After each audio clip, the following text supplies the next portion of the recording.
Good evening, everyone. Calling the meeting to order at 6:08 p.m. I want to humbly acknowledge the land we live, learn, work, and play is Treaty 8 territory, traditional lands of Cree and Dene, and unceded territory of the Métis people.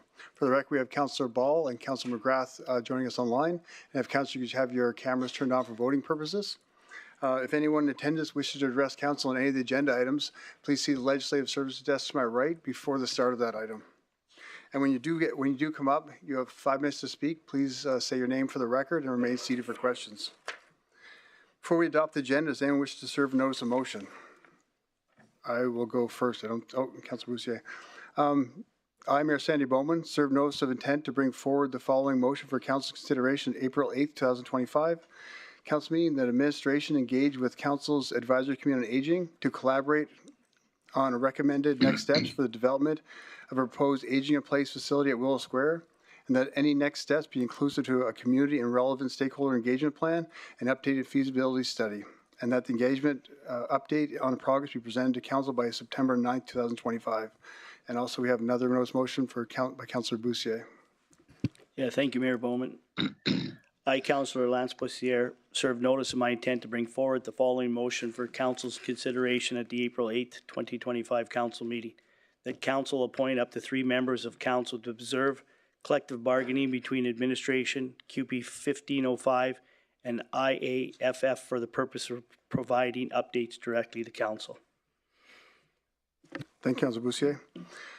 Now, moving forward, following last night's public hearing, there'll be an... Oh, sorry, Councillor Cardinal, go ahead.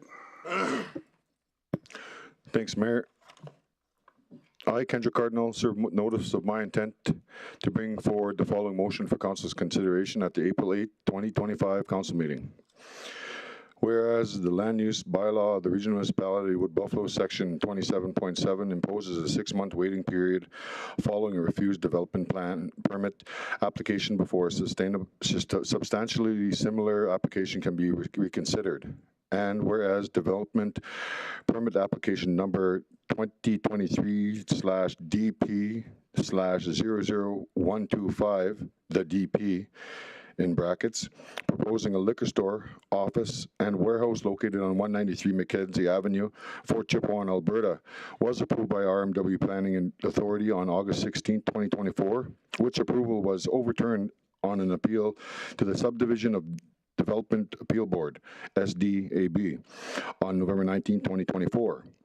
Whereas in its reasons for refusal, the SDAB drew inference that a second liquor store in the hamlet would contribute to further occurrences of alcohol-related crime. And whereas the existing liquor store in Fort Chipewyan, Hep Liquor Store at 125 McDermott Avenue, has since ceased operations because it lacks the proper land use designation and has been operating unlawfully without a development permit or business license to the past 10 or more years. And whereas the applicant, Daniel Roy, a longtime resident of Fort Chipewyan, requested that the RMWB Planning Administration waive the 6-month waiting period, but administration advised that it was not willing to do so. And whereas the applicant is requesting that Council waive the 6-month waiting period, and whereas Council has the authority to waive the waiting period under Section 27.7, where it deems appropriate based on the discretion conferred to it under Section 640 in brackets 5 of the Municipal Government Act, and the fact that Council can reassume the authority it has delegated to its planning administration. Therefore, be it resolved that Council waive the 6-month waiting period under the Section 27.7 of the Land Use Bylaw with respect to Development Permit 2023/DP/00125, thereby permitting the submission and reconsideration of substantially similar application for a liquor store and warehouse at 193 Mackenzie Avenue, Fort Chipewyan, Alberta, prior to the end of the prescribed waiting period. Thanks, Councillor Cardinal. Do we have a notice of motion? Councillor Dogar. Thank you, Mr. Mayor, for giving me the chance. I have a submission before the council, very humble submission. We haven't started past the agenda or anything yet, Councillor Cardinal or Councillor Dogar. Following last night's public hearing, there will be an addition to tonight's agenda for bylaw number 26/001, land use bylaw, second and third readings. Can someone make the motion to adopt the agenda as presented? Councilor Grandison? Thank you, Mr. Mayor, that the agenda be amended by, is that where we are? Yeah, the amendment be agendaed by adding a new section 9, unfinished business, and a new item 9.1, bylaw number 26/001, land use bylaw, second and third reading. That the remainder of the agenda be renumbered accordingly, that council waive any requirements to serve notice related to the proposed addition, and that the agenda be adopted as amended. Thanks, Councilor Grandison. Thanks for the second, Councilor Weigel. I'll call for a vote. In favor online?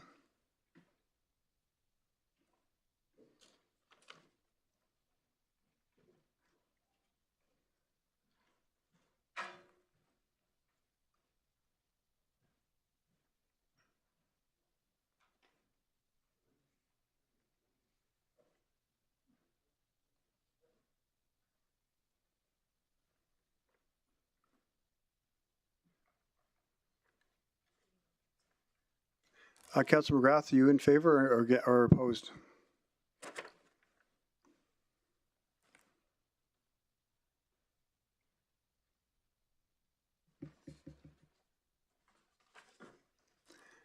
Are you there, Councilor McGrath? I'm going to say he's absent for a vote. Oh, there you go. Oh, you're on mute, Councilor McGrath. Yeah, sorry about that, through the chair, Mayor. There's nothing on purpose. I have my hand up. I approve it. No problem.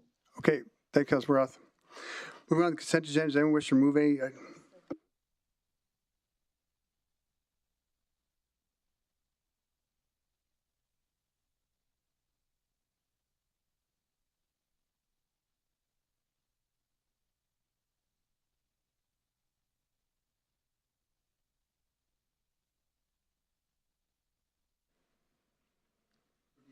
What do you need, Councilor Dogar? I just want to speak out for Yeah, we're still doing the consent agenda. We're not into the, haven't got to the fine. meeting yet, as I Please go ahead. just told you. And that's passed with 1 against. Moving on to the consent agenda. Does anyone wish to remove the items from the consent agenda? Not seeing any. Can I have someone make the motion? Councilor Benjoko? Thank you, Mayor Bowman. I move that the recommendations contained in items 6.1, 6.2, 6.3, 6.4, and 6.5 be approved. Thanks, Councilor Benjoko, and thanks for the second, Councilor Bussier. And I'll call for a vote. In favor online? Thanks, Councilor McGrath.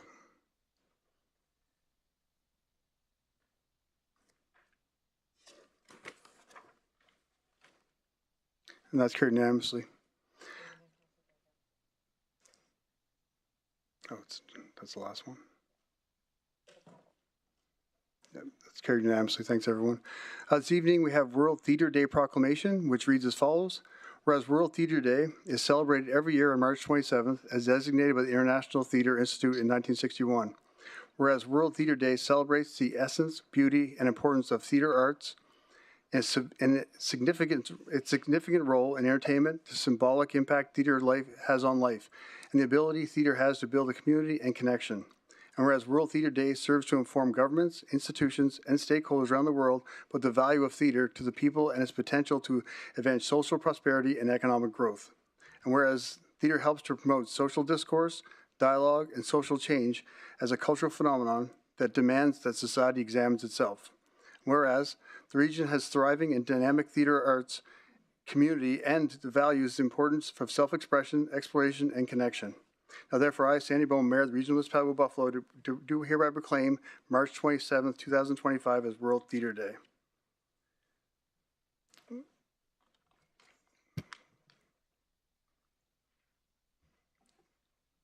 Councilor Dogar? Thank you, Mr. Mayor. Can I proceed? What do you need? Oh, I need to change the sequence of the motion. I want to bring it forward as I discussed with CLO. What's I discussed with you yesterday also. Yeah, so explain what you want. So I just humble submission to the council that I have a very pressing commitment afternoon at about 8 p.m. I want to leave later early, so my motion could be considered at the first priority. Okay, that will be up to council if council didn't have any objections. Councilor Grandison? Yeah, Mr. Mayor, I would have challenged with that. As you can see, we have many people here today, and we have many things on the agenda. I think this item could be put off to another date so we can hear all the people that have come into council. That would be my opinion. I wouldn't support that, sir. Thanks, Councilor Grandison. So, Councilor Dogar, there's objection to that being placed first. So, Sir, I have 4 motions to discuss. I am postponing 3. One is because of the time barred. Integrity Commissioner is going to be retired after 4 or 5 days. So that may be discussed beforehand today, if it is possible. No. So I agree with Councilor Grandison. We have a full chamber of people wanting to speak on items, and we want to be respectful of their time. And moving a councilor's motion ahead of the public's that's not our job. So I agree with Councilor Grandison. Councilor Cardinal, you have something to say? Is he wanting to read his motions now? Is that what I'm getting out of this? What he's saying, he wants to debate a motion right now. Oh, the motion from before? Yeah. Okay, no. Okay, so no, Councilor Gardner, we don't agree with that, Councilor Dogar. Fine, thank you. Moving on to presentations, we have Nicole McMillan and Lindsay King, Communities in Bloom, for the 2024 annual report.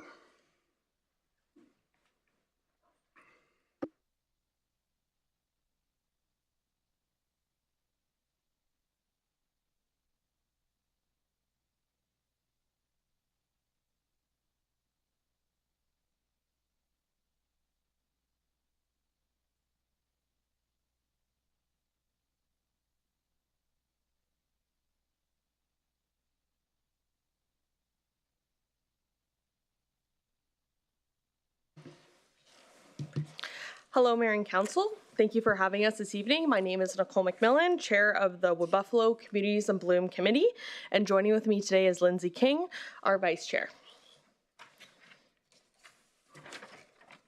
We are here to share with you our year of programs and events for the year of 2024. Starting off with the Flower of the Year, we'll chat about our Community Gardening Day, our Nominate Your Neighbor program that runs in the summer and the winter. We'll talk about a couple new things we brought into 2024, and finally conclude with our Volunteer Appreciation event. The 2024 Flower of the Year were orange marigolds. On September 30th, 2023, at the Communities in Bloom Symposium held here in Fort McMurray, Wood Buffalo, the Communities in Bloom organization announced that the 2024 flower color of the year would be orange. To honor truth and reconciliation in our region, communities across Canada, as well as international communities participated in this program. Locally, the Wood Buffalo Communities in Bloom Committee packaged 6,000 seed packets that were distributed in municipal buildings, rural contact offices, and local businesses. Community Gardening Day took place on May 4th at Doug Barnes' cabin. We had over 30 members of the community come out and participate in the event. The day started with a canoe planter making presentation by the Regional Municipality Wood Buffalo's Parks teams, followed up with 2 presentations, landscaping tips and tricks, as well as the climate-aware gardening by a local gardening enthusiast. During the event, the committee also hosted a plant swap, encouraging the public to bring plants to exchange or to offer free plants to other gardeners. The day finished with a guided interactive experience in forest bathing, which is a Japanese practice that involves spending time in the forest to improve mental and physical health. The Nominate Your Neighbor program is a residential and business recognition program for efforts in front yard and storefront beautification in the summer and winter months. This program has grown exponentially over the last 6 years. This year, we are excited to report that we had our biggest year ever, with 362 residents recognized in 2024. Keep an eye out for our summer program that'll start in June of this year. In 2024, we introduced the use of an interactive map on our Winner Nominate Your Neighbor program that allowed community members to easily submit nominations and to even vote for their favorite displays. After voting closed, the committee mailed out 6 gift cards to the winners in the region. We also introduced what we're calling a multi-year sticker, which is placed on the nomination signs for homes in the region that have received multiple nominations year over year.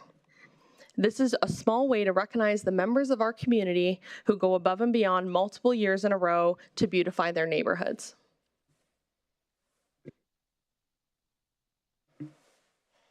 Our volunteer appreciation event took place on September 18th, 2024 at the Fort McMurray Heritage Shipyard and recognized volunteers in our community that participate in the beautification programming, such as community gardens and our community cleanup. We had over 100 members of the community come out to participate in the event from 5 to 7 p.m. The event had a catered barbecue, lawn games, and even live music. To conclude our 2024, the Regional Municipality of Wood Buffalo was a finalist for 2 Outstanding Achievement Awards at the 2024 Communities in Bloom Symposium and Awards hosted in PEI. The municipality was recognized in the categories of landscape and Best Downtown Award. Moving into this year, 2025 is the year of the edible garden. This year, we are excited to announce the seed of the year, rather than a flower, will be lettuce. Lettuce is a beginner seed that can be sowed directly into the ground. It only takes about 30 days to grow and maturity, which will allow the community members to get multiple yields, even if they don't start until later in the growing season. As we near warmer weather, expect to see lettuce seed packets available throughout the region. Thank you, Mayor and Council, for your time, and we'll open the floor to questions. Super.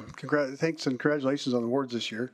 And also congratulations on getting so many people involved. To have a record year like that, even looking at the graph, doesn't even look from the time it started to now, it's 2 completely different things. And also the programs really, I love the way you guys are encouraging the community to get involved with Communities in Bloom, with community cleanup, the annual gardening days. So that's, it's noticeable in the community. So thanks for everything you do. Councilor Dogar, you have a question? Yes, thank you very much, Mr. Mayor. Thank you very much, Nicole and Lindsay, for your nice efforts and making the community beautiful and clean. Can you tell me the latest that you have done it? Some plantation or cleanness? Have you started cleanness, or still you have to wait for the season to go off? Is your question about the seedlings for the next year or about cleaning up the community? Can you clarify for me? Yeah, next year, what do you plan? You know, plantation, some beautification, some cleanup. As you see, almost the season is, winter is going, and we should be mentally ready. So maybe I also make up my mind. You know, I also do it in my area, but you know, every likelihood that I join with you and learn more from you, and certainly, you know, appreciate your efforts. Yeah, absolutely. So a couple things that people can look out for is the seed packet for 2025, as Lindsay mentioned, is lettuce. So you'll be able to find those at your rural contact offices and local businesses in town. So I would encourage everyone to look out for those in the community, pick up a package, and plant those in your own community gardens. We will also have a community gardening day sometime in May of this year. And so I would always encourage folks to look out for that. We usually have advertising on Facebook for the event.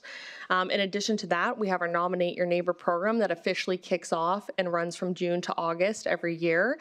And so that program, folks can go on to the municipality website and nominate people in their area for beautifying their homes. So we see a lot of people with beautiful gardens in their front yards, community gardens. Some businesses really get into the groove of things and have displays in front of their businesses as well.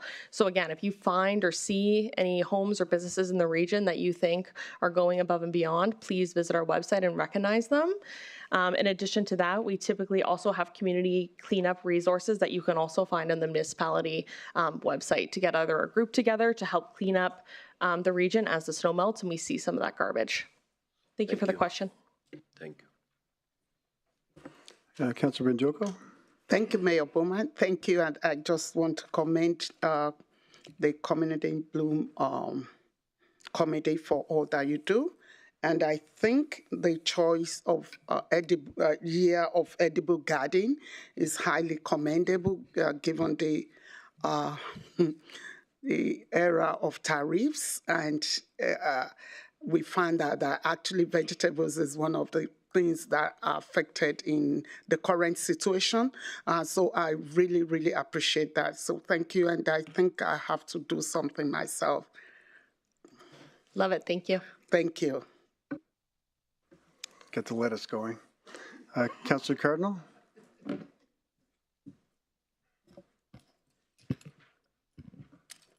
Thanks, Mayor. Through the chair to the presenter, thank you for the presentation. I see that you guys have moved up since the last time I was there, and I'm there again. So I just wanted to congratulate you on your hard work. One of the things I did want to say thank you for was working to the reconciliation piece of the flower and how much it might mean to a child that really loves gardening and that's an Indigenous kid, or just of all ethnicities that support what happened to residential school kids. And I look forward to seeing a picture of an Indigenous kid holding a flower and, having a reflection time of some sort that's saying thank you to the communities in Bloom for bringing this Flower of the Year forward. I guess a couple questions I did want to ask was, Communities in Bloom, how often are you visiting the rural communities in the region?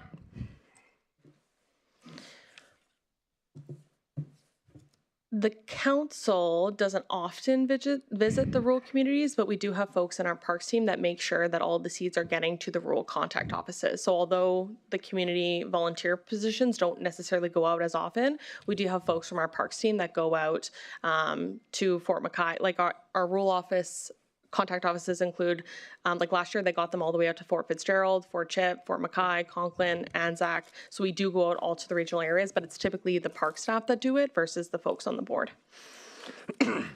Thank you. Through the chair to the presenters, I guess I was just wondering if you'd be able to participate in some of the town cleanups that are in the rural communities.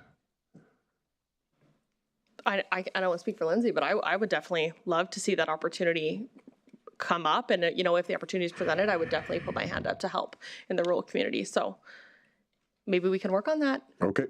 I'm good with that. Appreciate you coming and taking the time, and good job, and congratulations again. You guys got a good team. Thank you. And that's why I'm on Communities in Bloom again. Thanks, Councillor Cardinal. Do we have any other questions from council? I'm not saying anything. Thanks, Lindsay. Thanks, Nicole. Thank you. Thank you. From the completion of the public hearing yesterday evening, we'll be now doing second and third readings of bylaw number 26/001, land use bylaw for council's consideration. As per section 184 of the MGA, a councillor must abstain from voting on the bylaw if a councillor is absent from all the public hearing. For awareness, Councillor Ball and Councillor Cardinal were absent, so they will not be voting in this upcoming hearing. Can I have someone make the motion for the second reading of bylaw 26/001? Councillor Weigel? Thank you, Mr. Mayor. Do we do the second reading, or can I make amendments now? I think we do the second reading first. We get a second for that. Then we do amendments. Then we vote again. Sounds good, sir. Then I, Stu Weigel, move that bylaw number 26/001, being the land use bylaw, be read a second time. Thanks, Councillor Weigel. And thanks for the second, Councillor. Did you second, Buggy? Councillor Van Joko. Council, have any debate, discussion, or comments? Councillor Weigel.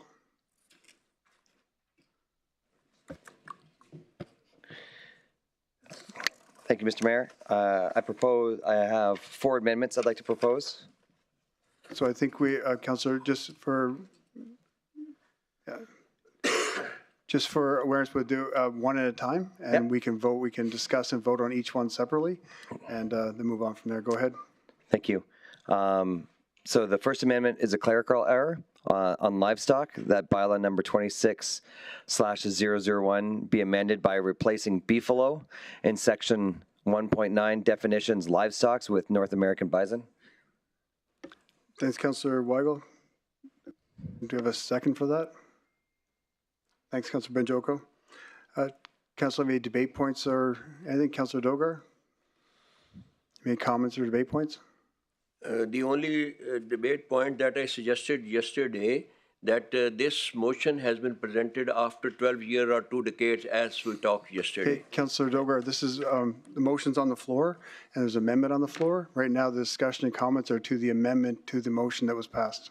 Okay, amendment may be carried out. Thank you. Thanks. Does the Min have any comments or any points to that? Just on the amendment such? Through the chair, yes, a small clerical error. It's in the definition has two different terms. One is beefalo and the other one is buffalo. Would like to propose the word buffalo be changed with North American bison instead of beefalo. They're two animals separate. Two different animals? They're two different animals, yes. So we're proposing the word buffalo be changed with North American bison instead of beefalo. Okay. Any other comments or anything from council? Is that okay, Councilor Wag? Are you in agreement with such? Yes, I am. Okay.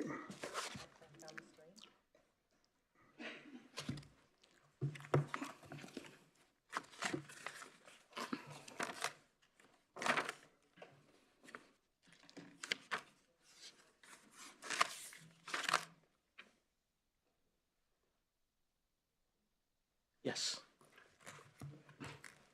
And you're good with that wording, Councilor Weigel?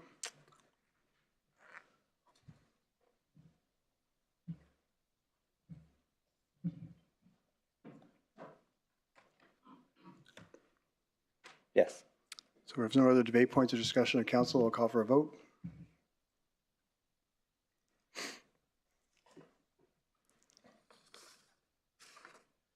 Thanks, Councilor McGrath. In favor?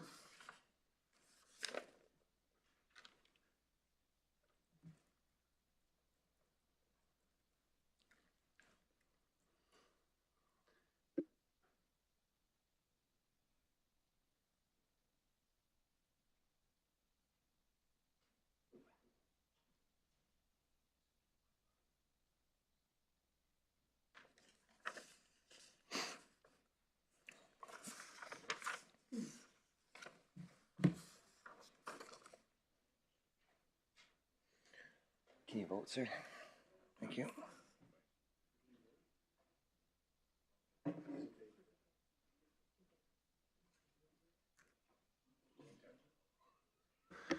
And that's carried unanimously. Thanks, everyone. You have another amendment, Councilor Weigel?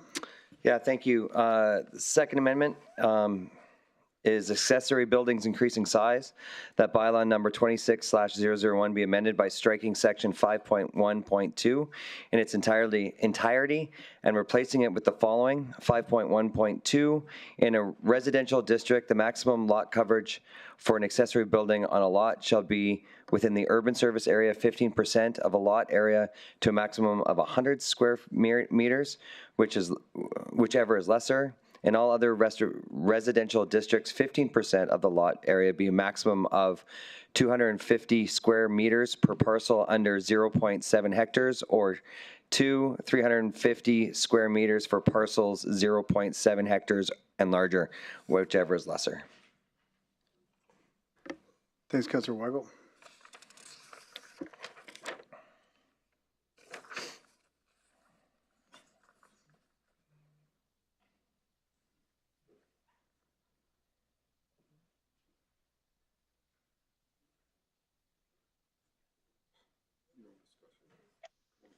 And thanks for the second, Councilor Boussier. Does council have any debate points or comments?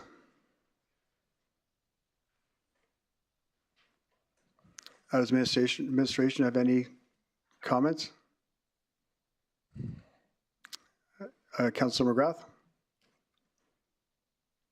Thank you, through the chair, to Councilor Weigel. The amendment, what impact would it have that you can see that would be, is it a good impact on the people to give them more room to store stuff or have animals? Or?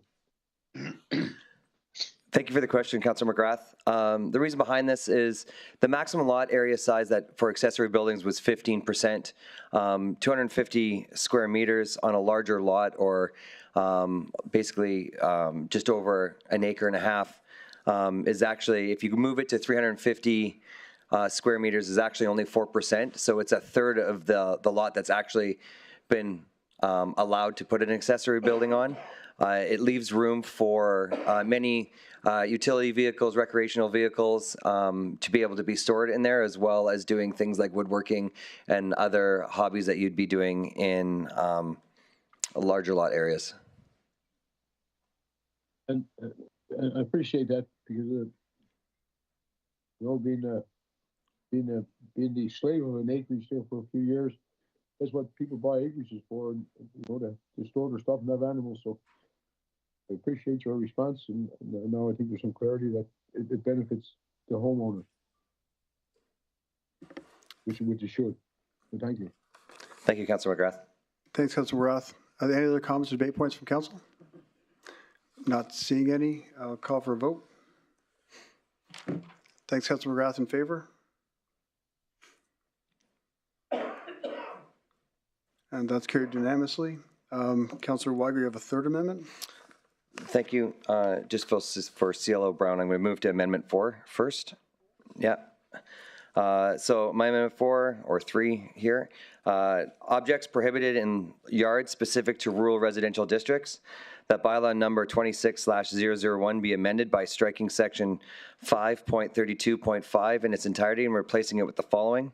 5.32.5, despite 5.32.4, in rural residential districts, a maximum of 1 recreational vehicle may be kept on a parcel. In addition, up to 3 utility trailers may be allowed for the first 0.809 hectares, and an additional 1 trailer may be allowed, subject to it being screened from the road, for an additional 0.809 hectares of the lot area, up to a maximum of 20 utility trailers. Thanks, Councilor Weigel. A second. Thanks for a second, Councilor Walkwin. So, Councilor Weigel, so just from my understanding, with those trailers, would that be trailers that are registered and usable? That's correct. They must be registered and usable. Must be registered. Okay, good. Yeah. Councilor McGrath.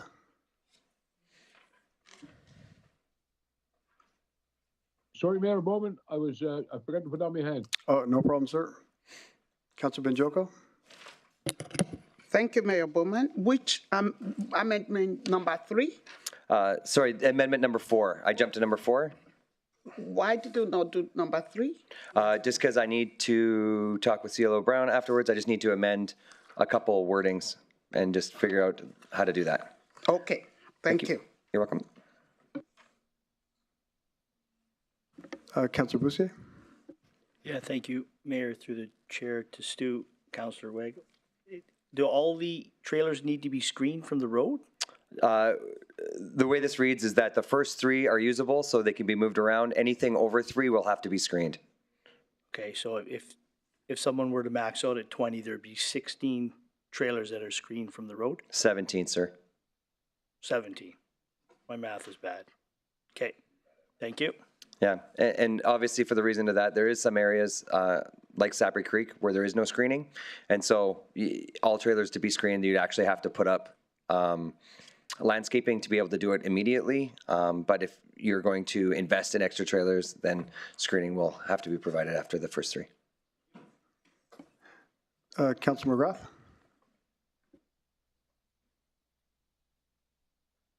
Thank you, through the chair. I guess it could be a question for the councillor or a question for admin.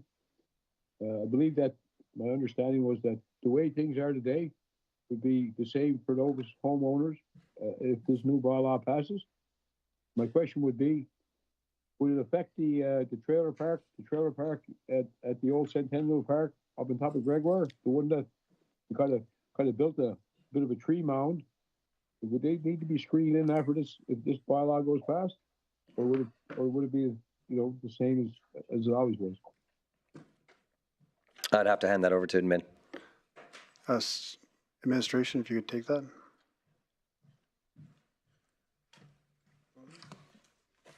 And I could rephrase my question too, because I know I'm hard to understand. Through the chair, if I understand correctly, your question is, would this amendment affect the permissibility of trailers in Gregoire Industrial Park or Yes, Gregoire Residential Park? Would it enact the aesthetics that were supposed to be there, or would it be the status quo? As the way I understand it, and probably you have a better understanding of the speed of my voice, because I've tormented me a long time. So I'm wondering, would the aesthetics stay the same in that situation because it's grandfathered in, or would it be something that, because it certainly falls within, I guess we can't say it's commercial, I guess, but is it a different zone, or would it have any effect on it? Through the chair, this amendment only applies to rural residential districts. It does not apply to anything in the urban service area. Okay, well, I appreciate the clarity, sir. Thank you very much. Thanks, Councilor McGrath. Thanks such.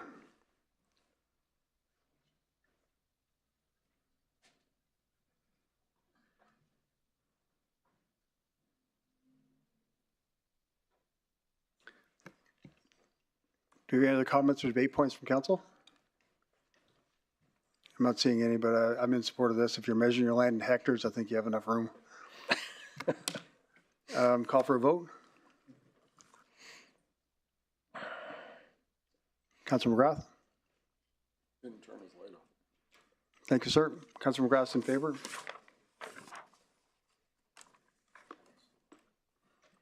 And that's carried unanimously. Thanks, everyone. And Councilor Wago, you have one more in motion? Amendment? Yeah, yes, I do. Thank you, Mr. Mayor. If I could just get my colleagues, you're provided a piece of paper in front of you. I am changing a couple of the wording, and so if you were just looking over it, I'll read it in its entirety afterwards, but if you go to 5.4.8, in the amendment, it says the following provisions apply: agriculture, off-site sales, and agriculture small scale. In A, it should say the keeping of birds and animals, include livestock, shall be limited to 2, not 1, animals per unit per acre. And then in that, the table would then start at 1, then go to 2, then go to 4, then go to 6, with the maximum still being there to, or sorry, and then it'd go to 20. So everything would double. The same would be the provision in the next one, 5.4.10. The following provisions apply to agriculture, personal use. The keeping of birds and animals, include livestock, shall be limited to 1 animal. It should read 2. And therefore, in the chart below, it would start at 2 and go to 4 and go to 10. Now I'll read it in its entirety. Thank you. So Amendment 3, agriculture uses. That bylaw number 26/001 be amended by striking section 5.4.6, 5.4.8, and 5.4.10, and 5.4.12, and replacing it with the following. 5.4.6, animal lodgings, grazing areas, and manure storage areas shall be set back a minimum of 15 meters from the side and or rear yard property lines for lots that are 0.404 hectares to 2.0 hectares, and B, 30 meters from the side and or rear yard property line for lots that are over 2.0 hectares. 5.4.8, the following provisions apply to agriculture off-site sales and agriculture small scale. The keeping of birds and animals, including livestock, should be limited to 2 animals per unit acre, 0.404 hectares, and B, for the purposes of this Part 5, Section 5.4.8, 1 animal or bird unit means North American bison as 1.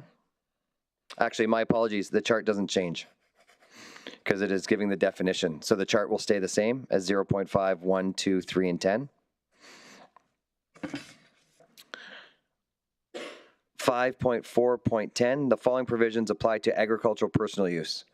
A, the keeping of birds and animals, including livestock, shall be limited to 2 animals per unit acre, which is 0.404 hectares, and B, for the purposes of this Part 5, Section 5.4.10, and Part 5, Sections 5.4.12, A, 1 animal or bird unit means And again, keeping the chart the same, my apologies, is 1 horse, donkey, mule, hog, 2 goats, sheep, llamas, alpacas, ostriches, or emus, and 5 ducks, geese, pheasants, turkeys, chickens, rabbits, or chinchillas.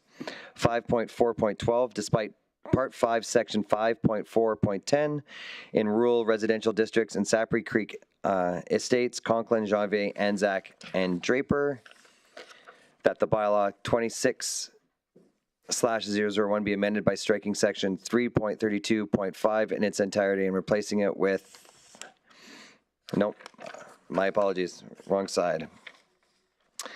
With A, horses, donkeys, goats, llamas, alpacas, and other similar animals may be kept as pets and or for personal enjoyment and shall be limited to 2 animals per unit for the first acre, 0.404 hectares.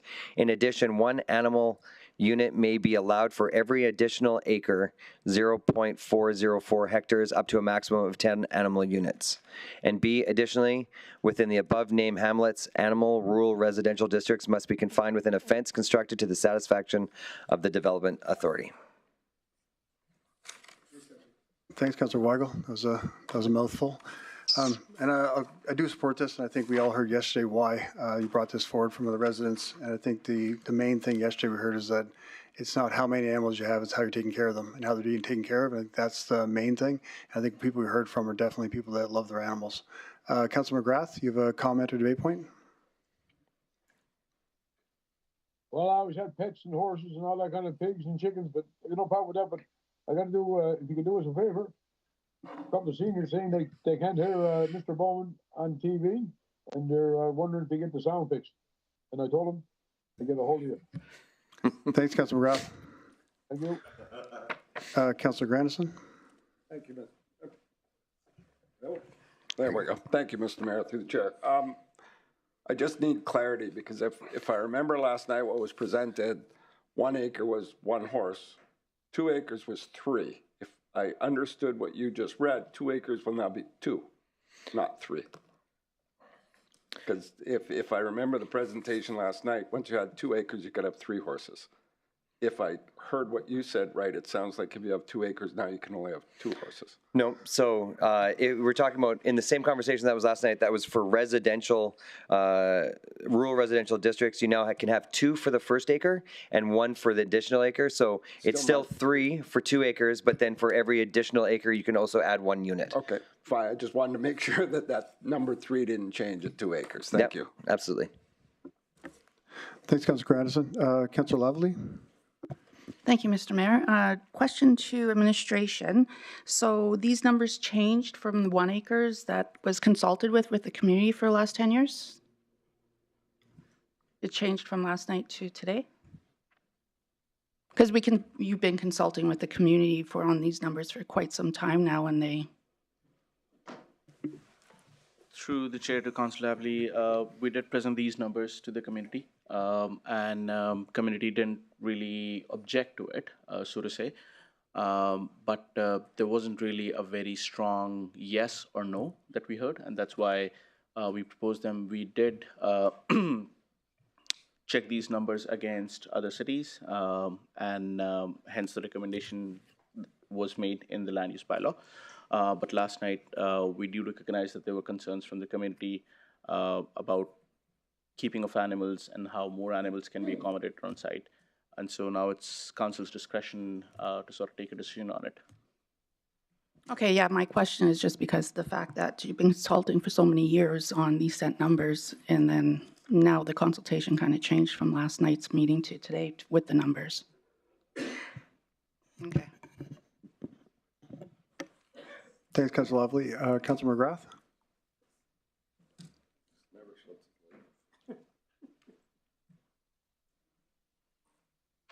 Sorry, Mayor Bowman, through the chair, to understand, there's a kind of a, is there, I guess, through administration, maybe to legal, as we start to define the 2 horses first, and then a horse for every other acre, that we're not going to be, facing a pickle of infringing on somebody's rights of their own property. And I know I'll bring it up again tonight because I'm just watching what's going on with different stuff in politics. And I just want to be assured that we're not overreaching into, people's, I guess, their life, because most people's homes are their castles. Can I speak to the sentiment of that? Thank you, Councilor McGrath. I know you asked for administration, and I will let them continue if you like. The idea behind this was actually to give more flexibility. Before in residential, we were only allowed up to 3 animal units. In the current bylaw, to be able to add that 1 unit per acre gave more flexibility to the landowners that have larger parcels, that they can have more animal units. I think that, as Councillor Lavallee said, I think there can be probably more engagement going through, as we heard more actual animal owners step up last night. But what this does is gives a lot more flexibility in the growth with the larger lots. And I think that we can still go back to the table and probably do more engagement and look. We had Miss Reed here last night talking about the tracking systems and many ways that we could have more units on land, and I think we can look at that in the future. But for me, this just gave more flexibility up front here. Oh, no, I understand that, through Chair to Councilor Legal. I understand that. Just that through this process, I guess I get a little bit worrisome when you see just across the province that there's this is kind of it's kind of new from the province to accept responsibilities that we're going to put caveats and lock stocks some people's property. But that's all. I guess, are we exposing ourselves to telling Joe he can only have 3 horses when it's his property? He looks after his animals, and then the government says, no, we're infringing on his rights. That's all. What liability are we exposing ourselves to? I know that we can have land use bylaws, but I think it changed a little bit last fall when we get one case, and it kind of, it sets precedent for all the others. That's all. And I don't think there's any answer to it. Just something that I guess we all be aware of. I appreciate that. Thank you. Thanks, Councilor McGrath. Councilor Banjoko. Thank you, Mayor Bowman. Thanks, Councilor Weigel. So your submission is still 1 horse per acre. Is that correct?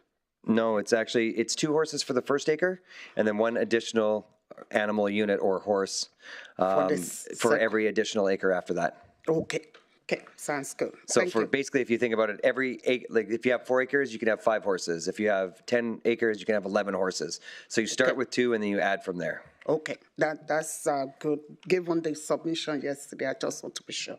Thank you. Thanks, Councilor Banjoko. Any other questions or comments or debate points from council? Not seeing it, I'll call for a vote.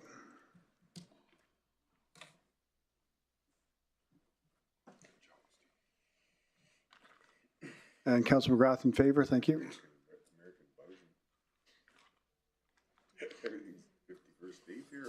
Beefalo? You might beefalo.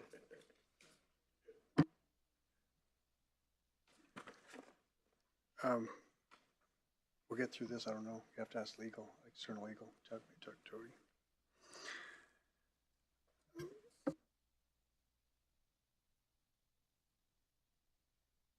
Yeah, that's carried with 1 opposed. Right, so now we're back to the second reading as amended. So it's the second reading of the bylaw with all these amendments on it. The amendments have been all passed. So now we're going to vote, unless anyone has any comments or discussion points for the second reading, we can vote on that now. Sorry, Councilor McGrath, do you have anything else to add there, or is your light just on there? Sorry again, sir. No problem. Sorry, No problem. So we'll call for a vote on the second reading.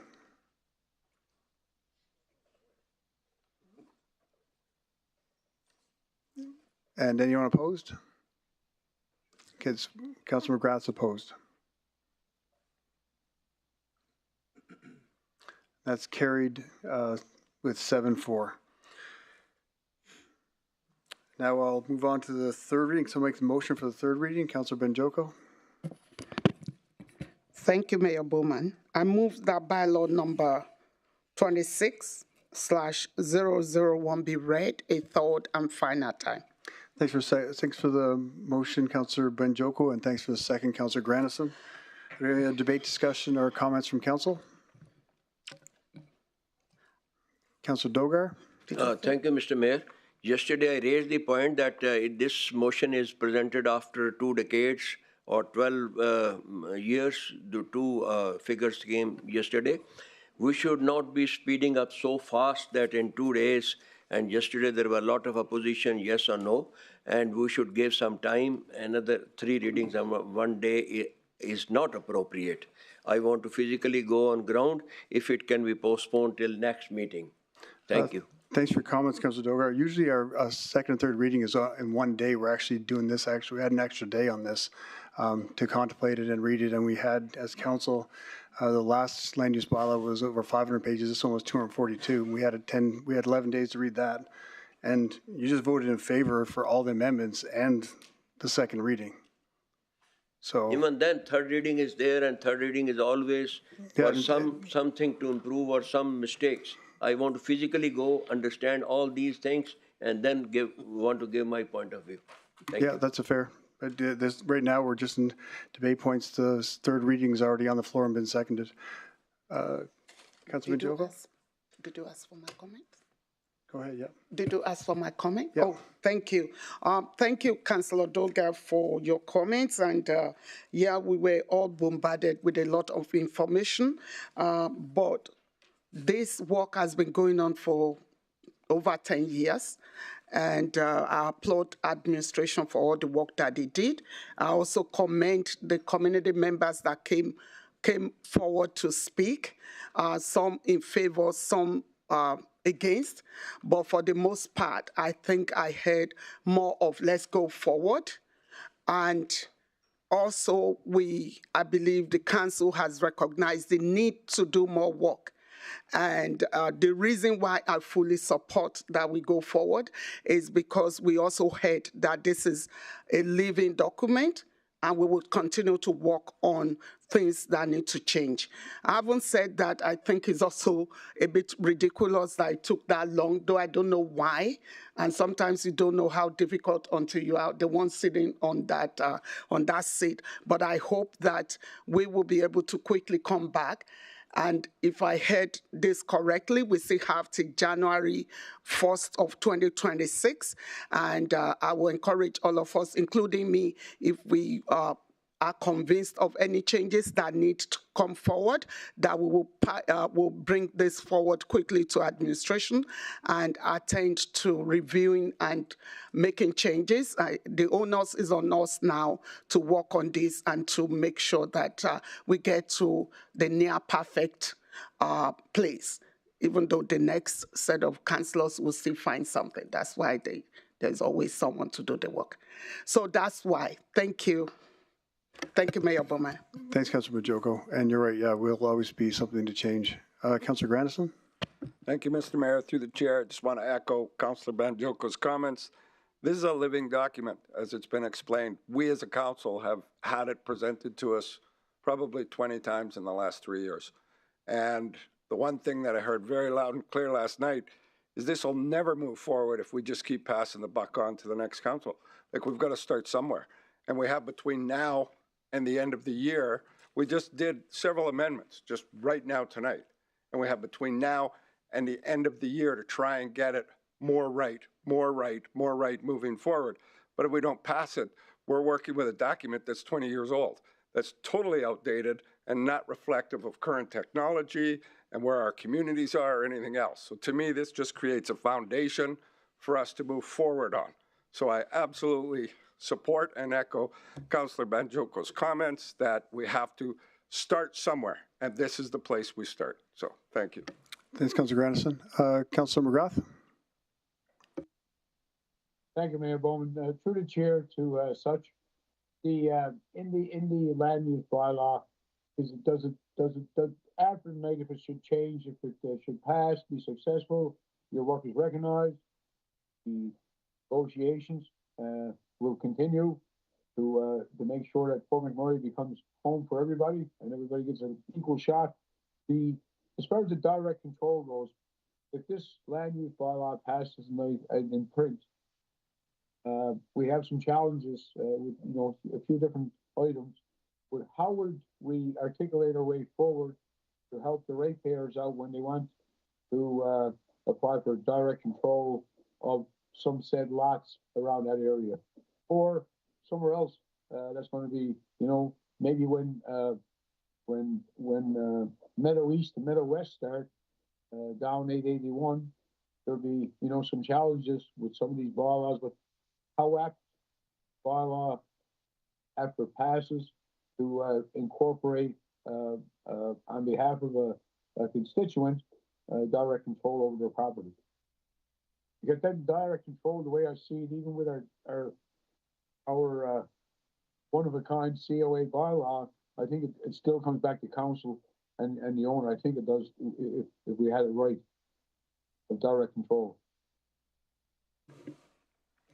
Through the chair to Councillor McGrath, from what I got, I think your question is, number one, how can we fix one of the issues if it's identified? If that is correct, the answer to that is, like Councillor Grandison recognized, this is a very fluid document.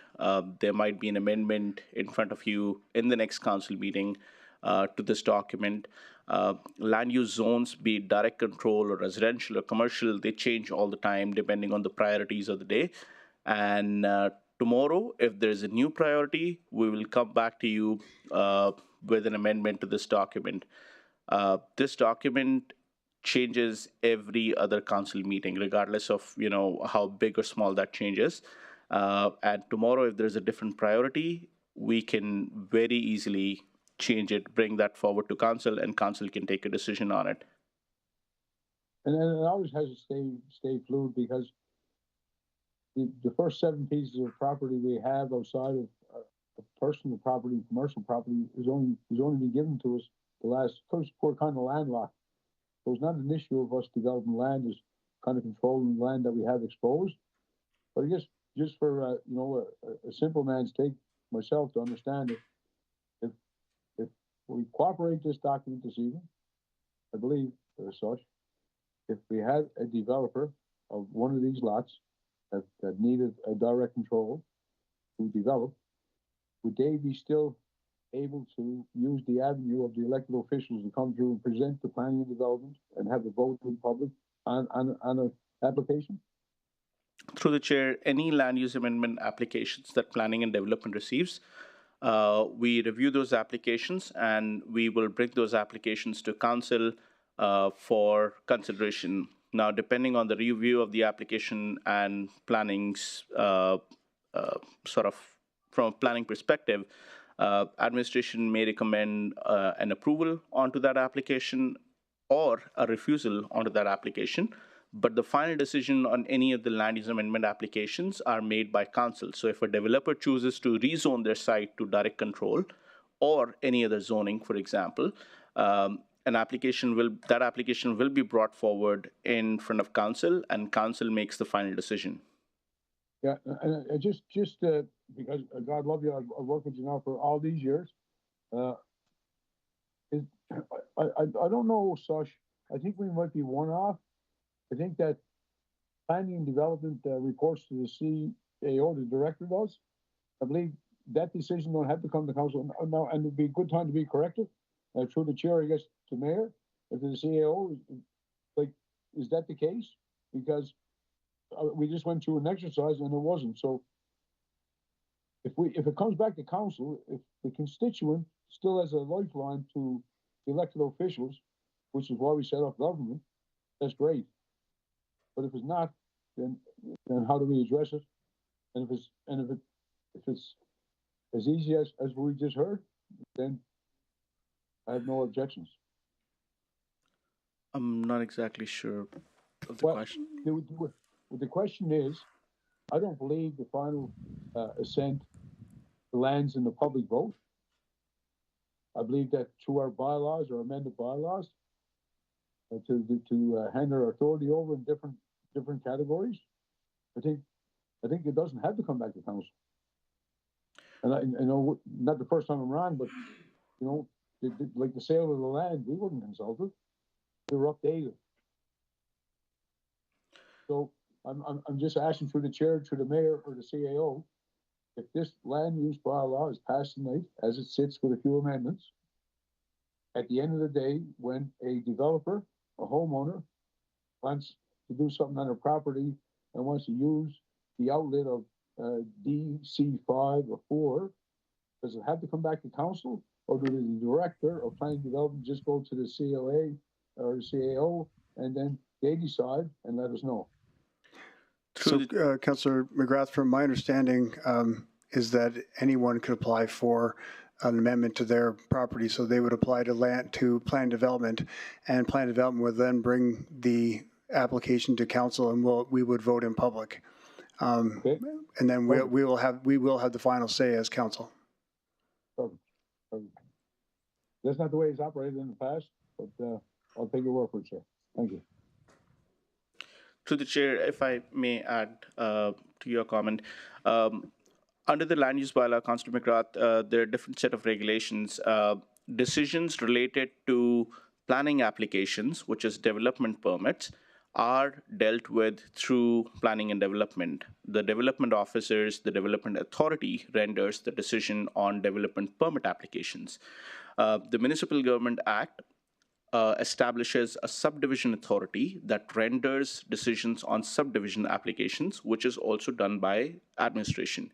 Anything to do with the change of law, the change of land use bylaw, will have to come to council. The CAO or administration cannot make a decision on changing the law. This council can make that decision. We can only take the bylaw that this council approves and implement it through approval or refusal or rendering decisions on development permit and subdivision applications. Just to add that clarity, there are three different parts. The law is made approved by council. We just follow that law by way of implementing it through development permit or subdivision applications. And you know, and it seems like, you know, it goes case by case. So I appreciate, it's not just me that appreciates what you're sharing this evening, so sure. So I appreciate it, but many more do too. Thank you. Thanks, Councillor McGrath. Councillor Lovely. Hi, thank you, Mr. Mayor. I just want to agree with Councillor Bonjaco and Councillor Gradison that we do need to get this land use bylaw moving.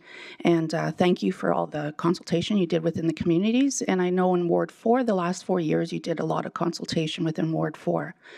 And within that consultation, there was more of consensus that everyone was agreed upon the new bylaw for the 1 acre lots. Even though some didn't disagree, they came back, they said, okay, we can live with that. Right? So that was 4 years of consultation. So it's brought up to council last night within 24 hours. It can be changed, and then community's not getting consulted with again. I just don't understand the consultation process. Through the chair to Councillor Lavalley, our job is to go out to public, get their feedback, take that into consideration, and frame planning rules and regulations, and then bring them to council. Council then chooses to either adopt those recommendations or create new regulations. That's what we've done in this case as well. We did consult with the community. We created some set of rules and regulations, the new bylaw. We brought that forward to this council. I understand there were questions last night about keeping of animals. And that is always a touchy subject depending on where you are consulting with. If it's an urban service area, you'll get very different feedback. If it's a rural area, you'll get very different feedback. It all changes from, you know, area to area. And so it's never going to be perfect. It's never going to be 100% correct. Some of the amendments that council has just adopted, if there are concerns about it, council can bring forward a motion for us to sort of go back, take a look at all of those amendments once again.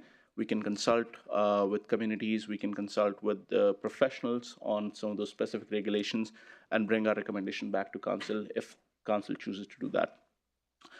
This bylaw, regardless of what is approved tonight, does not come into effect until the next year. And so there's still quite a bit of time for us to fix, you know, minor issues, tweak things before the actual bylaw comes into effect. I think the best way for us to move forward would be if there are any concerns that we sort of have identified all through this process.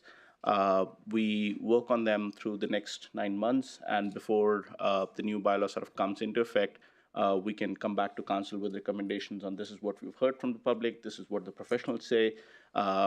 Council, this is our recommendation. You can choose to adopt it, you can choose to say no to it.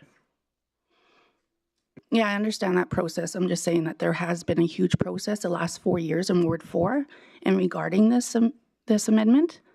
And that's what was presented, and that was what the consensus was in Ward 4. And then 24 hours, it's been changed, and there's nothing consulted within the community for that change. So thank you, I understand.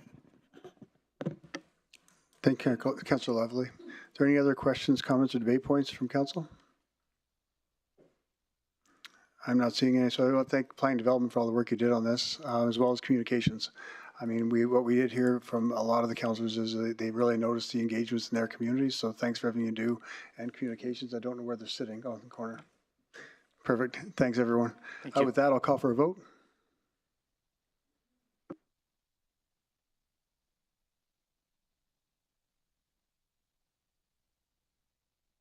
Is that for Councillor McGrath? Thank you.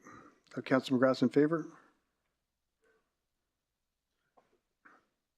And that's carried with 7-4. Thanks, everyone. No.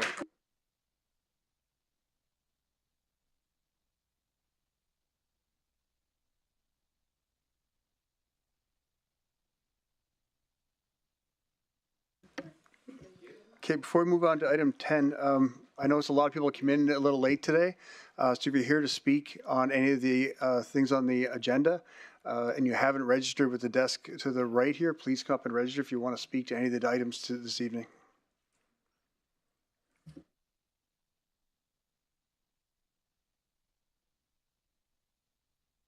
We'll take a quick 5-minute break for council here.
Welcome back, everyone. We now have second and third readings of bylaw number 25/007, which is an amendment to fees, rates, and charges bylaw for council's consideration. I'd like to invite corporate services to introduce the report. Councillor Walkman. Thank you, Mr. Mayor. Through legal advice, I would like to recuse myself from this item. Okay.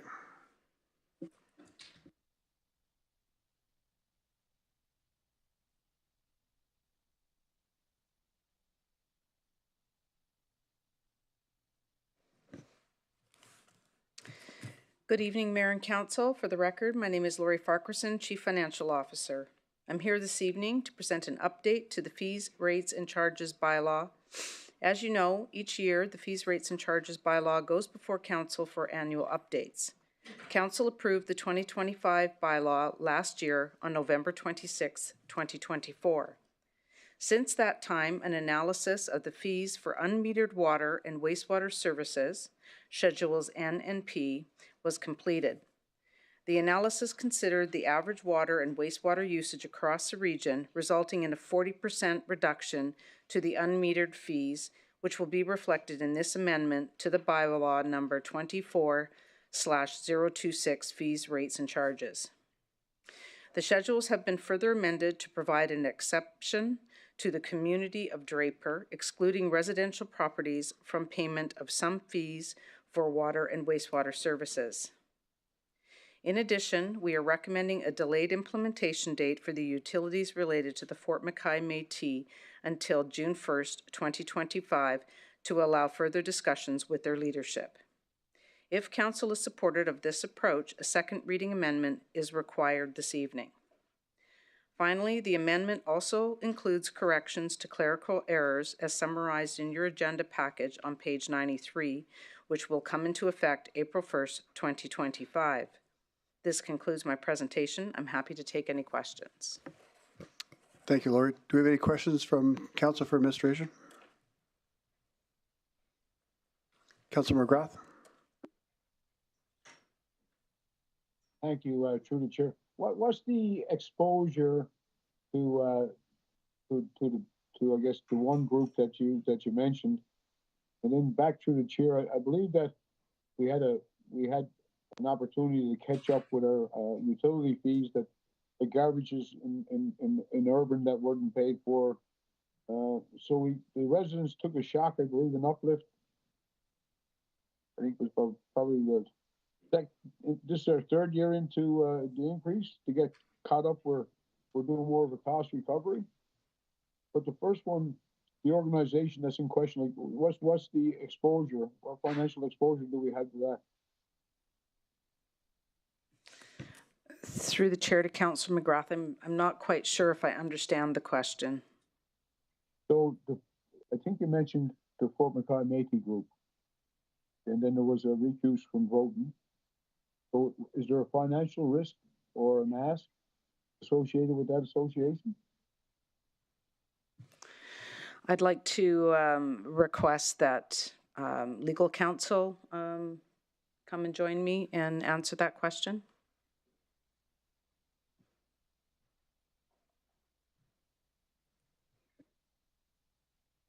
And I guess second question would be, we're playing catch up even for the garbage bins that were specialized, the ones that we pick up on site. So I think that we had a couple of, I would call them cash calls to try to get caught up. But are we on par now where we should be with our utilities, like garbage and water and stuff, for both the rural and urban? Through the chair to Councillor McGrath, we still significantly subsidize the entire regional municipality of Wood Buffalo, both urban and rural. As presented to council previously, there's a huge deficiency from what we actually collect in fees and for what it costs us. And would you say that sustaining that wouldn't be practical, as you point out? So how do we save the shock, or is there a plan to cushion in and get us back on par? Or would homeowners like myself be, just I guess a writing? Through the chair to Councillor McGrath, the intent is that we look for efficiencies and that we do increase rates so that where there's a direct benefit, so if somebody is receiving water, garbage pickup, wastewater removal, whether that be through sewer or through the pumping of the matter, homeowners, residents should be paying for those fees. Taxpayers should not be subsidizing where there is a direct benefit. That is something that council had directed administration to do, the previous council, that we were to be cost neutral where there was items of a direct benefit. We are still working towards that. We are looking at other opportunities to ensure that we are looking strictly at the costs associated with delivering those services. Appreciate that, and I wouldn't. I suppose not fair to you to ask you this question, but have we engaged like the other operators that in the rural areas that have access potable water and stuff that service those areas to try to deliver a little, as you say, a little bit more efficient, but it wouldn't affect the jobs of people, because it seems like we're probably closer now to find out how far back we are. But if we were to check, like our bills right now, what kind of an increase would you see in the next, I don't know, the next 24 to 36 months to get caught up to where we should be? Through the chair to Councillor McGrath, I don't have that data in front of me right now. The last time I looked at this information, overall, we were still subsidizing for utilities, for water, wastewater, by the tune of almost $9 million. Per year? Correct. I mean, I do believe that there are other opportunities instead of, say, for example, out in the rural community, instead of paying a contractor to deliver the water, there could be more cost-efficient means by which a homeowner could obtain water for their cistern or whatever holding tank they have. So these are conversations that we continue to have to try to be more reasonable in our approach. And, we certainly want to be good stewards of public money. And certainly when we had the four committees, some of that cost savings would have been to work with our partners as we ratchet down the ratio, the money that you're going to get from industry. Some of those trade-offs were in fact drawn out of some of them services. But I guess we're closer to reality is that we're still upside down. And, it's going to come back to the residents like myself sooner or later. And I guess when you get up in your senior years, you'd rather have it sooner than later. Thanks, Councilor McGrath. Do we have any other questions or comments questions from Council for Administration? I'm not seeing any. Can someone make the motion for the second reading? Oh, my apologies. We just have a delegate. We have one delegate, Mr. Quintel.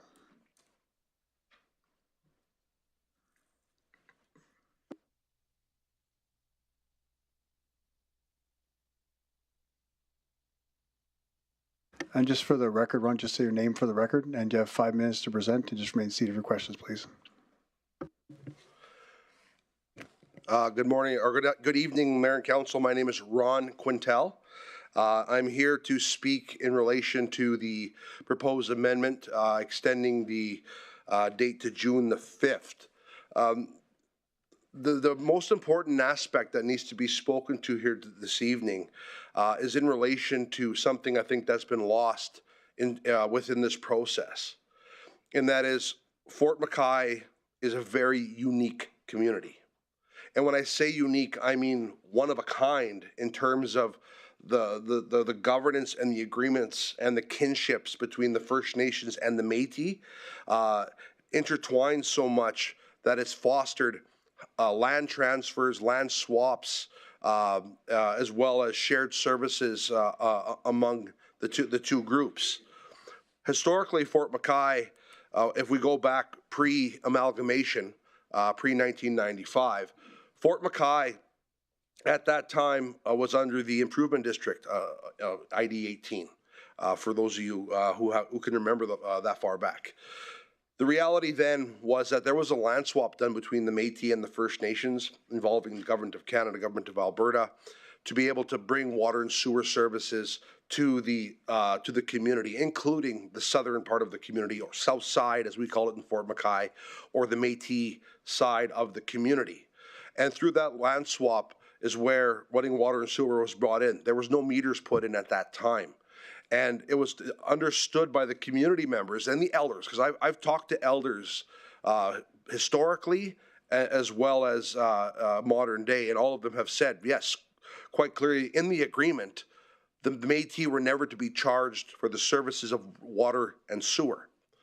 And I think that's the most important aspect of that, because that transcends all of us. That was grandfathered in, and here we sit discussing an amendment to extend to June for rates and fees on people who've never been charged rates and fees for their water services in Fort McKay. 30 years. Pre-amalgamation, Fort McKay is the only hamlet, the only community that has never had to pay for running water and sewer. And I'm not saying that it's out of the question that the community would look at that, but the reality is it came as a complete shock to families who all of a sudden would have to get meters put in and would have costs associated with that service when they never had to before. So what I'm looking for today, to be very clear, and what I'm requesting from this council, is to take into consideration the grandfathering aspect of the infrastructure. We're looking at upgrading that infrastructure, the water main in the community this year, and now we're talking rates and fees. And I think the community is really looking to make sure that there's clarity around what that means, how that's implemented, needs to be communicated. There needs to be consultation. There needs to be discussion. The way the process happened, for whatever reason, I'm not here to criticize that. What I am here to do is say, council, pause. Let's have a greater conversation about the history behind the circumstances facing running water and sewer in Fort McKay, how we ended up in this circumstance, and what does that path forward look like? And that's where I believe in my correspondence to council, where I made very clear, there's a huge opportunity here for us. A huge opportunity for Fort McKay and this council to begin having a larger discussion. That includes water, sewer, and garbage services. We've waited 30 years to have this service charged back to the residents in Fort McKay. What I'm asking for is not a June 1st date. What I'm asking for is when there is a conclusion of an agreement that takes other things into consideration, like recreation. Like recreation infrastructure, walking paths, extra servicing of the community. At this point, the Métis community historically has had to pay for their own infrastructure, has paid for their own improvements, has had to pay for their own grass to be cut, their own flowers to be watered. Now, granted, we've had some amazing people from the RM come out and put in flower beds and stuff, but there's a really important conversation that needs to take place prior to any implementation of new rates and fees on this population. And I say that because this is a very unique circumstance.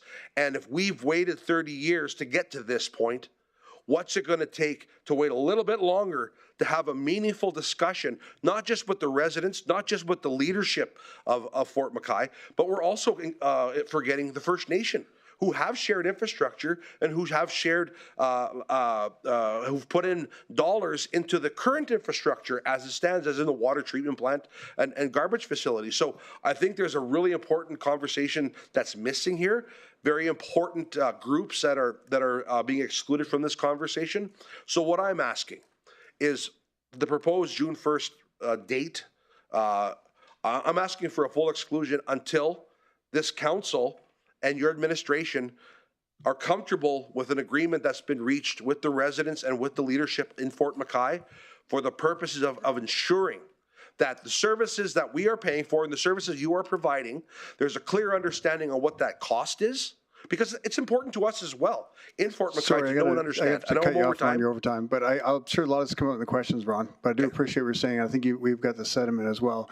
And I think our further questions, once there's motion on the floor, I think there'll be some we'll get some into more depth with administration and asking some of the questions that you've raised today and questions that you've brought forward in your emails to us. I do hear what you're saying, and I think there's some important things that have to be looked at, and I think we'll go through that with administration as we go further once the motion's on the floor. We have a chance to debate this, and at that time, right now, it's just in a question of fact-finding position. But I do want to, before you question, Council, I want to thank you actually for everything over the years. And most people don't know this, but during the fires in Fort Chip, I called you and Mel personally to go up and help, and you guys were on the next plane. So thanks for that. I have questions from Council. Council McGrath.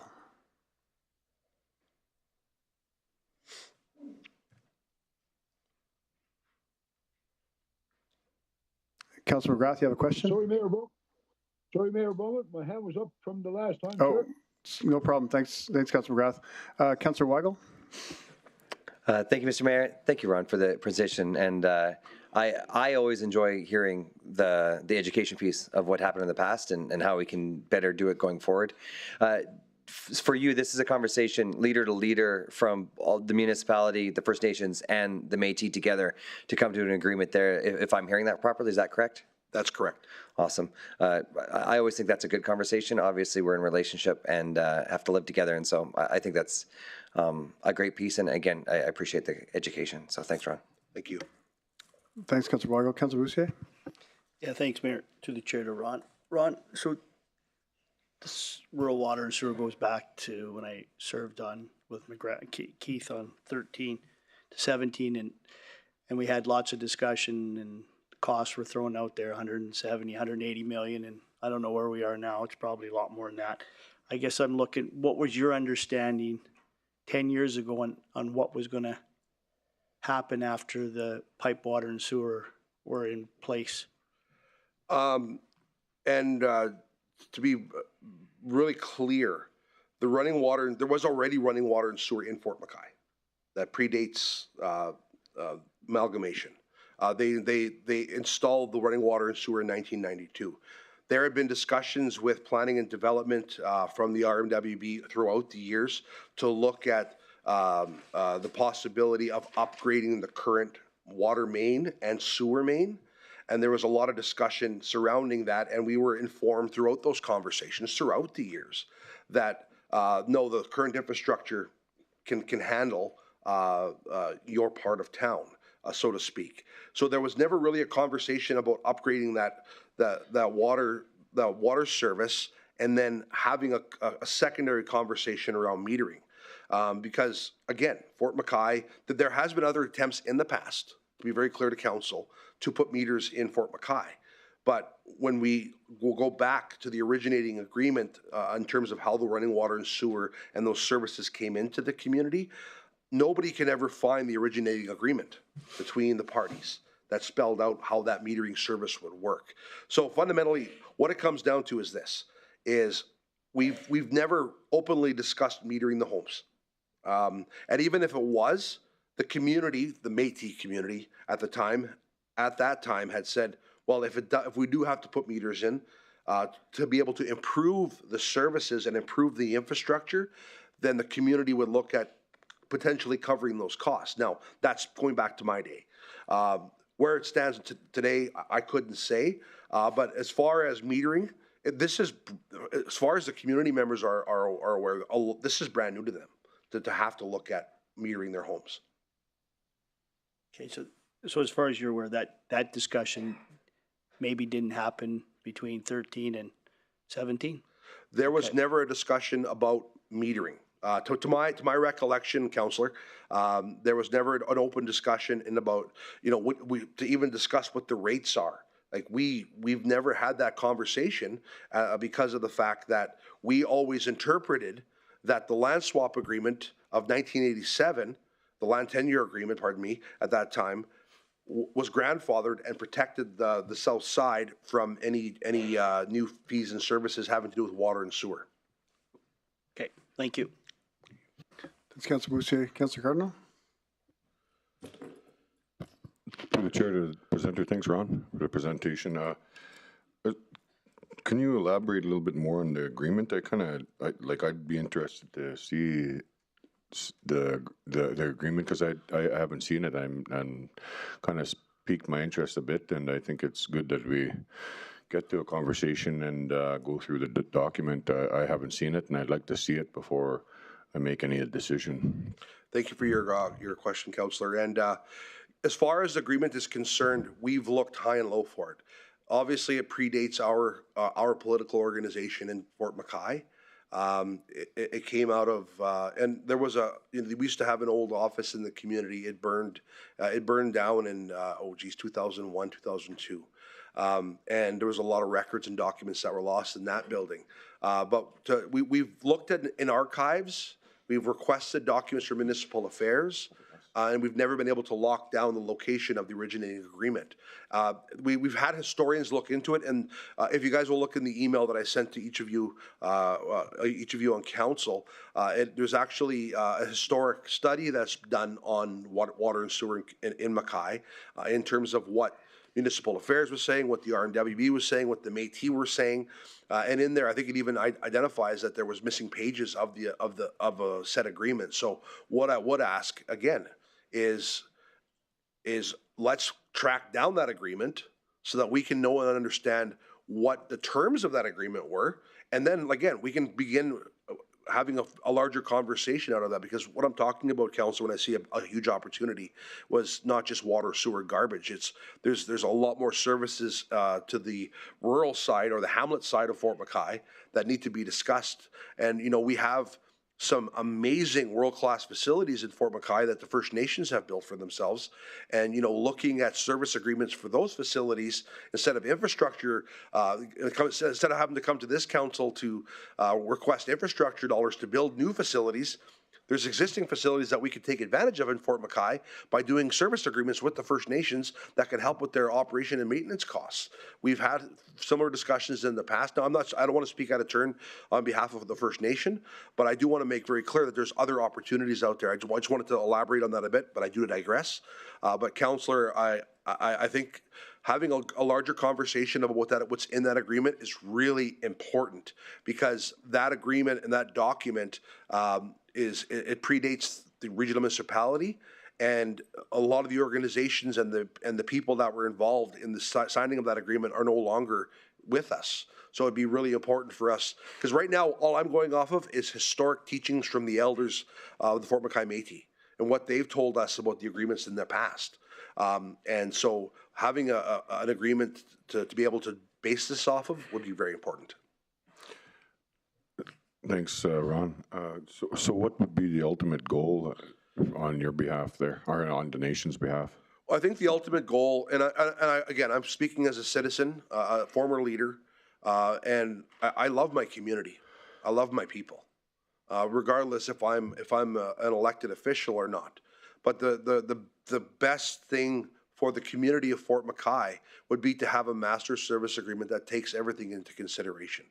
And looking at that as a way that spells out rates, fees, costs associated with services delivered to Fort McKay, and the potential of cost sharing on certain aspects. I mean, I'm not opposed to that. What I do want is a greater conversation so that we can, I think it's important that we put everything on the table in terms of what this discussion means, because I want to make sure that the finance folks for the regional municipality, know and understand those dollars and cents, because of that's obviously an important conversation, especially coming into an election, budgets, where we are politically as a country. I think it's an important aspect for us to be as clear as every dollar that we spend within this region is maximizing the services provided to its residents and to its constituents. So as far as I'm concerned, Councillor, the be-all, end-all of this would be to look at getting a master agreement between the regional municipality and the community of Fort McKay, because again, Fort McKay in itself is a microcosm, and it's really important that it's looked at in that circumstance. Thanks, Ron. Thank you, Councillor. Thanks, Councillor Cardinal. Councillor Grandison? Thank you, Mr. Mayor, through the chair. So, Ron, you may or may not know this, but I'm the guy who built the water and sewer in Fort McKay. I was the band manager at the time. The split was 90-10, with the federal government assuming 90% of the cost, 90% of the operation. And if memory serves, at the time, there was a plan for Fort McKay to take over operations of the water treatment plant and an agreement with the Métis on the south side. That never happened, as I'm sure you know. We're still operating the water treatment plant. The amalgamation agreement happened, and suddenly the municipality is now supplying water and sewer, and the province expects us to collect the costs related to water and sewer. So we're being served by multiple masters, and you're correct. There is a history, and I don't remember all the details, quite frankly, but I do know that Marcel Uliak was on the ID side and managed the 10% related to the south side. Yeah. And on behalf of the First Nations, I managed the 90%. So that's a bit of the history from way back when. And a question, Councilor Grandison? there is. He was talking about the history, so I was trying to give him a and I piece. think we can get to that when it comes to debate and discussion, but if you have a Fair question. enough. My apologies, Mr. Mayor. So I guess part of my question was, you were aware of that part, and so part of that is we're now dealing with pressures from the province as well. So I don't disagree with you. I appreciate your comments. I just didn't know whether you knew that part of the history. Absolutely, and I am aware that you were a part of the project, and I am very much aware of the historic originating agreement around the water treatment facility, and what that was supposed to look like at that time. And I am aware that Municipal Affairs is having a greater conversation. Prior to Fort McKay Métis Nation purchasing our lands in the hamlet of Fort McKay, there was a large conversation surrounding that with Municipal Affairs, because that's who we bought the land from. And in that conversation, it was made very clear that water and sewer services are going to have to be, there's going to have to be charges brought into play when through this purchase. So you need to know and understand that the community or the nation will be responsible for those costs. And we accepted that, obviously, because of the fact that it was one of the terms of purchasing the lands in the community.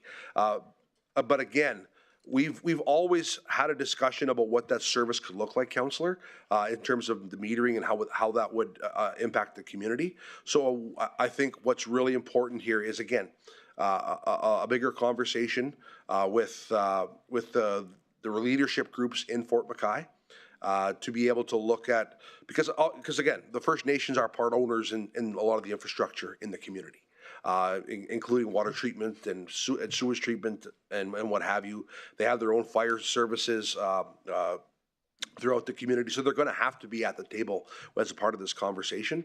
But I think, looking at this overall, what I'm asking for is pause. I'm asking for, some understanding here in that this is a very, very new conversation for the residents. And I think it's very important that if this conversation is going to continue in this direction, that this council give the grace, instead of putting a set date on any type of extension, if you would, that we look at perhaps changing the term to until they reach an agreement with the parties. And again, I don't want to kick this can down the road too far. I think that's not what my intention is, but I think it's really important that conversation start, because I think you'll get a lot of traction once those discussions begin. Thanks, Ron. My apologies to my colleagues. Sometimes I tend to ramble. Thank you, Councillor Grandison. Do we have any questions for the delegate? Go ahead, Councillor Cardinal. Thanks, Mayor. I guess my next question, Ron, would be if the Fort McKay Métis gets the solution that they want, as a municipality, we're kind of always obligated to do it for all Métis communities after that. So I think that it might be a little more work that we have to work on, because that's a big issue. It's a bigger administrative issue if it has to go that route. So do you think that would how it would probably go? So speaking as a Métis citizen, not as a leader. I'm not the leader of the Fort McKay Métis Nation, but speaking as a citizen, I think there has to be a larger conversation, Councillor. I think that will come. The circumstance that's really important with this situation is that the Fort McKay Métis Nation own all the lands. They own all the lands. They own all the houses. Nobody personally owns a house in Fort McKay, Fort McKay Métis Nation lands. Nobody. There's no subdivision that's been done. So to have these conversations about subdividing and the process, that process in itself is a very excruciating process. I mean, we looked at it in the past, and it's a very expensive process. And it's something as a non-for-profit, and as when you're looking at putting money, millions of dollars into escrow, just so you can subdivide your land so you can provide low-income housing. It's very difficult to say, should I put my money in escrow or should I put my money in housing? So the community chose housing, obviously. So to answer your question, yes, I think there definitely has to be a larger conversation. Do I think it happens in this council? I think that time will tell. But I think that it is a bigger conversation to anybody who's looking at an election year to consider as a larger part of a conversation, definitely. Thanks, Ron. Thank you. Thanks, Councilor Cardinal. Councilor McGrath. Thank you, through the chair, Ron, and I hope your cold gets better. Appreciate you coming to council this evening. But just let you know, Ron, the people in Fort McKay were shocked at the people in Timberlea with the utility rates because it was forgotten about all. And when the ID district, changed over to the municipality, there are agreements. You're correct, and it was DCL that put the last lagoon in as almost like capacity. So my question is, Ron, the infrastructure in Fort McKay, and on the Métis side and down the middle of the municipal side, is after quadrupling, if not, the school, the elder center, the kids center, and now on the other end of town, a new fire hall, a new recreation center, or like a meeting place. So we have to look at this. I guess there's two pieces. Where are we going to get the extra water from? And you can't lay the burden back on the citizens in one day because there's no different than the people in Timberlea. We're about 5 years behind of correct billing, and not just in Fort McKay, all over. So I think the thing is, there's a larger conversation, as you're saying, is how long before we're in a pickle, because myself and Council Bourgier went on tour with the leader of Fort McKay, and the landfill is at capacity, and people are starting to shortcut. So I mean, that's our responsibility. So, but what do you propose, Ron? How do we shield ourselves from that uplift? Because people are not going to be able to take the burdens of years gone by of trying to catch up to the bills. And the other thing is, I think we need to engage. We have people that treat water just next door that could probably deliver a good service at a marginal price. So I think where we fell off, Ron, is when we used to have those quarterly meetings. And just your question, Councilor McGrath? But my question is, when do we sit down, what you're talking about, because I think it needs to be immediate, because you have a couple of shortages in the community. So what do you propose, Ron? How do you go about getting us all back in the table where we used to be? So thank you for the question, Councillor McGrath. What I propose is, if I believe everybody at this table wants to have this conversation. I think every councillor wants to ensure that this conversation takes place. I think where there's a will, there's a way.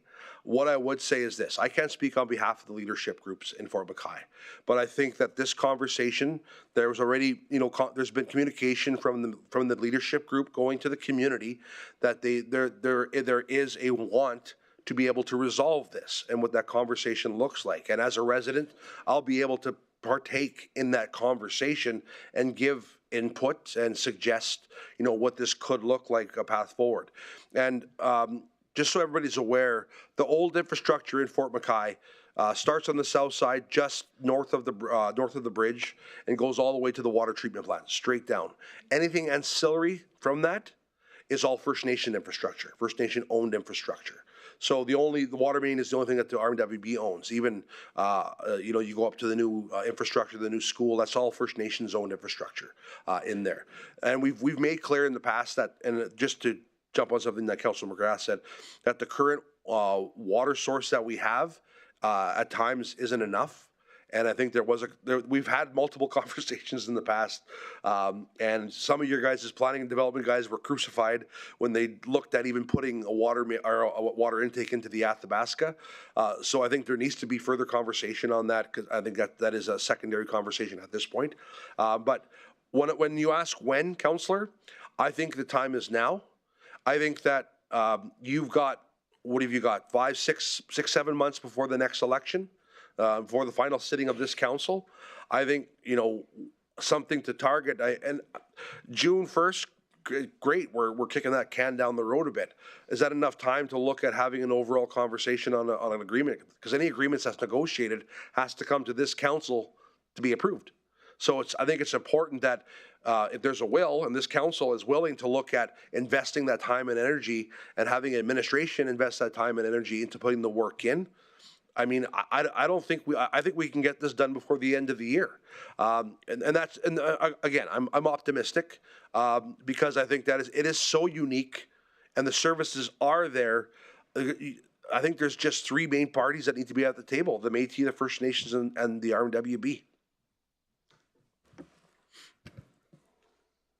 I certainly appreciate it, Ron, and I share the same thing. It's like we got to face and pick up the buck, because it's going to happen sooner or later, and people have been left alone. It was the same people in urban. So I guess the question, I appreciate your answer, and I think Mayor Bellman knows that. Because when we're here, that we're making irregular stops, you get educated, and I'm like you, there's enough time if we're willing to put in the time. I appreciate what you said this evening. It's not on deaf ears. Thank you. Thank you, Councillor. Thanks, Councilor McGrath. And I don't see any other questions there, Ron, so thanks, appreciate it. And I knew you'd have lots more time to talk. Thanks. Do we have any other delegates this item? Can someone make the motion for the second reading, number 25/007, amendment to fees, rates, and charges bylaw? Councilor Grandison. Thank you, Mayor. I move that bylaw number 25/007 being an amendment to the fees, rates, and charges bylaw 24/026 be read for a second time. Thanks, Councilor Grandison. Thanks for the second, Councilor Boussier. Does council have any other debate, discussion, or comments from council? My first question, I don't know where it would go. It's how much right now, because I know there's a shared service agreement with First Nations, as Mr. Quintel mentioned. Does the municipality pay compared to, and then ISK pays their portion of the water treatment plant? I don't know who would, that's.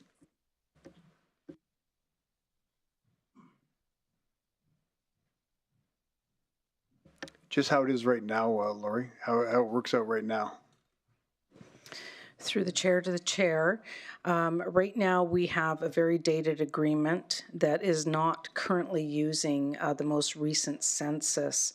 So we are still subsidizing even the First Nations, the services that we're providing for them, but we've been actively working with members of ISK for a new agreement, which will come into play in 2026. If we continue on with that agreement, because right now the nations in some cases are wanting to have an agreement directly with ISK, and then we would provide the service, and then they would pay and then recover from ISK. Okay, perfect, thank you. And next question for Dennis, IRR. Does we have with, as Mr. Quintel mentioned, do you think 90 days would be sufficient time to consult with the Métis leadership on this? I know we did hear from Mr. Janney on this, but would that be enough time to, I'll hit that again. Would you have enough time? Would we have enough time as RMWB to engage with the Métis of Fort McKay? Through the chair to the chair, yes, we can. Currently, what we have that we could utilize immediately is protocol agreements. We have a protocol agreement with Fort McKay First Nation as well as Fort McKay Métis. And they both signed off on it, and we provide capacity funding to both of them. We have reps from the First Nations here that we work with. We have work plans, and them are currently being updated. We are working on the water source, and so we got a lot of things on the go. As far as the engagement, we can start right away with both of them, put it on our work plan, and we're good to go. Perfect. Thanks, Dennis. Appreciate it. Councillor Grandison? Thank you, Mr. Mayor. I appreciate Laurie's comments. I know it's been a challenge trying to get those agreements and get the money back that we're owed for the water production and such and sewer. The only comment I have, I certainly appreciate Ron's comments. Much like our last process, it's been going on for so long. I absolutely support the consultation and moving forward. What I would not support is not doing anything until an extent, like even if we start with something simple. But I think we have to get the process moving forward. Even if that's just a nominal fee to the nation itself who own the land. I don't know what that looks like. But I think if you prolong it and prolong it and prolong it, much like we just talked about with the land use bylaw, I think this conversation's been going on for years, and it just never gets resolved. So I think we have to start somewhere. Those are my only comments, Mr. Mayor. I don't necessarily agree with going right for the juggler and the meters and all the rest of it. I think that would probably, there needs to be a lot more work before that happens, but I think something should occur. Between now and then. Through the chair to Councillor Grandison, I would like to put a bit of a correction out there. There was never any conversation about putting meters into the homes in Fort McKay. Okay. It would have been an unmetered charge, which is primarily the reason why we brought forward the bylaw that we did this evening, was to reduce that fixed rate down by 40%, because we were taking the average of consumption across the region. Okay, and so the lower costs were related to the actual cost versus the assumed cost. Is that correct? I think so. Okay, well, that's what it sounded like you just said, so thank you. Thanks, Councillor Grandison. Also, before we go to other questions, other comments and debate points here, we also have that amendment that was mentioned and passed out. Does anyone want to put that amendment on the floor so we can vote on that as well?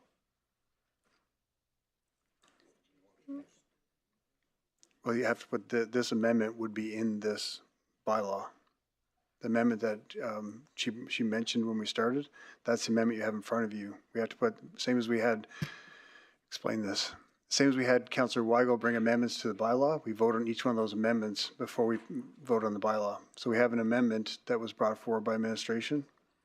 And if someone wants to make that motion, then we can vote on that first and then go back to the, yeah. Go ahead, Councillor.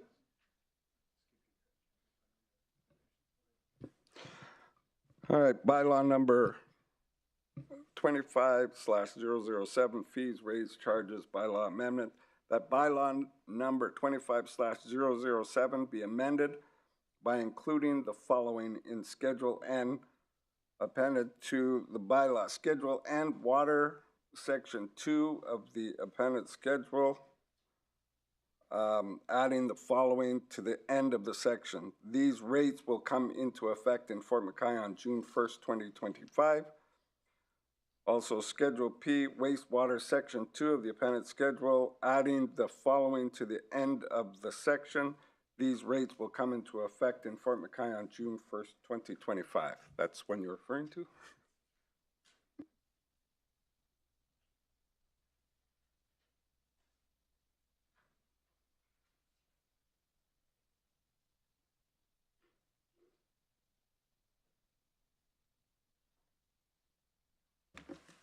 Thanks for the second, Councillor Weigel. Go ahead, Councillor Cardinal.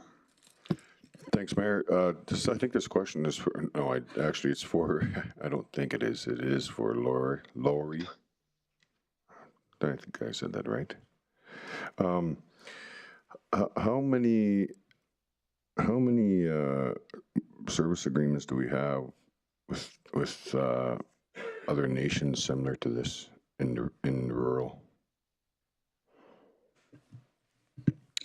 Through the chair to Councillor Cardinal, I'm aware of one agreement with Indigenous Services Canada that covers Fort Chipewyan. I'm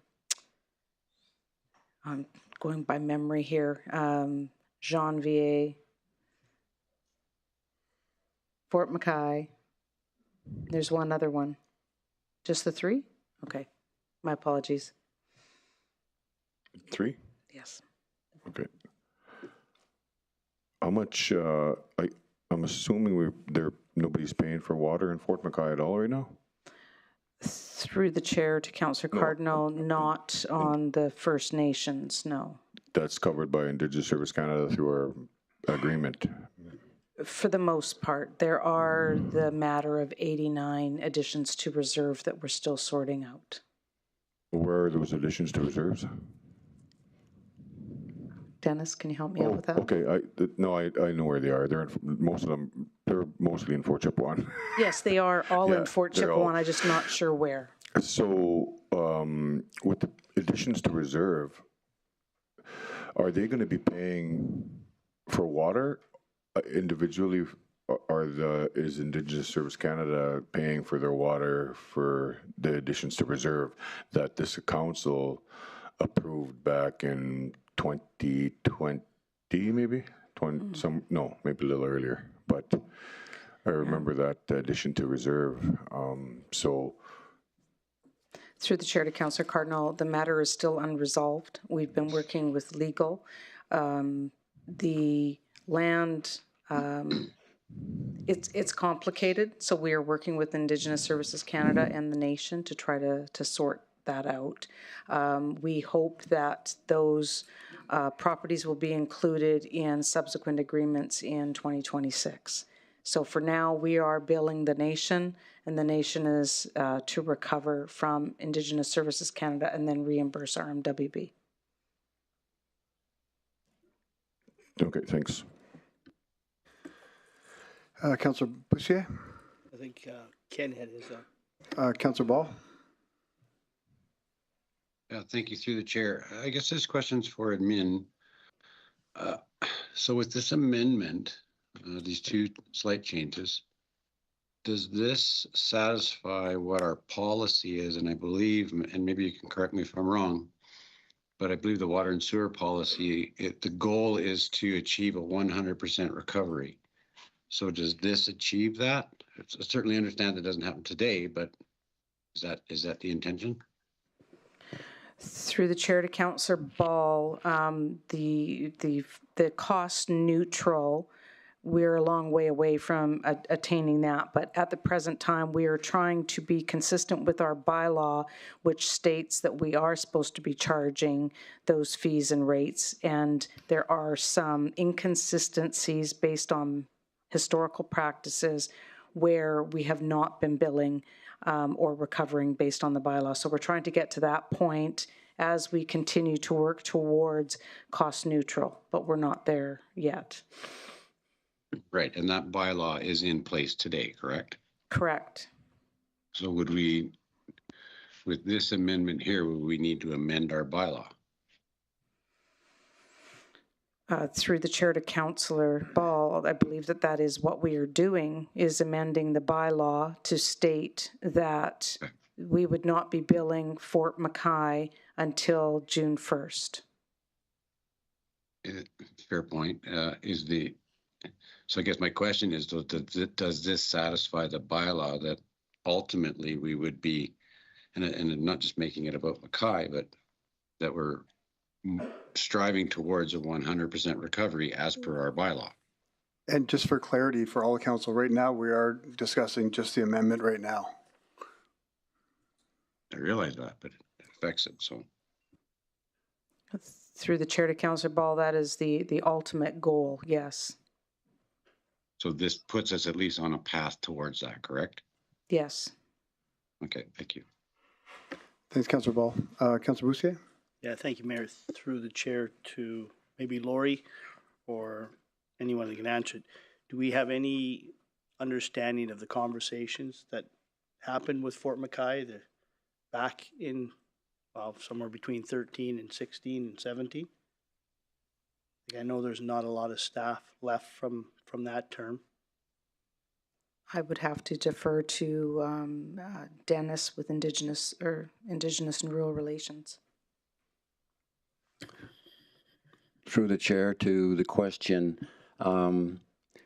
no. I know there has been some meetings and that type of thing, but Mr. Ron Quintal, he very eloquently talked about the differences in Fort McKay Métis with the purchase of land and not being able to subdivide, and some of the history there. It goes back a long, long ways.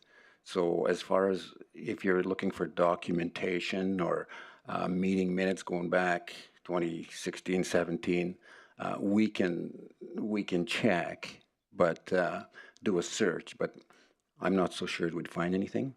Okay. Okay, thank you. And just follow up on Councillor Ball's journey to 100% or full recovery. Do we know where we are with the urban? I know if I look at most people, I think that live in the urban, look at their water bills, they've probably doubled since 14 or 15, or at least mine have. I don't know if that's a question for Antoine or like, where are we with that? Through the chair to Councillor Boussier, I don't believe we have those costs split out. It would take some detailed analysis to look at urban versus rural. And it's a very manual process, so I would have to refer to my team to see if that's possible. And as far as the cost is concerned, I'm not 100% sure that we can actually do that delineation or not. I can certainly check. But I believe that the urban, there's a consistent bump every year, increase in your water, and anybody living in the urban, water and sewer will increase, I think, yearly for a while still. Does it not? Yes, through the chair to the question, but it's not just urban, it's urban and rural. And yes, we do have some inconsistencies as we've presented to council in the past, but those rates are continuing to increase for everybody. It's generally 10 to 15% for water, wastewater, and sewer and garbage. Was it the rural, I mean, it's the billing in the rural, or the billing doesn't really have a significant impact until people have meters on their properties. Is that not right? And I think we're still a long ways from that happening, are we not? I'd have to defer that question to Director Remp. For the chair to Councillor Boussier, the increase that we've experienced, about 10-15% that Laurie is referring to, has been applied both to metered and non-metered services. So they would have seen an increase as well. So if you don't have a meter, you just charge a flat rate and we just increase it every year, 10 or 15%, but it's not measured. Is that safe to assume, Antoine? For the chair, that is correct. Okay, thank you. Thanks, Councillor Boussier. Councillor Dogar? Thank you, Mr. Mayor. Thank you for the nice presentation, Lori, and all the speakers who spoke. My brief question, that what is the percentage of the recovery of the bills? Are they done properly? And is there any bylaw for the defaulters?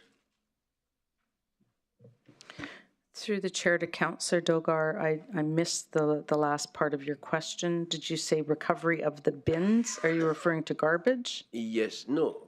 Recovery of the water and sewerage, and those who do not pay. Is there any rules or any bylaw to how to recover it?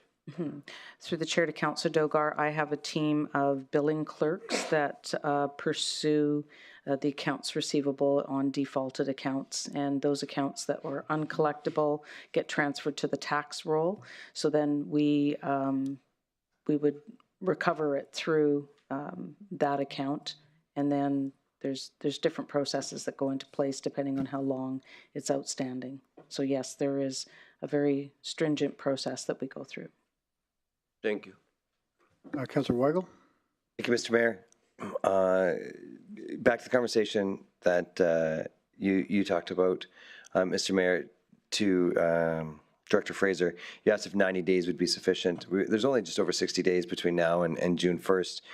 The question is to Director Fraser, is June 1st a sufficient time, or should we move this to July 1st and give ourselves the full 90 days to be able to do it and have those conversations between leadership?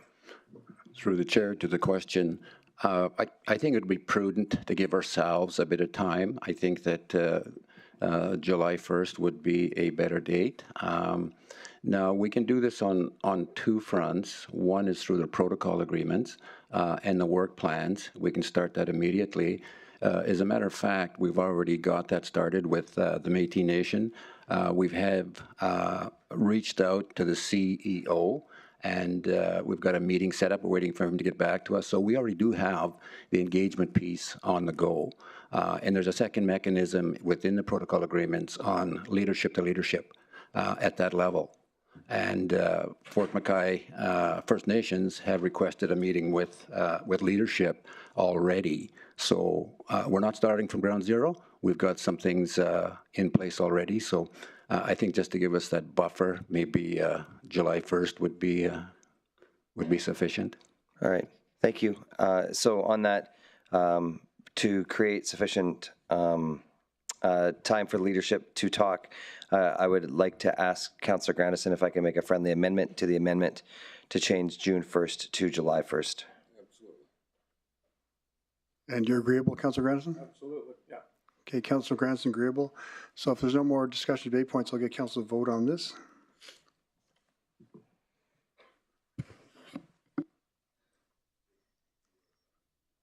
In favor online?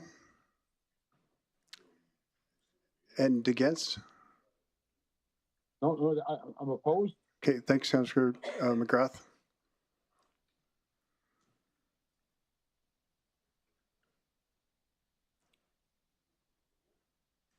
It should come up.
Okay, there was an error there in voting, so everyone could put their votes back in again. I believe, Councillor Rath, we have yours recorded.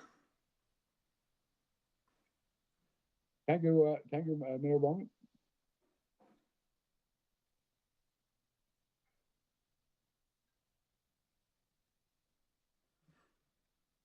And that's carried 8-2. Thank you. And now, second vote. This vote is for the motion that was made originally, the move that the bylaw number 25/007 being an amendment to the fees, rates, and charges bylaw number 24/026 read the second time, and we're voting on that. Councillor McGrath. Thank you. Opposed? Councillor McGrath's opposed. Oh.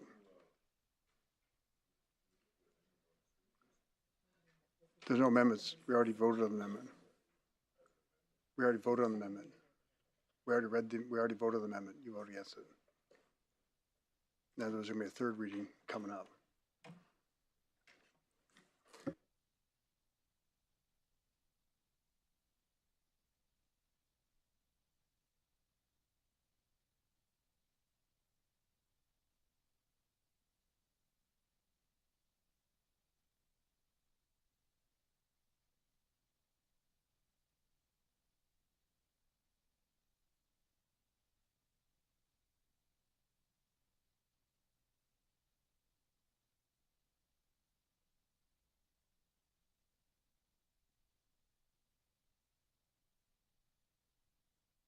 And that's carried 8-2. Thank you.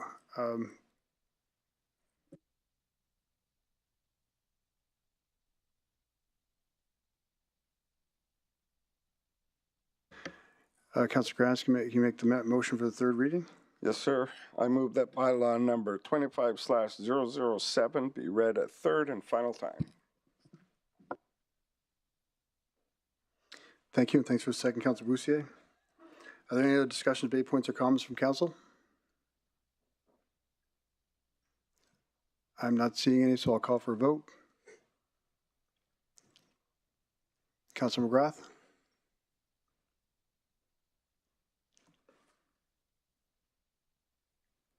Opposed? Thank you. What's that?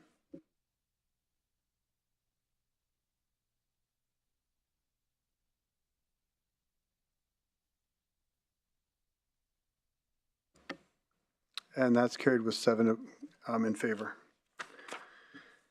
Next up, we have the Community Identification Committee recommendations, naming of the road in Fort Fitzgerald, a municipal facility in Fort Mackay, a rugby field in Thickwood, and a municipal field in Anzac. I'd like to invite Planning Development to introduce a report. If you want to introduce Councillor Lavallee, did you have something to?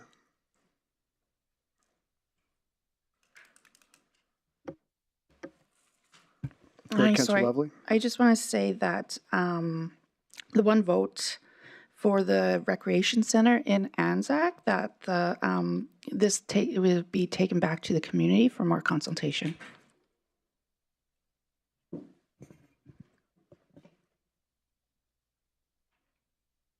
Thank you, Councillor Lavallee.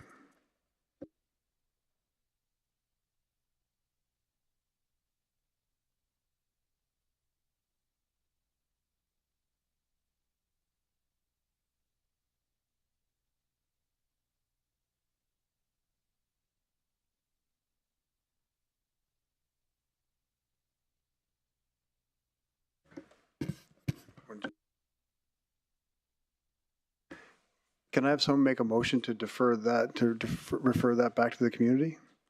Do you want to make that motion specific to item 4? Do you want to do it, Kendrick? A motion to have deferred item number 4 to April 8th, or you guys want to go to the 2 weeks after? Because April 8th is pretty heavy duty. I would just leave it for the committee to talk to the community. Okay. I'll defer the item number 4 from tonight's council meeting to a different date provided by the CIC committee. Thanks.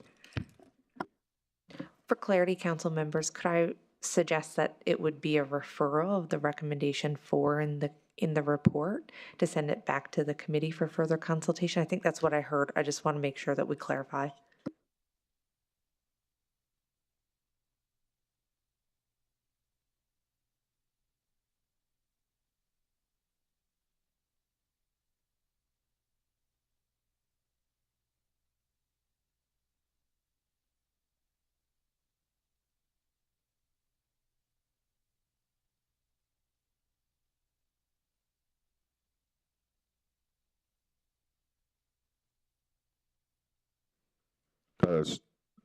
Thanks, everyone. We're just going to take a minute to draft the motion up so it's done properly. Thank you.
council wants to take 5 minutes to use a washroom or anything, I think this would be a good time.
Welcome back, everyone. Councillor Cardinal, a motion? Thanks, Mayor. I'd like to thank you for your patience, everybody. I'd like to make the motion that the naming recommendation number 4 as shown in attachment 5 be referred to the Community Identification Committee for further community conversation and consultation. Thank you. Seconder. Thank you for the second, Councillor Grandison. Thank you. And we'll just call for a vote.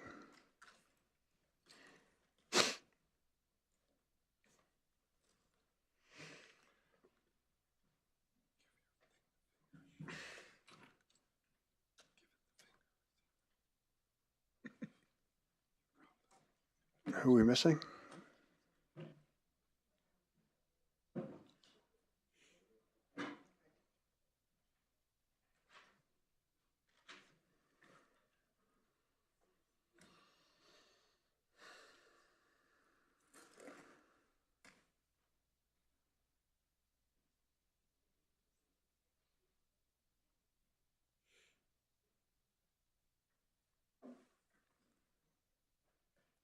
Councillor McGrath?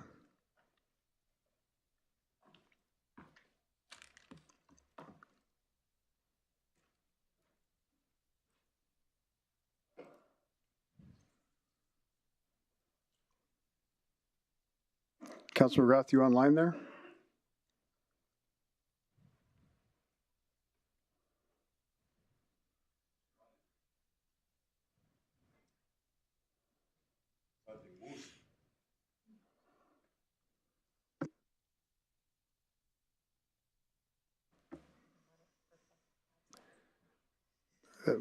Councillor McGrath, you online there? He must be still gone. Okay. So I have Councillor McGrath absent for this vote.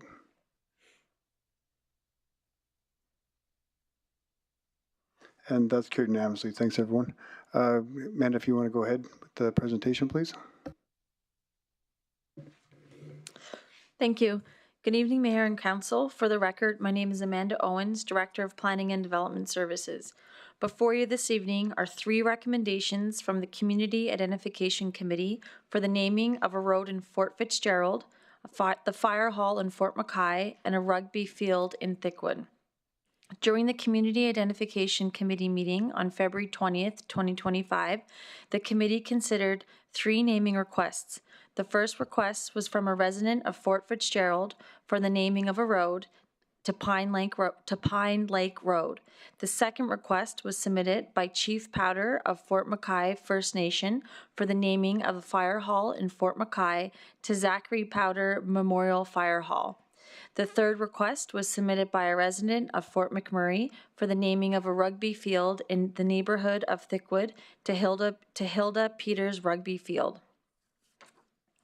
For reference, Pine Lake Road is already unofficially used as the road name by residents of Fort Fitzgerald. The road provides access from Alberta Highway 48 into Wood Buffalo National Park. The road is named after Pine Lake, which is one of the many lakes located within the park and marked by the abundance of pine trees in the area. By undertaking this official naming process, residents of Fort Fitzgerald who reside along this road will finally be able to have civic addressing assigned to their properties. The name Zachary Powder Memorial Fire Hall is in honor of Zachary Powder, who served as Fort McKay's first volunteer fire chief. He was a well-respected member of the community and has received numerous accolades from the Governor of Alberta for firefighting. Hilda Peters Rugby Field will be named after Hilda Peters, who along with her family were the first Polynesians to reside in Fort McMurray. Since coming to Fort McMurray, Hilda was part of the first women's rugby team. She continued to be heavily involved with the rugby community until she passed. The field that is proposed to be named in Ruth's honor is where the Fort McMurray Knights Rugby Club practices near Westwood High School in Thickwood. These proposed names being Pine Lake Road, Zachary Powder Memorial Fire Hall, and Hilda Peters Rugby Field have been approved by the Community Identification System Policy Committee and aligned with the Community Identification System Policy. This concludes my presentation. Thank you. Thank you, Amanda. Do we have any questions from council? Councillor Cardinal? I got a question about the Pine Lake Road. Is that, it's already called Pine Lake Road? Through the chair to the question, it's called Pine Lake Road, but it's an unofficial name. So the process today will make it official. Well, I'm for it. I see signs when I go to Fort Smith that says Pine Lake Road. I'm just wondering why we're doing it. But thanks for the explanation, and I'll definitely support this one. Thanks. Thanks, Councillor Cardinal. Any other questions from council? I'm not seeing any. Thanks, Amanda. And delegates to this item? Mr. Ron Quintel. And again, Ron, just say your name for the record, and just remember you have 5 minutes to speak, and we'll probably give you extra time if we have questions for you. Thank you, Mr. Mayor. My name is Ron Quintel, community resident of Fort McKay, former deputy fire chief, interim fire chief for a number of years, served in Fort McKay for 18 years in fire service, served in the oil sands fire service for 5 years. So when I look at the fire hall in Fort McKay and I look at the consideration of who we're naming it after, there isn't a better person for that fire hall to be named after. Through a number of different emergencies, evacuations in Fort McKay throughout the years, Zach Powder was always somebody that we called on as emergency responders, especially given what the numerous amounts of wildfires. Fort McKay's had 3 different evacuations throughout the years.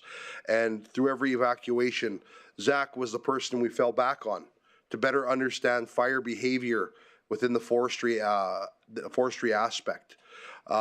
I speak 100% in favor of this, of the renaming of the fire hall.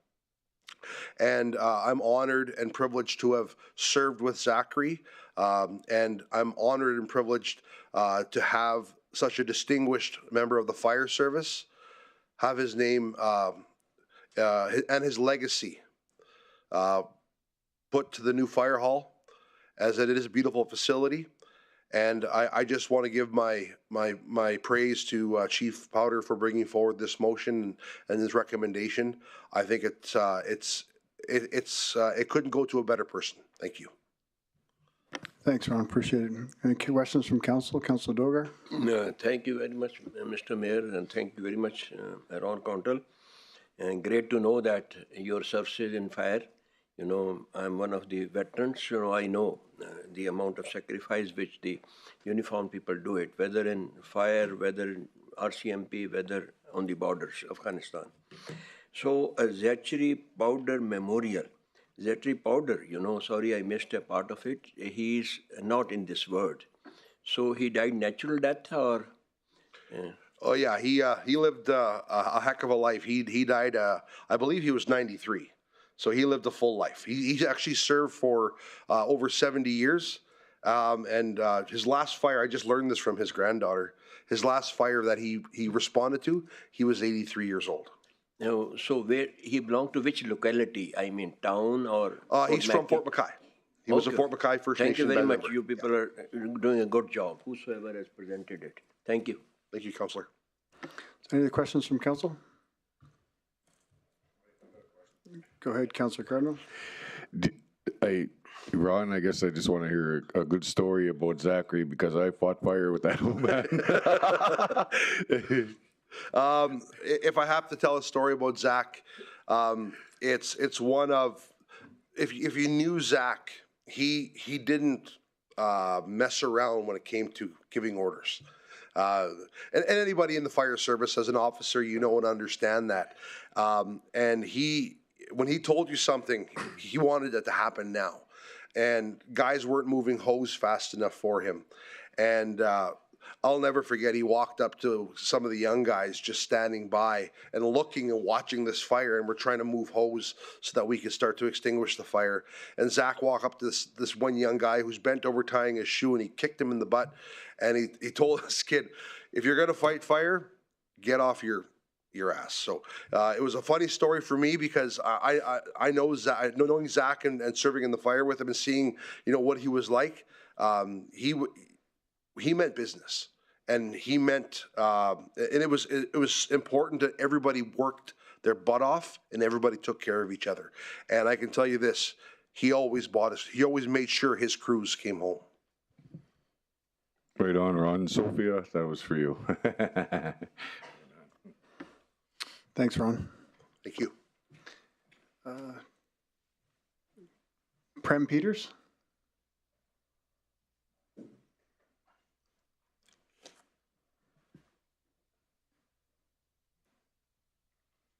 Does Sir Forster want to go with you or do separately? I was going to get the rugby. Okay. If you guys just state your name for the record. Jeff.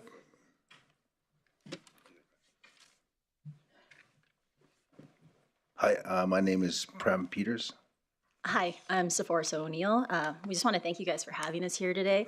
And we'd also like to thank the RMWB Community Identification Committee for supporting the naming of this field. Would you like me to go first? Hi, my name is Sephora O'Neill, and I am currently the president of the Fort McMurray Knights Rugby Club. I didn't play rugby until I was 21 because back in Fiji, females didn't play rugby. It was too rough. It was a sport for males. But then all of a sudden, I see my older cousin, Hilda Peters, playing this very rough sport and excelling at it and crushing it on the field. And that inspired me to play. She was a pioneering women's rugby player. Hilda Peters was on the first women's rugby team in Fort McMurray. It began in the winter of '96. They trained at the Fly Dome up in Gregoire, for those of you guys that remember way back when. When the team started, she was a mom, player, coach, trainer, and everything in between. This team was also the very first Saturday Smile of the Today paper back in the day, too. Hilda dedicated her spare time outside of her family and work responsibilities to help grow and promote the club and the sport. 5 weeks after having her second daughter, she was back on the pitch. Rugby was in her DNA. Before social media, we had something better. We had Hilda Peters. Hilda was constantly making connections in and outside the rugby community. Her outgoing and welcoming personality allowed her to recruit many new players and members throughout the years. Hilda was women's rugby in Fort McMurray and well known amongst other teams in the ERU. As the years went on, serious health conditions kept her from playing competitive rugby, but it never stopped her from being a part of the club. You could find her running water or cheering from the sideline at home games, volunteering at any and all club fundraisers, and eventually becoming a coach with our mini rugby program that we're still running today, passing on her knowledge and passion for the game to a new generation of rugby players. Hilda bled blue and black and fought like a knight until the very end. Although she is gone, we support in naming the rugby pitch after her to honor her commitment, dedication, and love for this club. As our club saying is, once a night, always a night. Thank you. Hello? Okay. Good evening, elected officials, Mayor Sandy Moen. My name is Prem Peters. I am the younger brother of Hilda Peters. I am here and speaking on behalf of my three brothers, Ralph, Pedro, and Phil, as well as my late parents, Severina and Rocky. First of all, I'd like to thank Hilda's daughters, Michaela, Erin, I think she's in the crowd here, and Sasha for allowing the legacy of their late mother, Hilda Peters, stand high above the rafters at the rugby field in the event council votes unanimous. My sister, born June 17, 1970, was the third in line to 5 siblings. Born in Fiji, raised here in Fort McMurray until her last breath on November 3rd, 2021, where she passed away peacefully at the Northern Lights Hospital. She was not only a daughter, a mother, a sister, an auntie, a true friend to many others here in this community. Hilda was known for her dedication and commitment to the sport of rugby and to the Fort McMurray Rugby Knights. One of the original members who was part of the startup of the women's rugby team here in Fort McMurray back in the mid-90s.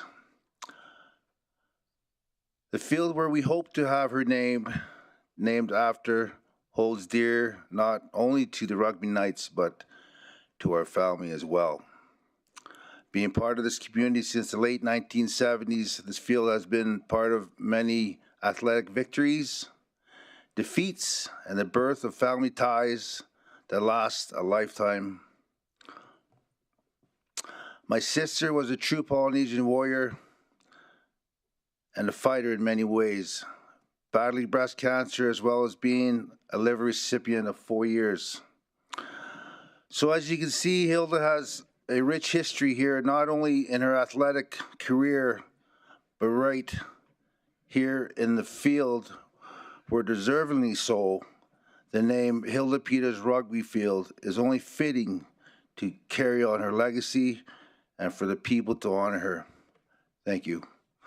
But before I leave the podium here, I'd just like to introduce the supporters that came out. Her daughter, if you could stand up as I mention your name. Her daughter, Erin McDonald. Her immediate family would be Lloyd, Auntie Hilda, Tanya. Could you guys stand up, please? I think I have Wayne here as well. And the kids, Michelle and Seth, are her immediate.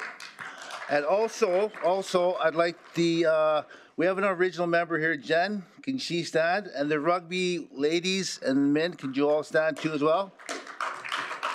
Come on, Joseph, everybody stand up. Anyways, thank you very much. Stay there, Prem. I have no questions. I know the family quite well, and one of the first people I met. But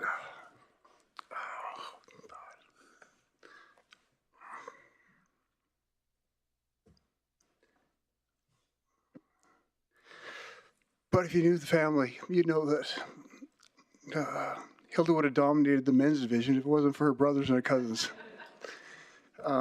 If you've ever been around this town for a while, you know that it wasn't too far. You wouldn't see those boys around the community. And we talk about pride in this community. If you were here for a while, you would have seen our red Fiero went down with the Canadian flag painted on it. That was her dad. Anyways, Councilor McGrath. I just want to say hello to the family, the All Sands Hotel, and she was a tough bird, and we got to celebrate her at East Village one night.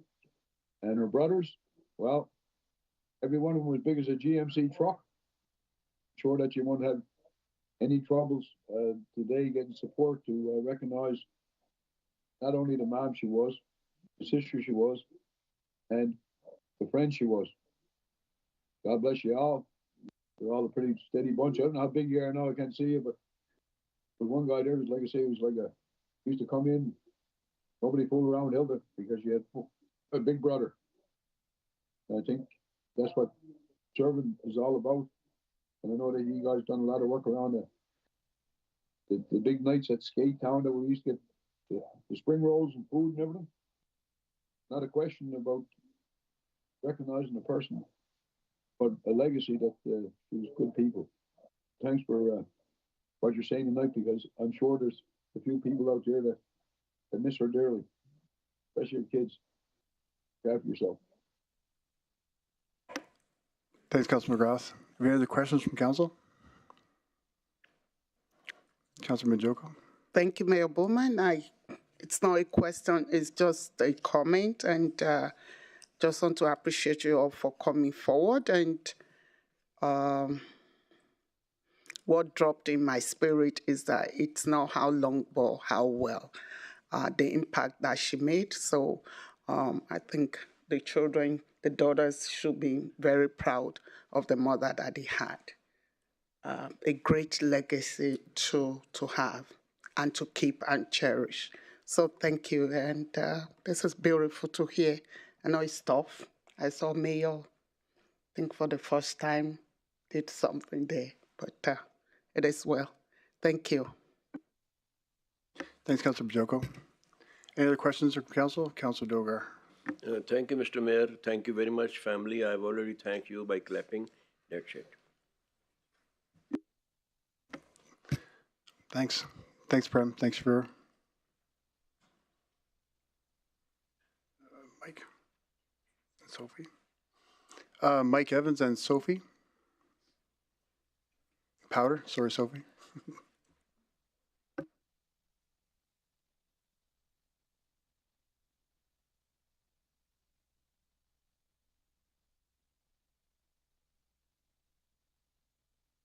Just want to state your name for the record, Mike and Sophie, and just remain seated for questions after. Good evening, Council. My name is Mike Evans. I'm the Senior Manager of Government Relations for the Fort McKay First Nation, and I'm joined tonight by... I'm Sophie Powder from Fort McKay. And Sophie is Zachary's granddaughter. We're not really here as a Fort McKay delegation by any means, and we didn't know that Ron was going to be here this evening. We didn't coordinate this. I think Ron had as much to say about why Zachary is deserving of this honor to have the fire hall named in his memory. So I don't particularly want to repeat any of that. You've got other folks here and other business to attend to, but I would like to let Sophie have just a moment to speak about her grandfather if she wishes. Hi. I'm not only honoring my grandfather, I'm also honoring the former chiefs of Fort McKay. This is what he wanted. He wanted to acknowledge all of the chiefs that put their lives in danger for our community. He was about the community, and I remember as a kid, we had a red phone in our house. I guess it was a direct line from the 911, and I tried to use it, and I couldn't dial because it didn't have no dial tone. But that's how far back he fought fire, not just within the community, but all of Alberta as well. And they have a curriculum after him in Hinton, and all of the teaching that he has taught a lot of rangers and a lot of firefighters throughout his years. So thank you. I don't know whether we'll have to get in front of you to get permission or not, given that it is a municipal facility, but Sophie had just said that she'd like to see some sort of memorial plaque posted inside the fire hall to every fire chief that has served in Fort McKay. We might just do that in the dark of night and let you know about it afterward.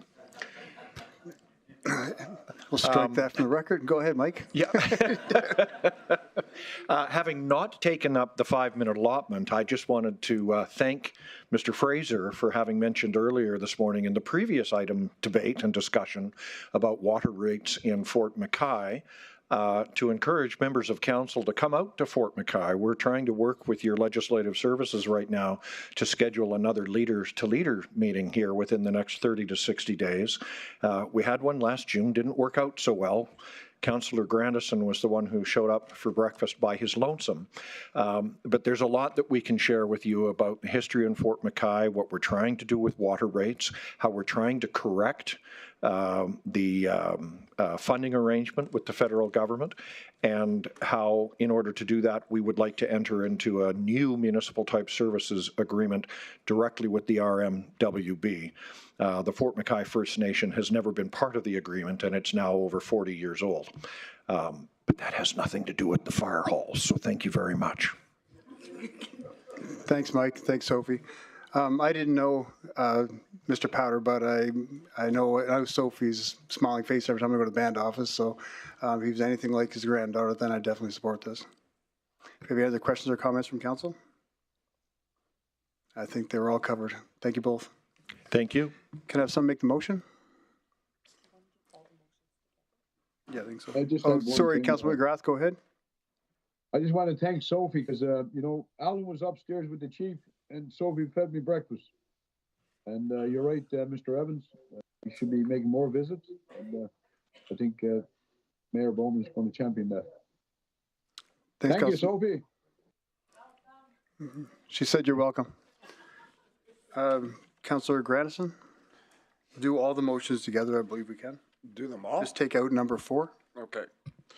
All right, number 1, that the road in Fort Fitzgerald, as shown in attachment 2, be named Pine Lake Road. That the fire hall located in Fort McKay, as shown in attachment 3, be named the Zachary Powder Memorial Fire Hall. That the rugby field, as shown in attachment 4, be named the Hilda Peters Rugby Field. Thank you, Councillor Gradison. Thanks for the second, Councillor Weigel. I don't think there's any debate, discussion from council. I think we've... Councillor Walkwin. Thank you, Mr. Mayor. I would just like to say thank you to Sophie and for Mike coming up forward here. I remember talking with Sophie a while back, and this was her dream. And when she did bring that to me, I immediately talked to Jody about it. And, you know, there's like it's been repeated, there's no better person than to name that fire hall after. Awesome job, Sophie and Mike. Thanks, Councillor Walkwin. Councillor Cardinal. Thanks, Mayor. I'll be supporting all the motions. I did want to say something about Zachary because I was a young guy and he was like the fire boss, right? But he was retiring, and that must have been at 70. And he was 75 then. I don't know what exact year that was, but we're firefighting in Fire 42, which was located Legend Lake. Big fire, out of control. Couldn't handle it, couldn't do anything about it. So everybody said, you know what, let's call in Zachary Powder. Let's call Zachary Powder in. So next thing you know, they couldn't do the fire, and then everybody in the fire camp was like, Zach, I think Zachary's coming, man. I think Zachary's coming. Next thing you know, the helicopter comes flying in, and here's Zachary. And he comes out of retirement to come take care of this fire. And all the fire bosses were listening to him because, you know, he's got so much experience. And it was pretty cool to see him standing there and everybody with their papers, you know, looking at him and just paying attention to what he says, and everybody moving around. So it's pretty memorable to be able to have Zachary, the fire hall, be named after him. But also one of the reasons on occasions like this, these are the reasons why we listen and pay close attention to everybody's deepest concerns and about how they value their families and what it means to them, and to have their name and history keep on going. So I did want to say my blessings to Michaela, Aaron, and Sash, mom and dad, which is Rena and Rocky, Ralph, Pedro, Phil, and Prem, and Hilda's man, Jerry Breen. My condolences to everyone. I'll be supporting the motion. Pine Lake Road, I already know it as Pine Lake Road, so I'll be for that one too. So thank you, everybody, for taking the time. Thank you to Chief and Counsel at Smith's Landing, I believe it is, in Fort Fitzgerald. So I'll be supporting the motion. Thank you very much. Have a good night. It's Councillor Cardinal. Councillor Weigel. Mayor. Thank you, Mr. Mayor. I just want to say thank you to all the speakers and everybody that's come out for these. This is the legacy that we live for. It's part of one of the best parts of our job is that we get to learn the history. You know, I've been in Fort McMurray only 20 years, and when I hear history like this, I feel like it's a very short time. And so learning about the legacy of the people that have come before us and to be able to remember them like this and meet the people that knew them, it's a great honor. So I just want to say thank you for everybody come out, and I'm excited about this and we'll be supporting. Thank you. Thanks, Councillor Weigel. Council, have any more questions or any more debate points or comments? I'm not seeing any, so I'll call for a vote. Online in favor. Thanks, Councilor McGrath.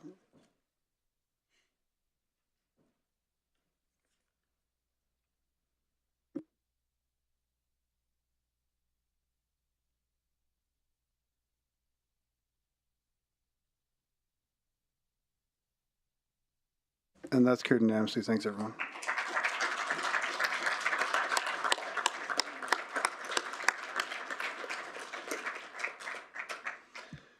And thanks, everyone, for spending the last 3 hours here. Next up, we have Veterans Recognition Crosswalk, and everybody's going to leave, doesn't want to stay.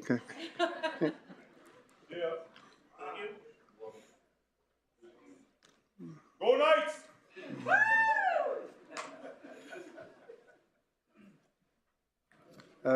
Councilman Joko, you have light on for this? This Veterans Crosswalk.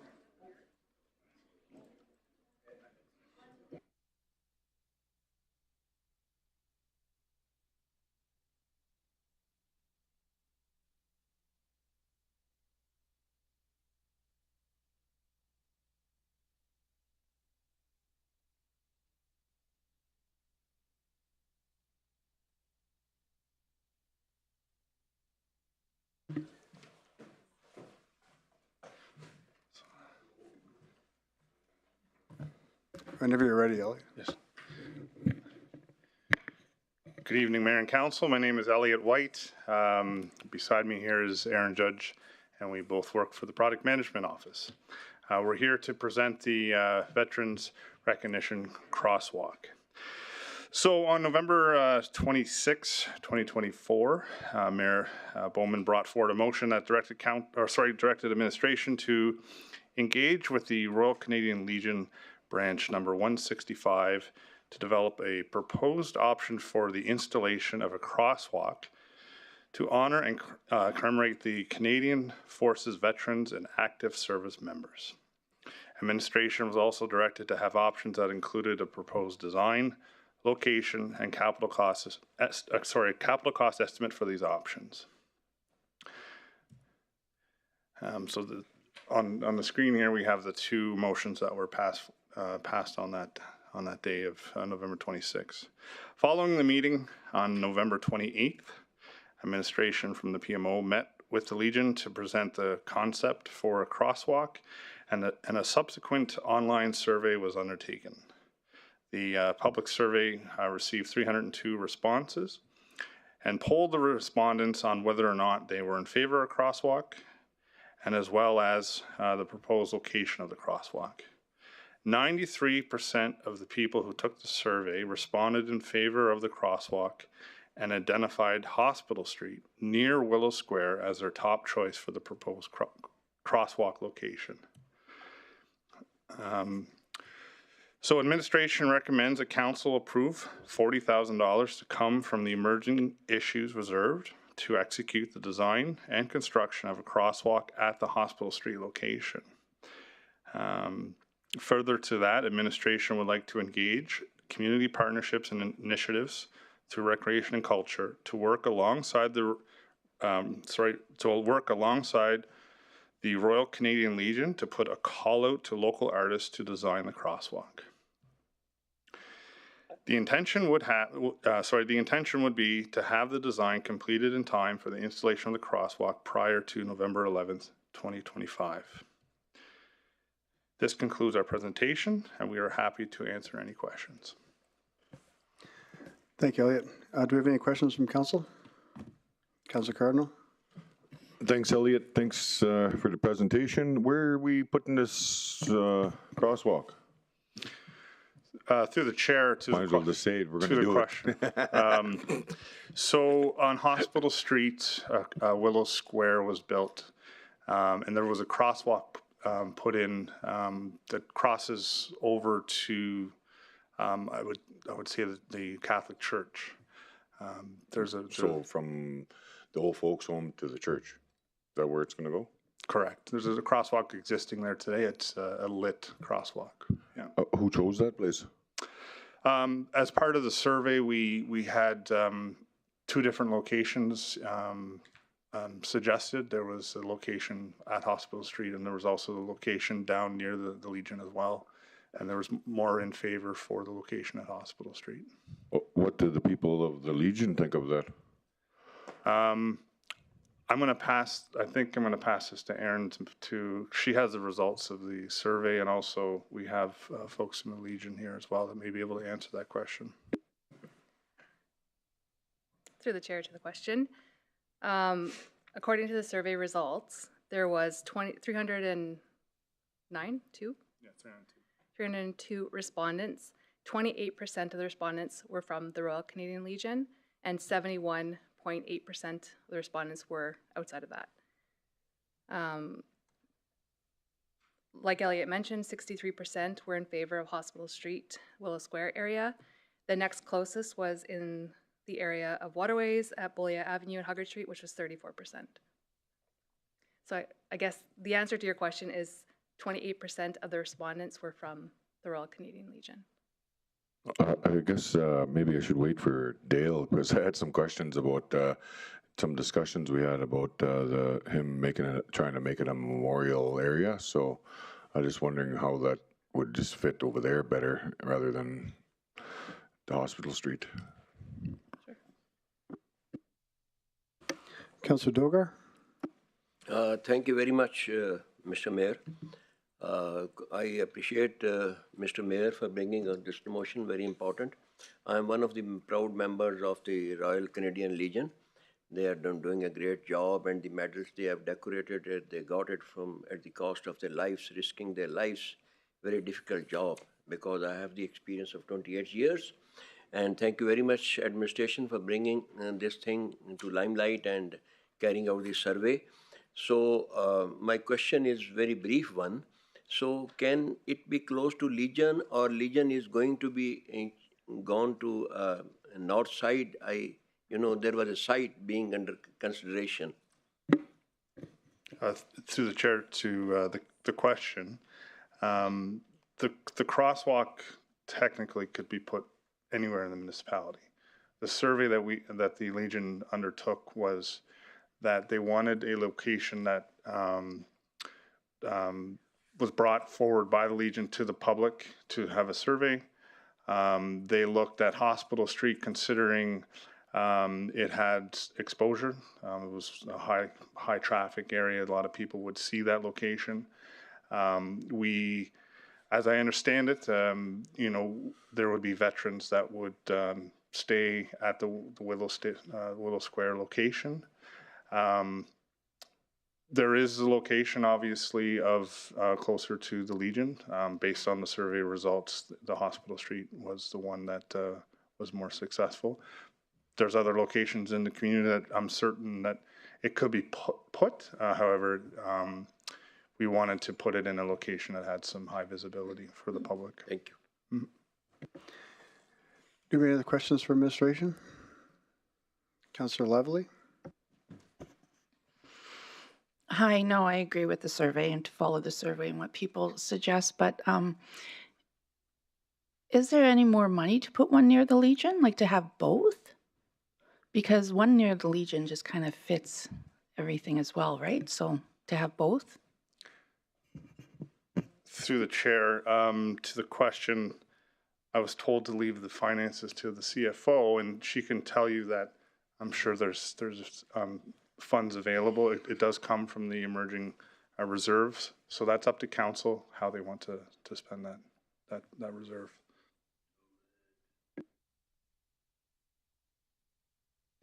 Do we have any other questions for administration from council? Councillor Dogar, have a question? Or sorry, Councillor Cardinal. No, you don't have a question. Do Councillor Cardinal has a question? I do, I think. Thanks, Mayor. I'm okay with the one spot. Just right now, we can go to, we get debate. You can talk about that. Questions right now. Any questions from council? I don't see any. Thank you. And delegates, we have Ron Peltier. And just for the record, Ron, if you just want to say your name, and you have 5 minutes to present, and then just remain seated for questions. Ron, please.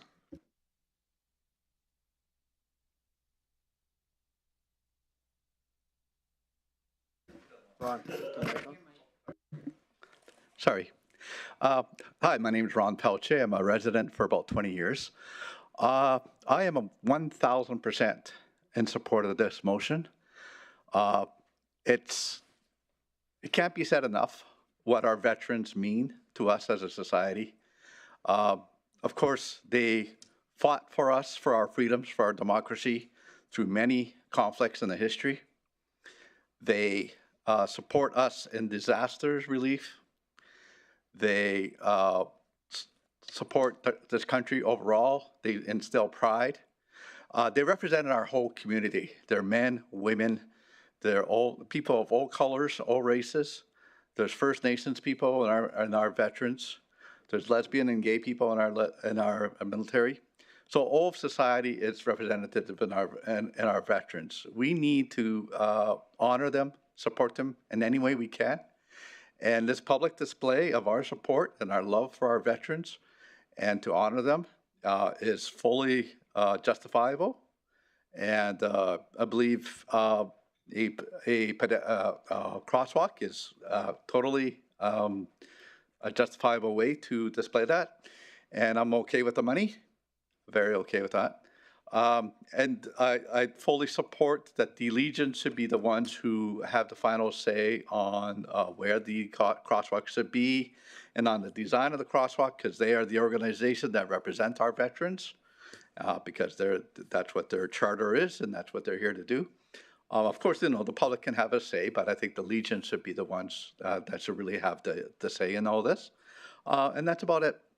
So kudos to the mayor for bringing up this motion, but I do support it, and I do think we need to honor our veterans. We need to celebrate Remembrance Day every year. I've gone with my family for a long time, but we just need to do more. So thank you. Thanks, Ron. Appreciate you presenting. Any questions for presenter? I'm not seeing any. Thanks, Ron. Thank you. Dale Benfield. And Jim. If you want to, will you be speaking as well, Jim? I just asked Jim, are you speaking as well? No. Okay, if you just want to say your name for the record, Dale, and then go ahead. Okay, Dale Benfeld, First Vice President of the Royal Canadian Legion Branch 165, your local Legion. I come before you tonight to first to thank you, the Mayor and administration, for all the work that has been done on this project. But I'm here for a fuller picture. As a veteran of 40 years of uniformed service across Canada and around the world, symbology is very important to us. Symbols of sacrifice, symbols of national identity, and symbols of comradeship are very important. And I am against making a crosswalk. Why? I do not believe those symbols should be on a street. Somewhere where you walk on them, you drive across them, they become defaced, covered with snow, sludge, and tire marks. The fuller picture I want to see is a mural, or even better, we have a park beside the Legion that has a cenotaph, but we have no memorial park in this community.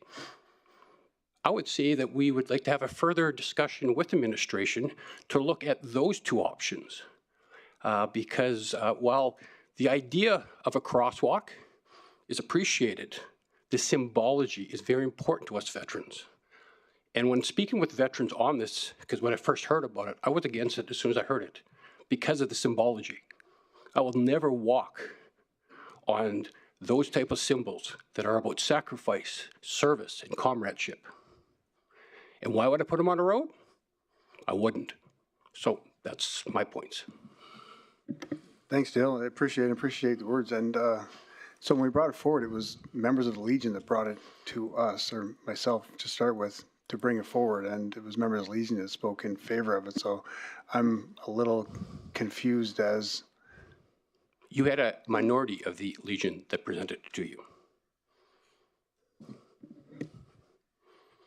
You were here that night, Jim? Okay. Yeah, I just trying to remember. Okay, thank you. Is there any questions for the presenter? I'm not seeing you. Thanks, Dale. Thanks, Jim. Oh, sorry, Kendrick has a question. Yeah, that's me. Oh, he's late. No, I was kidding. So you're not for I like the idea too. After the symbology that you've explained, I think that I would recommend an amendment of some sort, or Again, because we're now just questions, oh, then shoot, we'll get that's to right, that. Sorry. Yeah. Okay, let's go back to the question. So from my recollection, you would not want to see the crosswalk. That is correct. Okay. That's it for me, Mayor. Thank you. Thanks, Councilor Cardinal. Councilor Weigel? Thank you, Mr. Mayor. Yeah, I think the clarity here is important. Are you speaking on behalf of the Legion as the president? That is correct. As the first vice president. Yes. Okay, awesome. Yeah, I do think that's important in hearing the voice of the Legion. So, Any questions from council? Councilor Benjoko? Thank you for coming forward, and we appreciate your services. And the point you made was strong and clear. So you have some other suggestions that you've talked about right now? Yes. Currently, we have a park that's around the cenotaph. Yes, it's maintained by the Legion, but we've always wanted to see a memorial park, with the centerpiece being the memorial. And now with the museum and the museum pieces all around it, it becomes a centerpiece for reflection and really education on service and the military. It's the only military touch point we have in this community. And so by making the park that's by the Legion a memorial park, would be symbolic. It's from through Mayor to you back again. Is that the park that is just adjacent to the Legion? Yes, that's the one right in front that has the RLAV, our armored vehicle that's parked there as a memorial to the Afghanistan service, and soon to be other vehicles that we parked in it for different conflicts the Canadians have served in. Thank you. Thank you, Mayor Bowman. Thanks, Councilor Benjoko. Councilor Walkman? Thank you, Mr. Mayor. So I'm a little bit confused here. They did a survey. Who was the survey done with? Was it the Legion or was it just the public? That would probably be a question for administration. Was it public? Well, a question for administration when the presenters are finished. Okay. All right. That's the only question. Good. Councilor McGrath, a question for the presenters?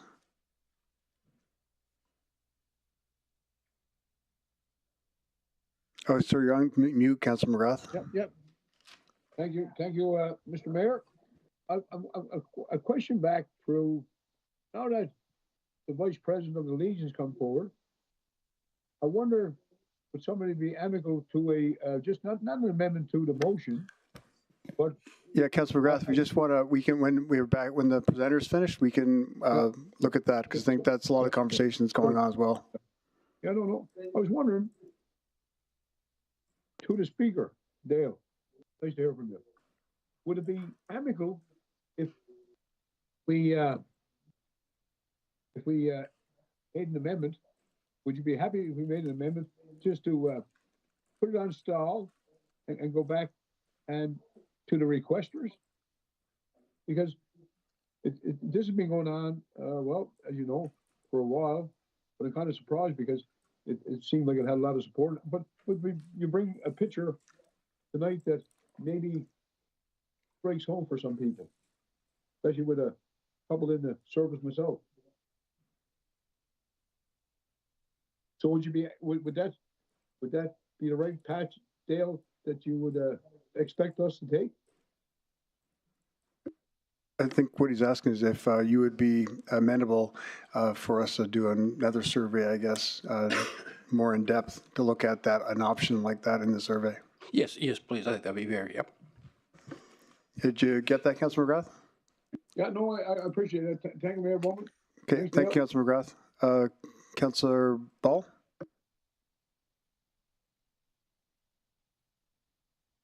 Thank you through the chair. Appreciate your honesty, Dale.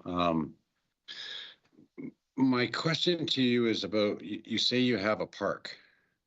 Help me understand that. That's just part of the Legion property, is it not? It's not actually a park.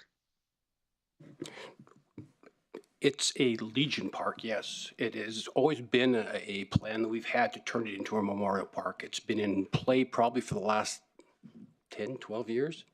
We've even have architectural designs on it. No, I appreciate that.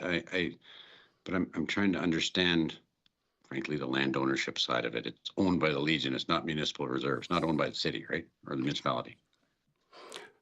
No, it's not owned. It's owned by the Legion. Yes, that's correct. Yeah. Right. So, and I absolutely appreciate your opinion on this. I'm certainly a proponent of vertical structures, not horizontal ones that you walk around on. I've had a little bit of experience building park spaces, and you see what's in front of you, not what's below you. How do we develop something like you're suggesting on land that's not owned by the municipality as a park? That's a little bit of a catch here. Well, that's what I say. It's going to be a fuller conversation. I'm looking for ideas. I mean, we have murals that are more inexpensive to operate than a crosswalk. It lasts year-round. It's not covered by things. It's seen by the public year-round. The park is just one of the things. We're working with, I'll use the example, Suncor, to redo our cenotaph, to have it they've given us the money to redo our cenotaph, which has been built 40-some years ago and finally going to get corrected. So we're looking for all types of things. Like all things, service veterans, there are a lot of times I thought about during conflicts, and we've been out of our last conflict for 13 years now. And so we're in an educational phase now with our youth, the college, and community groups. And so by getting more of the community aware of what's down there, the more they can get educated and the more they can get to know what we do and what we've done. Okay, I certainly appreciate the idea. I'm trying to understand the logistics behind. Yeah, the legalities I can't tell you. Yeah, how we can support. Yeah.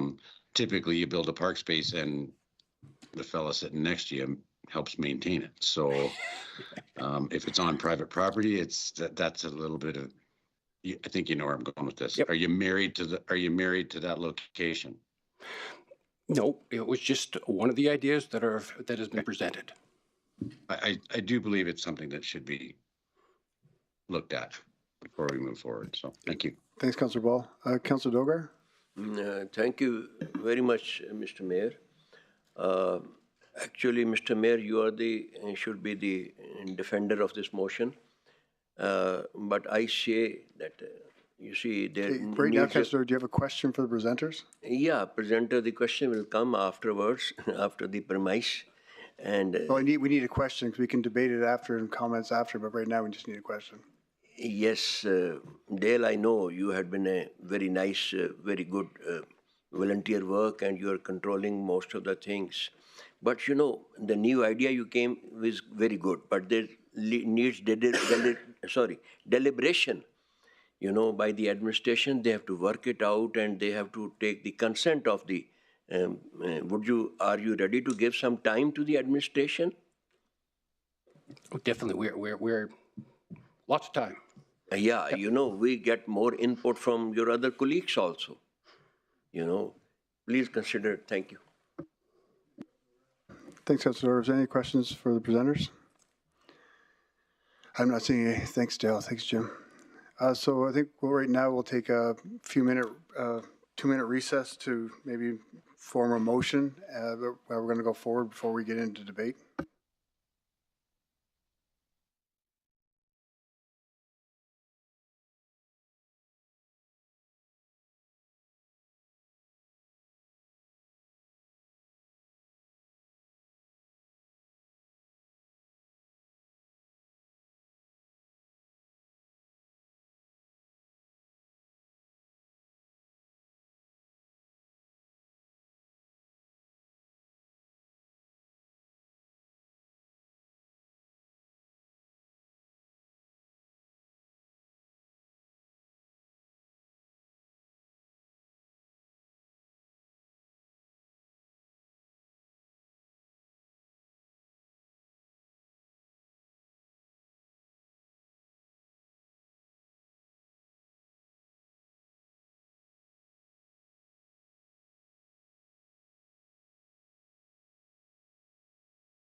Welcome back, everyone. Councillor Grandison, a motion? Thank you, Mr. Mayor. I'd like to suggest a motion that we have administration return and have a greater dialogue with the veterans, the Legion, to determine other options that may be more appropriate relative to memorial for the veterans.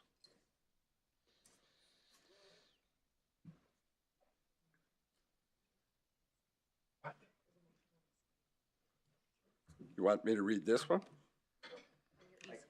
On my e-scribe screen, thank you.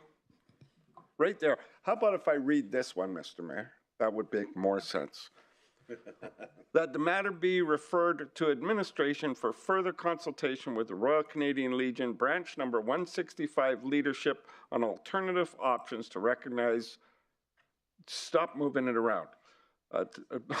My God, options to recognize veterans and report back to council. It's what I said, just a little different. Thank you. Thanks, Councillor Grandison. Do we have any debate or comments from council or questions, administration? Councillor Cardinal? No, I think that keeping the motion the way that it was to put the crosswalk on the street across from the church to Willow Square would be a good option. Okay, and they can bring that back because right now the motion that's on the floor that's been seconded I is thought the we're one. debating. Yeah. We're debating, aren't we? Yeah. Oh, I'm debating. I'm just like, know that you can't put another motion until that one's done. No, I know. Okay, go ahead. I'm not motioning nothing. I'm debating, yo. I think that there could be a resolve with the original motion. I think that I really appreciated Dale's commitment and how the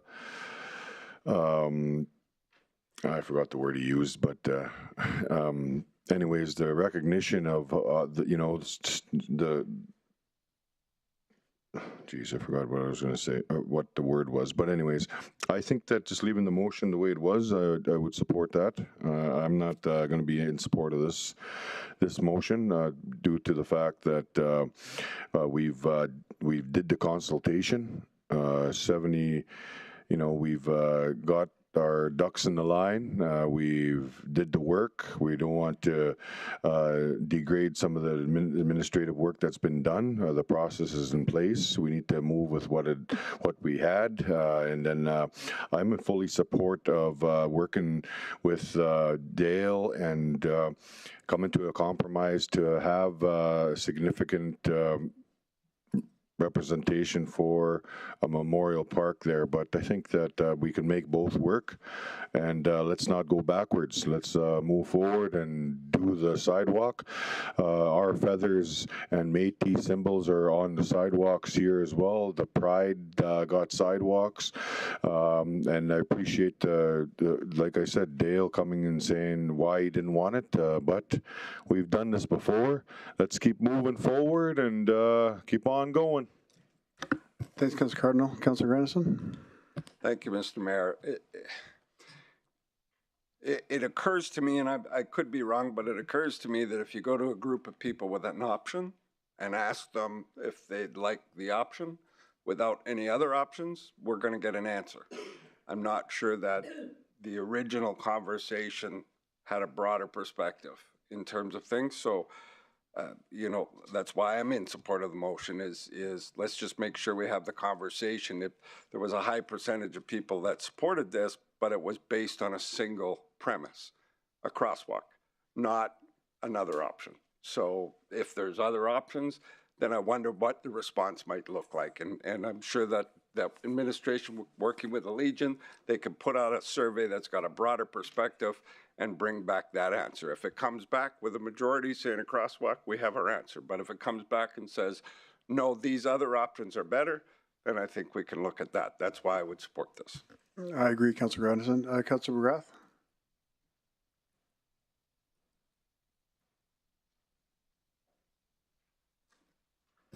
Councillor McGrath?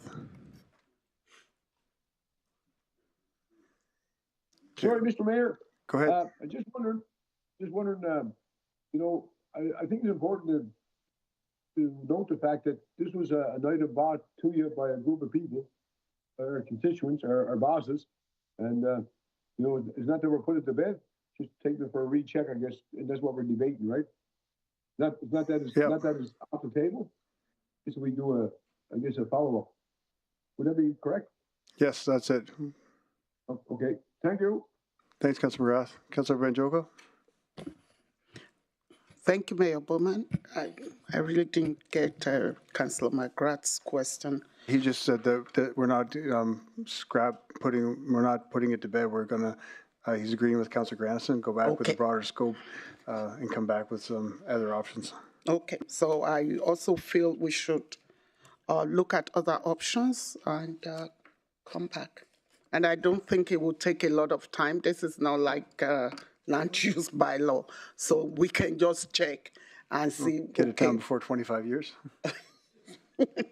So I don't think this will take very long. No. Thank you. Thanks, Councilor Banjoko. Councilor Dogar? Thank you, Mr. Mayor. You see, there should be consultation and voting of the members who are legitimate members who are on the roll. Their vote should be one, and those outsiders should be half vote. So preference should be given who are the legitimate members. Thank you. Any other comments or debate points from council? I'm not seeing any, so I'll call for a vote. In favor online? Thank you, Councilor McGrath. In favor? So much, my man.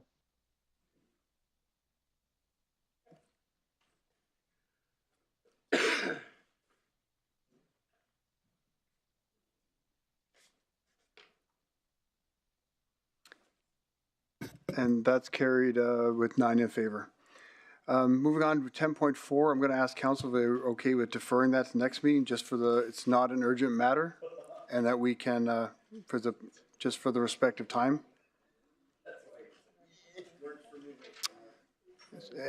Is anyone opposed to that? Okay. Thank you. Moving on, next we have the report comparative analysis of CEO bylaws. I'd like to invite legal services and legislative services to present, please.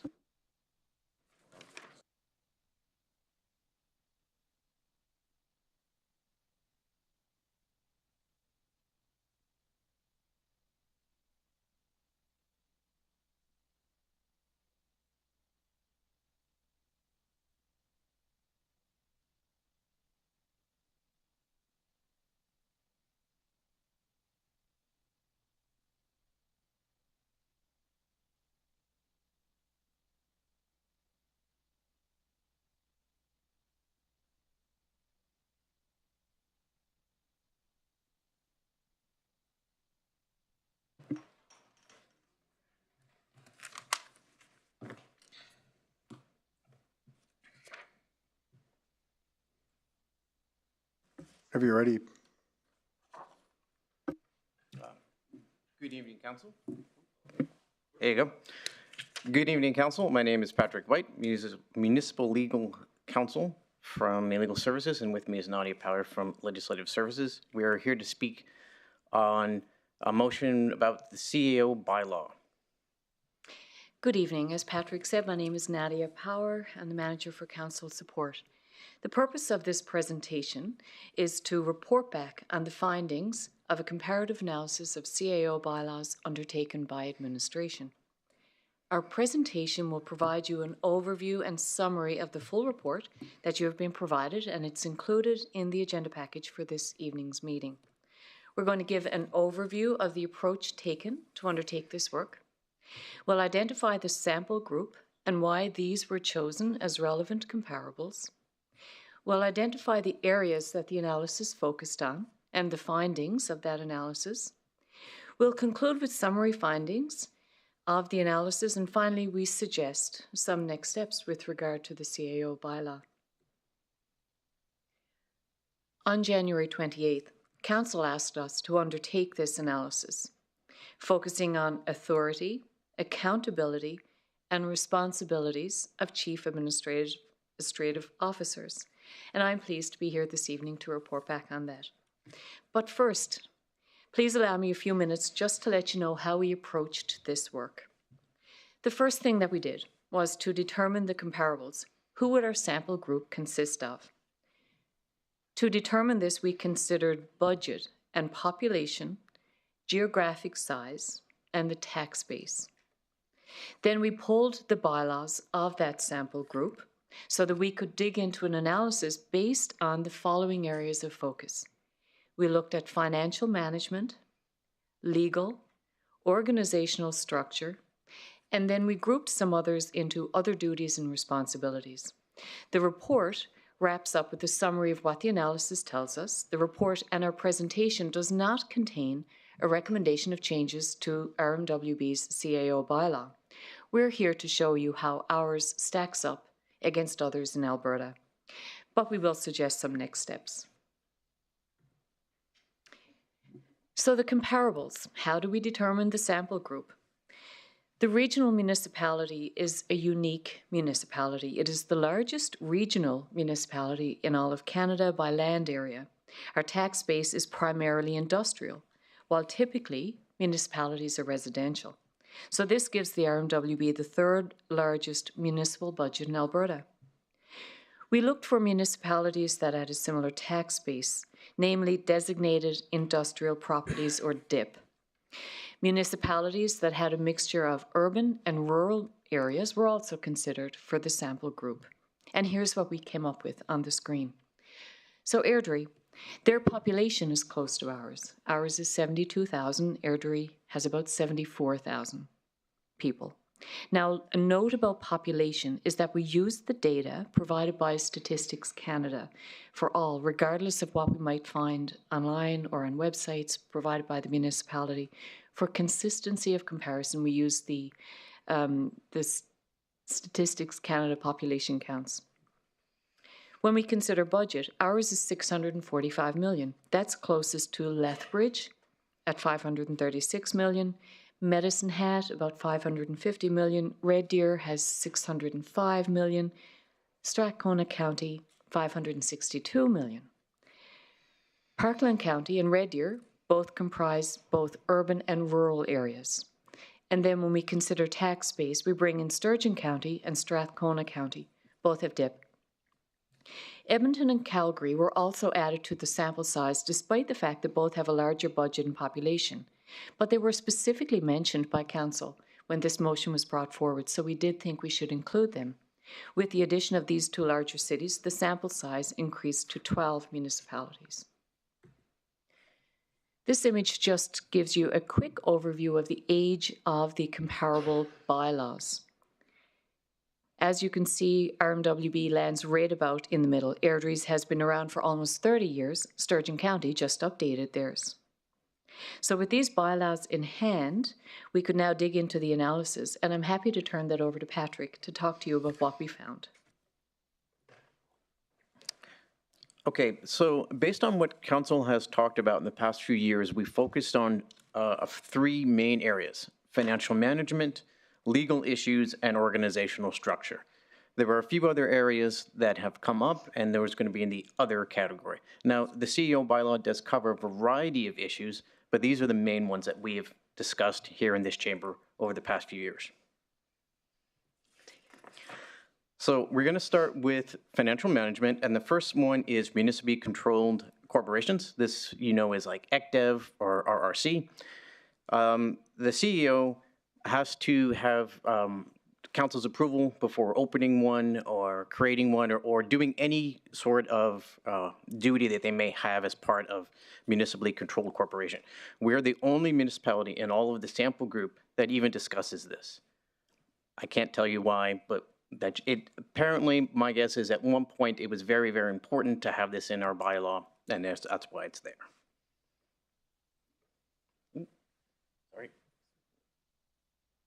Wrong direction there.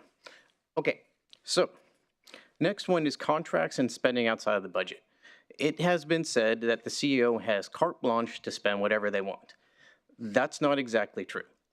There are some controls within the CEO. The CEO can only spend what is within the approved budget.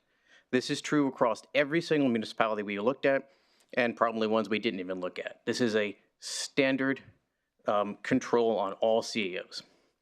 We also have a recently passed Fiscal Responsibility Council policy, which is FIN 160. This was approved back in October 10th, 2023, which also puts a few more restrictions. It allows the CEO to move around within operational budget, but they can't go above it, but they cannot create new programs or new projects without council approval. The CEO can do capital budget adjustments as long as it's under 500,000 or less than 10% of the original budget. This is why our CFO comes to council frequently to ask for more money on capital budget adjustments. So the CEO is not able to spend beyond what council has already allotted. This is the same across most municipalities. Edmonton, because they have a significantly larger budget, gives their CEOs far more leeway. They can transfer up to $5 million between approved programs and create a project up to $1 million. Now, as you know, we would need council approval for anything. Their CEO can do it up to $1 million. Okay. Disposal of assets. The CEO is not allowed to dispose of assets without informing council. Only Edmonton and Parkland even discuss non-land assets. So we are unusual in this. We're actually kind of unique.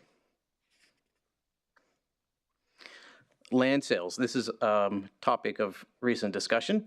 The CEO must not approve terms of a contract unless it is informed council and less more than $1 million.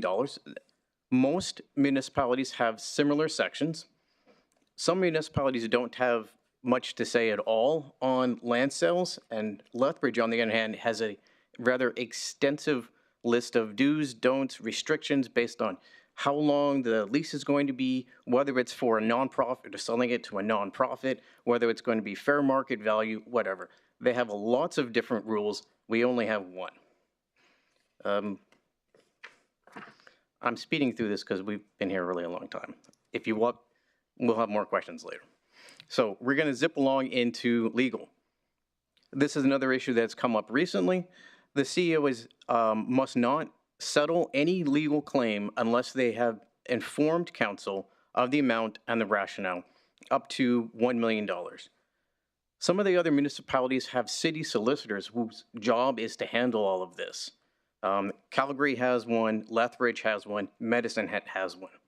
For most of the other municipalities, there were no limits on settling claims. They just simply say to the CEO, use your reasonable efforts, best interest of the municipality in mind. They don't put a limit on there.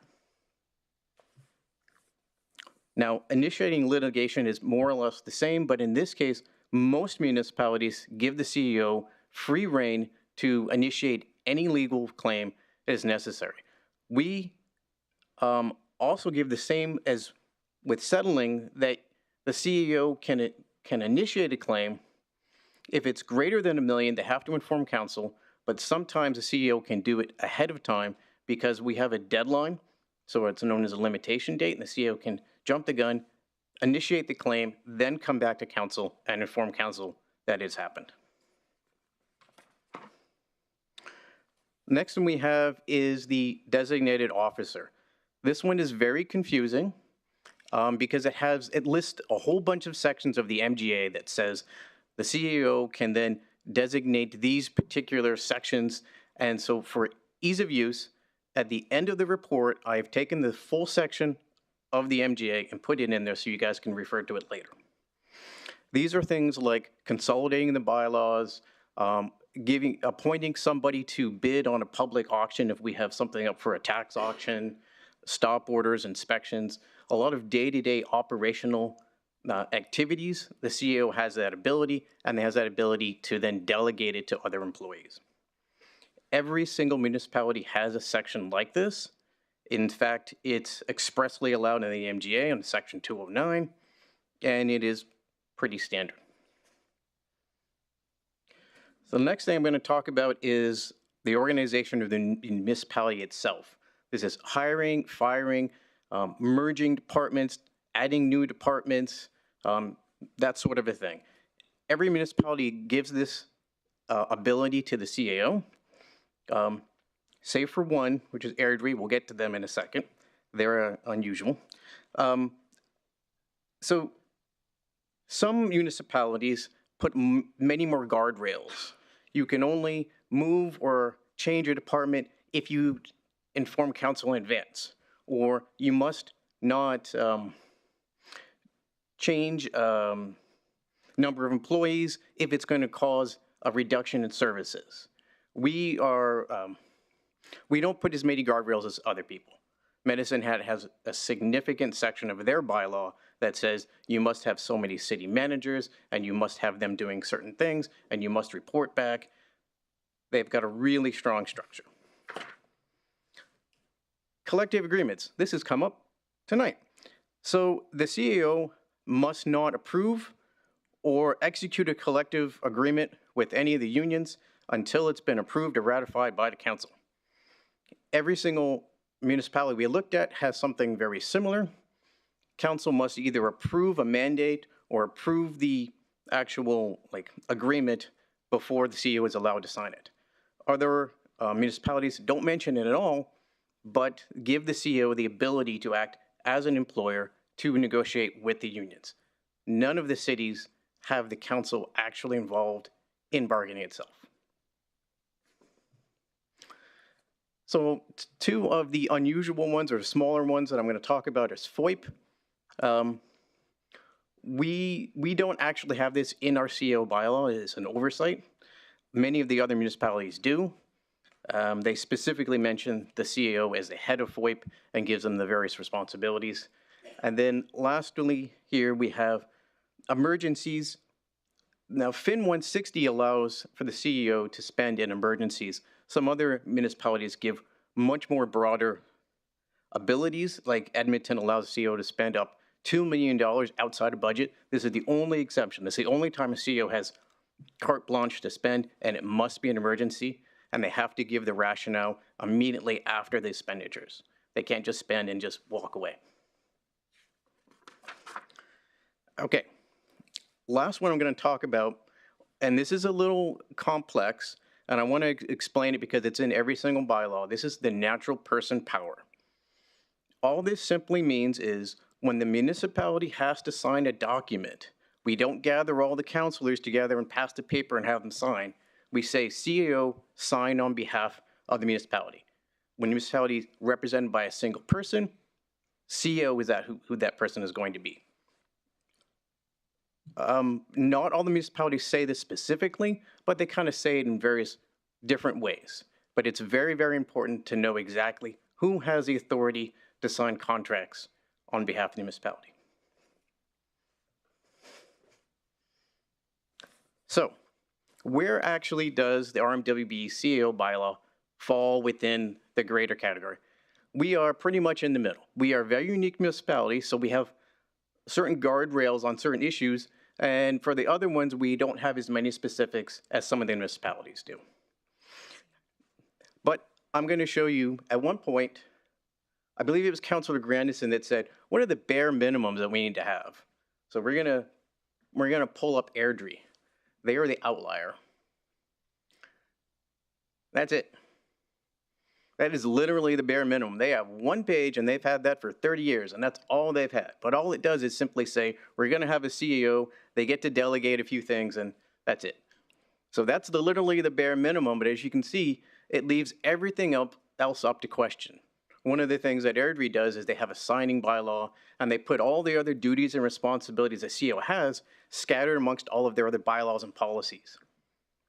I do not recommend that. There are certain municipalities that I think we can emulate. Medicine Hat has a great section on organizational structure. Lethbridge has an amazing section on land sales and what sorts of things that we should be doing. Red Deer also includes special positions like the assessor and the auditor and the integrity commissioner within its CEO bylaw. And I think it's also something that we could look at. So in short, we're doing a good job, but we could use some improvement. Thank you, Patrick. And so for next steps, while the purpose of this report is to present findings, we're not making recommendations, just asking you to accept this information. We do have some ideas about what we could do next. We do think it's time to review our CAO bylaw, so let's do that. Let's consider how it can be rewritten in plainer language. Let's make it an all-in-one document with clearer guidelines, laying out exactly what the CAO's areas of responsibility and designations of authority are. And we certainly want your input. We heard discussion of maybe workshopping this so we could have input from council as we look to either make amendments to or completely rewrite our CAO bylaw. So what we would like to do is work with you to provide opportunities for all members of council to provide input and feedback if we do go forward with that course of action. I wanted to just make a quick note about timeline. Patrick and I had discussed this and with our leaders as well, just to say we probably will be asked what would a timeline look like.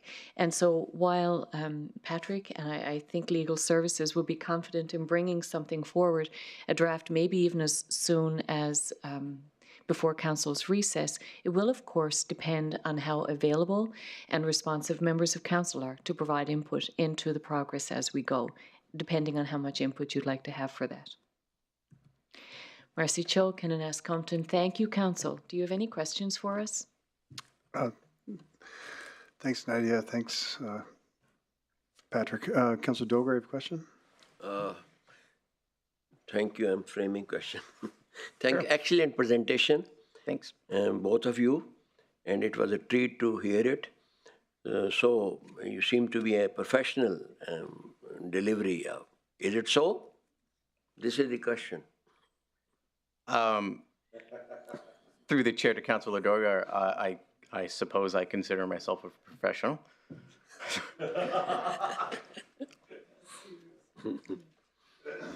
Thank you.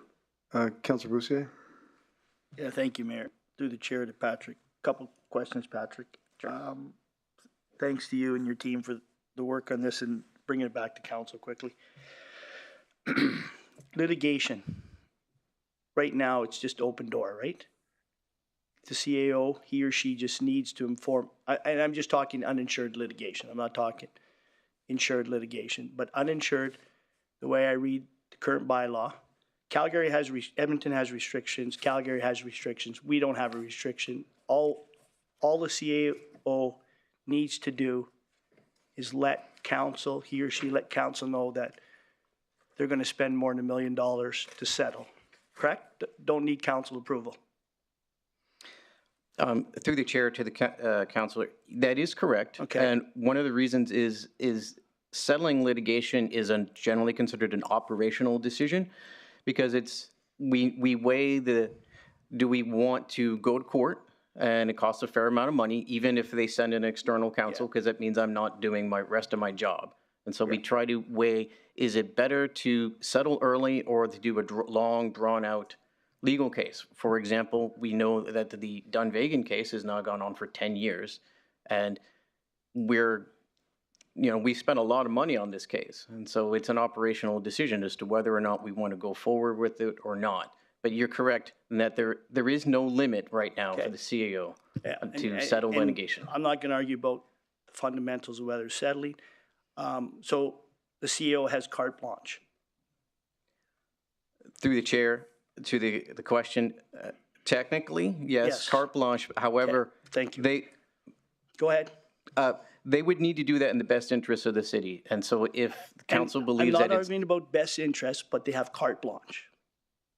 I'm not arguing that it should be in the best interest, but right now, any CAO has carte blanche when it comes to litigation, uninsured litigation settlement. They should act in the best interest of the community, the taxpayer, and everything else. But the way the bylaw is written, Calgary, Edmonton, they don't have that. So I just one question. I don't want to get in trouble about in-camera stuff, so I'm going to try to be careful. Land sales. You do a deal. Council has to accept the offer, the purchase price. After that, the CEO can negotiate basically terms, conditions, basically renegotiate a contract that was ratified or accepted by council, correct? Through the chair to the councilor, once council has determined a budget for a sale, then they leave it up to the CEO to determine what the terms and conditions are most favorable. Okay, so there's money at risk without getting into general land deals. Potentially. Okay.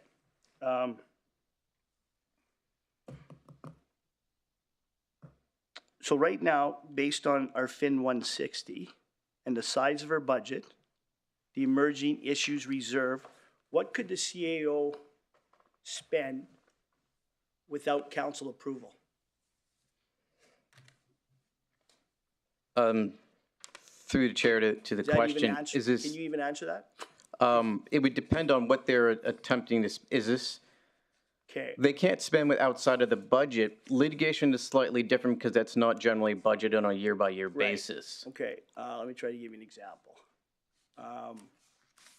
They can spend up to 10% of an original project price without council approval.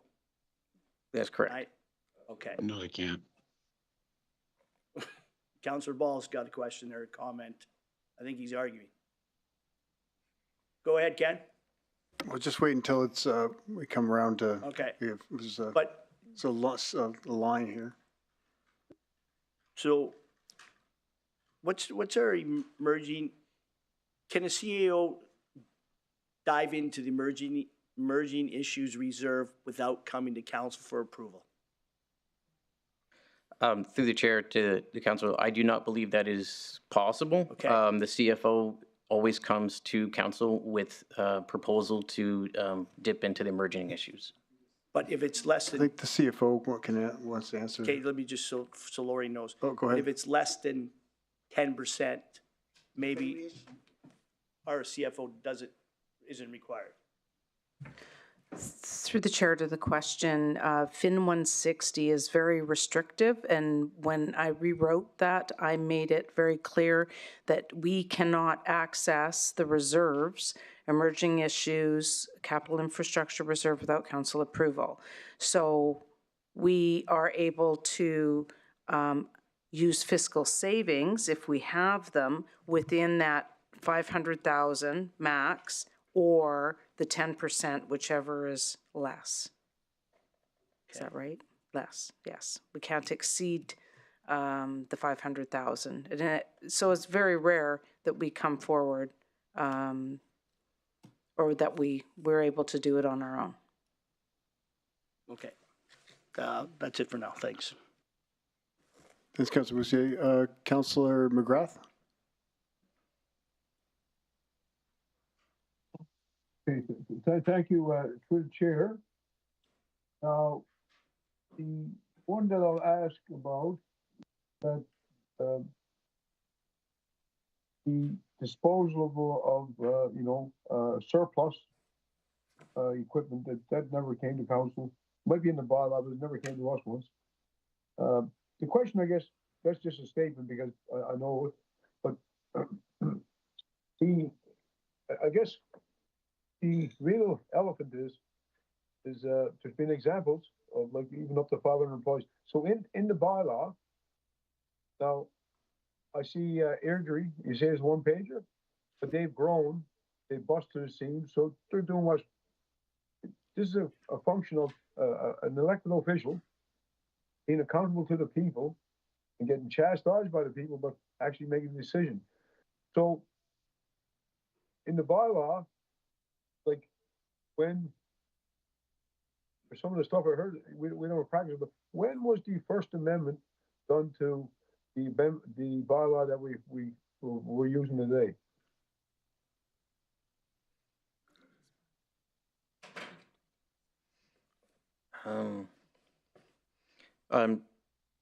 Through the chair to the question, this bylaw was last amended in 2020.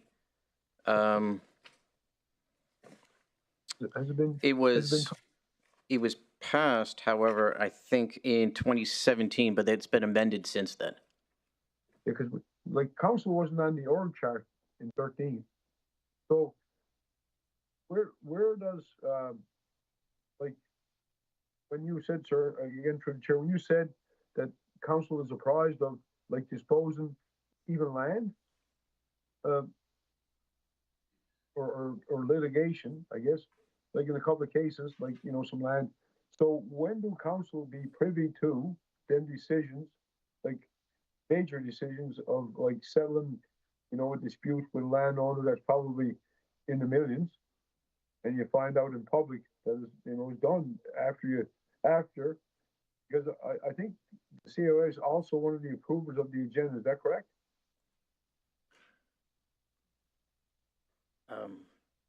I think so. I'm trying to figure it out. I'm sorry, Councillor McGrath, just for clarity, your question is whether the CAO approves the agenda, is that correct? Yeah, because right now, who approves our agenda? It's a agenda review, would be myself and the CEO. Okay. So at the end of the day, so the only amendments that you refer to were done in 2017? Because I thought, because the last time we talked about a COA bylaw was last March, or February. We had brought in a team from Calgary to describe the COA bylaw. So was 20 the last revision? Through the chair to Councillor McGrath, yes, that's correct. The last revision to the current bylaw was in 2020. Okay. What month was that? Pardon me, Councillor, we'll just pull that up. It should be in the It's not actually in this. I just have it amended here. Oh, let's. I don't know what the amendment in 2020 was. I'll have to find that information for you, Councillor McGrath. We have. No problem. I just tabled that. And if you can get back to me, I appreciate it. Thank you, Mr. Mayor. I appreciate it. Thank you. Thanks, Councillor McGrath. Councillor Ball, did you have a question? I seen your light was on then off. No, that was answered by CFO Ferguson. Oh, I thought it was 100,000, not 500, but that's okay. Thanks, Councillor Ball. Councillor Weigel? Thank you, Mr. Mayor. With FIN 160, spending up to 10%, does that include like change orders? So like say you have an original budget.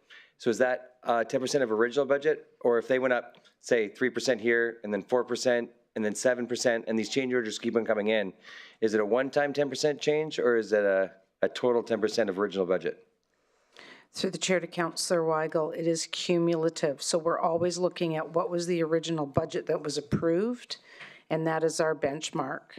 Okay, awesome, thank you. And so well, just to add a little bit to that, if they have a budget for say $4 million, but they only enter into a contract for $3 million and they still have funding left over, they can do change orders as long as they do not exceed that original budget.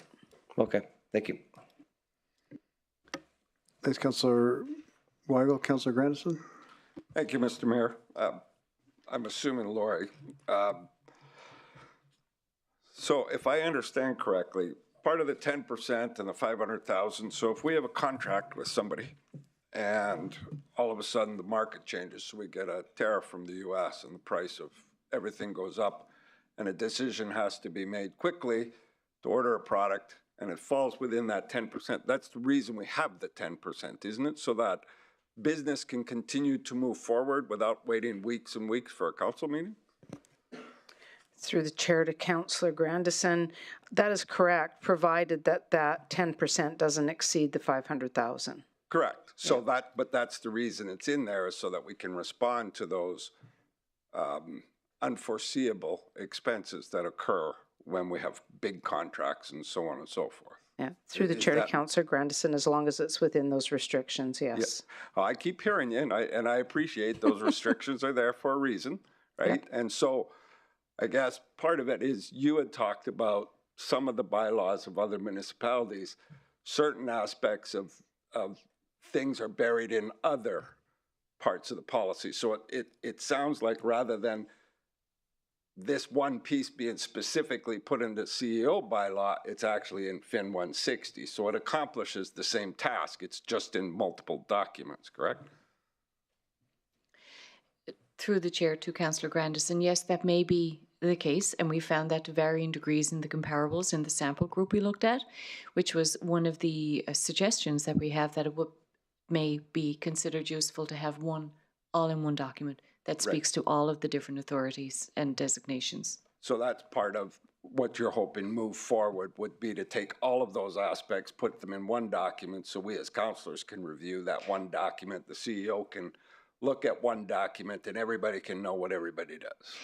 Yes, correct, Councillor Grandison. For example, we find in the current bylaw there are many sections of the MGA referenced, but they might just give a number and they don't necessarily speak to what those sections of the MGA are.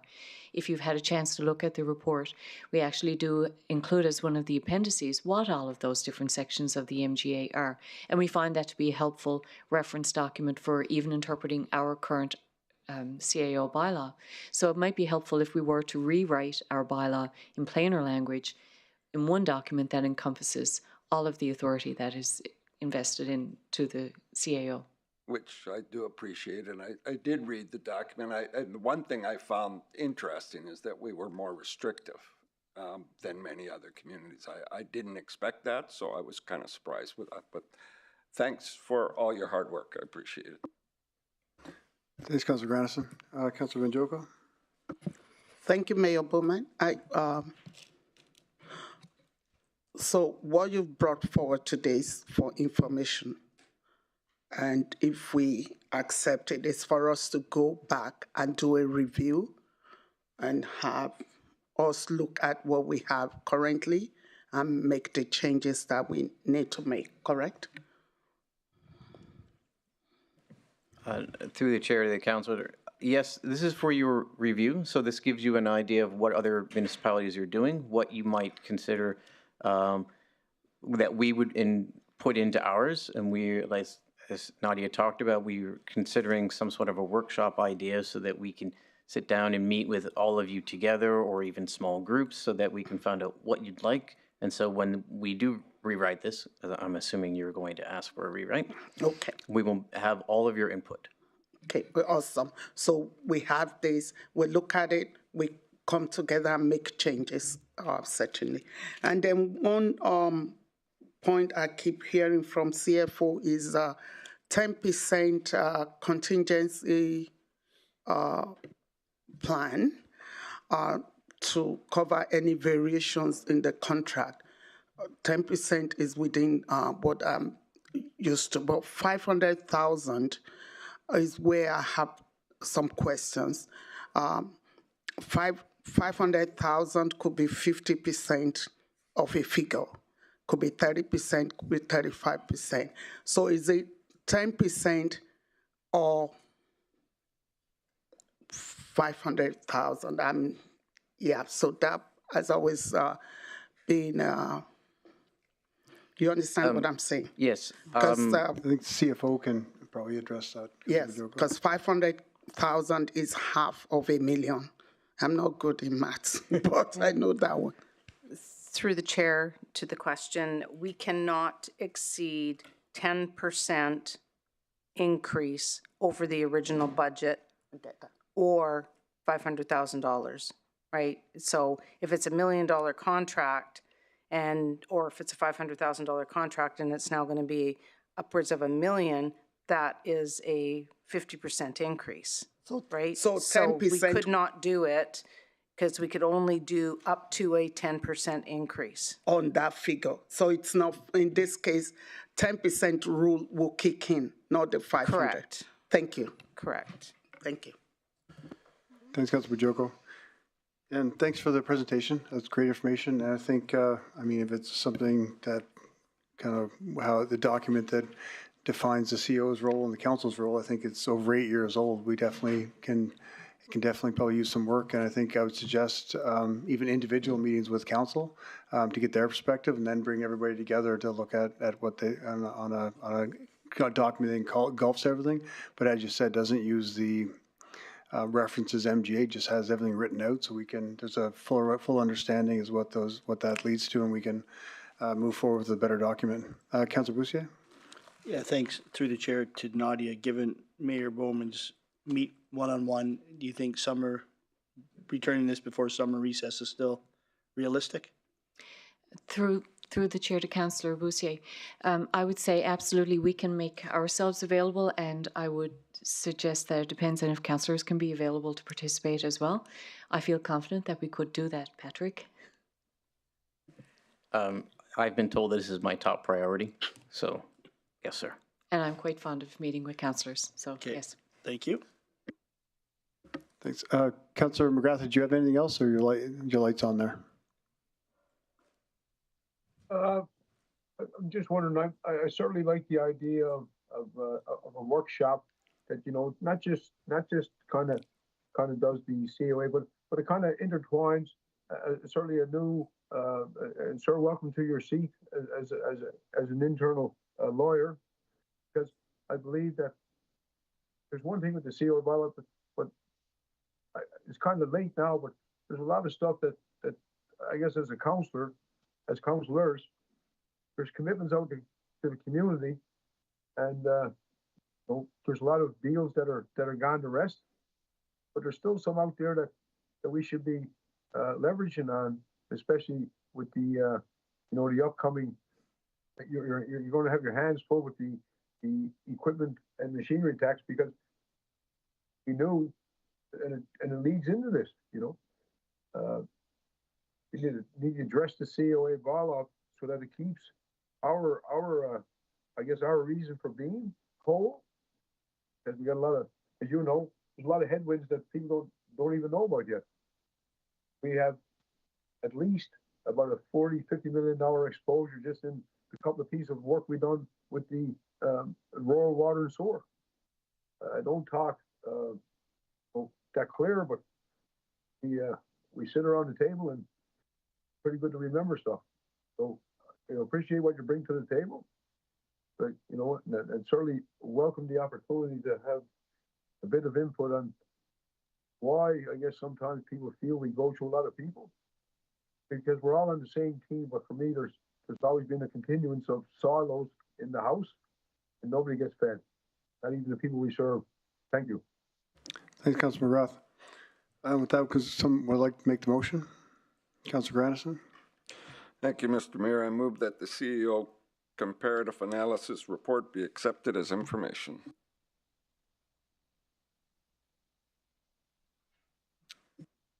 Thanks for the second, Councillor Boussier. I don't know if there's any other debate or discussion needed, so we just call for a vote. Thank you, Councillor McGrath. In favor?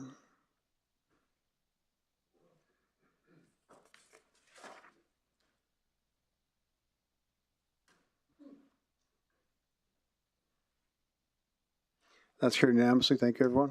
Thanks, Nadia. Thanks, Patrick.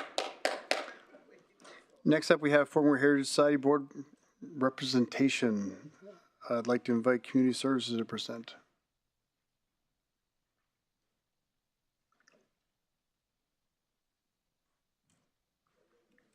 The delegates for this? What's wrong?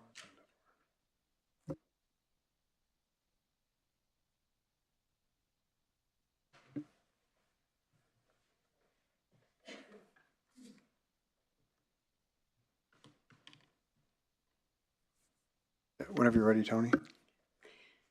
Good evening, Mayor and Council. My name is Tony Elliott, and I'm the Acting Director for Community Services. At its special meeting on March 3rd, 2025, the following resolution was passed by Council: that the RMWB enter into an agreement with the Fort McMurray Heritage Society so that it may continue operating Heritage Park and Heritage Shipyard, and allocate up to $300,000 from the Emerging Issues Reserve to the Community Partnerships and Initiatives operating budget for 3 months of operations. The agreement to include, but not limited to, amending the Society's bylaw to include 1 councillor and 1 council-appointed resident to their board with voting rights. The Fort McMurray Heritage Society has advised that there are currently 8 directors sitting on their board with 4 vacancies. This provides capacity for these council appointments with no need for amendment to the Society's bylaws. Once council makes its decision, their nominating and governance committee will review and make recommendations to the board of directors during a special meeting to be held in the near future. Administration has made the arrangements with the Society for the financial component of the resolution. The decision before you this evening is related to council's appointments to their boards of directors. Thank you, Tony. Does the council have any questions? Councilor Boussier?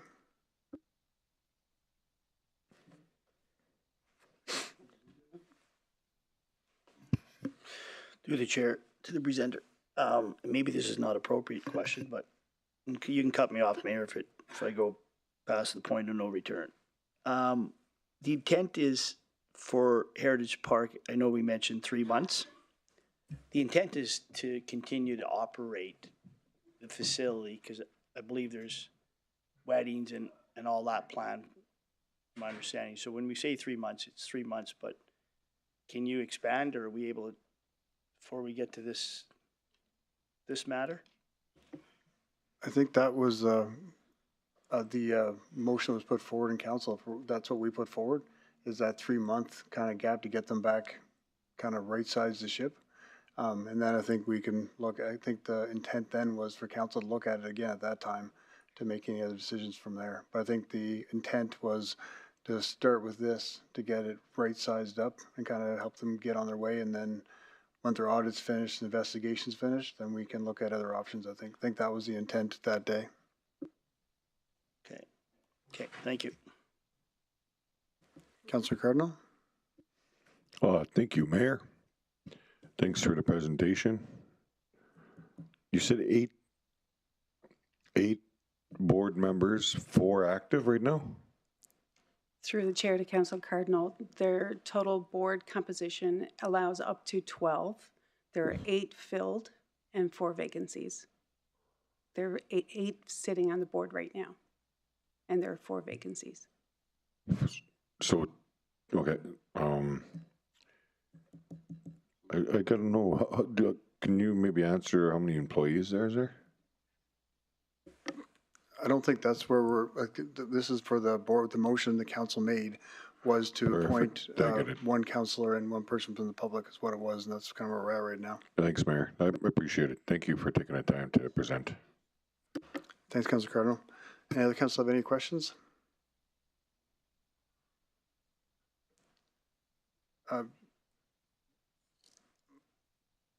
Do we have any delegates to that?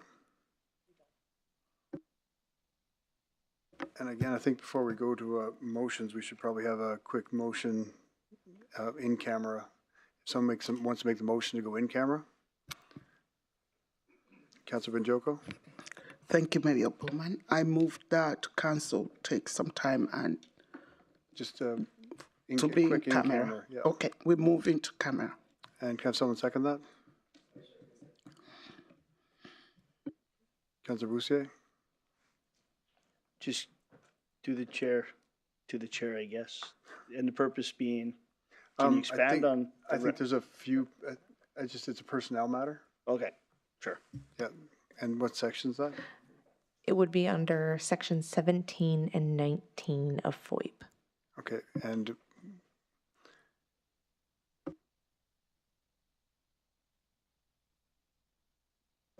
I'll call for a vote.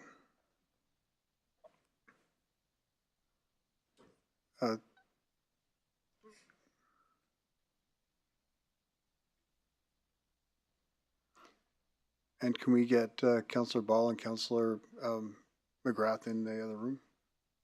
I'd agree with going in camera, but could I have one question through the chair? Yeah, go ahead, Councillor McGrath. Still processing. What? I just wondered through the chair to Mrs. Elliott. Thanks for everything you do. Did we look into our a shared service with? I think a lot of the chew up of funds was, I think it was a 60K a month operating thing. we went to a partner like McAllen or because I know that sometimes it might be an opportunity for students, but was it worked out with the Power Line if they could help us out for the interim? I think those are great ideas, Councilman McGrath. And I think once we get through this, we can council can look at that after this 3-month period and what the way to move forward, as we already have a plan right now that council's passed, and this here is part of that original motion that was put forward. And I think on the right track of we need to start thinking about that now of what's going to happen after the 3 months. Yeah, I asked a month ago. That's why I was just wondering if they followed up on it. That's why I was asking the question. Well, we're good. Okay, so we'll just right now go in camera in the other room, everyone, and then we'll log in our councilors are online in there. Okay, so we're going to go back into that private, the other line that we have for the in-camera.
Welcome back, everyone.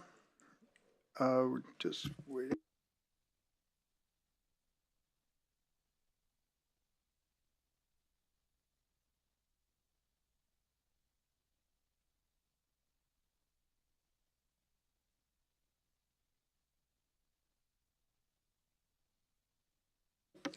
Can I have someone make the motion to reconvene in public? Councilor Benjogo? I move the motion that we reconvene in public. Thank you.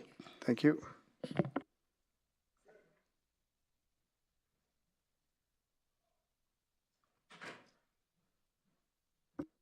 And can I have a seconder for that? Councilor Grandison, thank you. Now I'll call for a vote.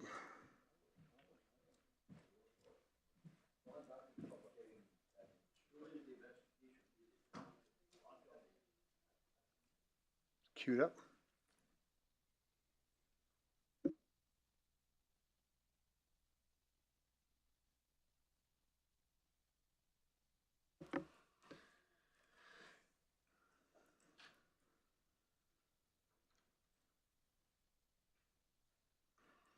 Thanks, everyone.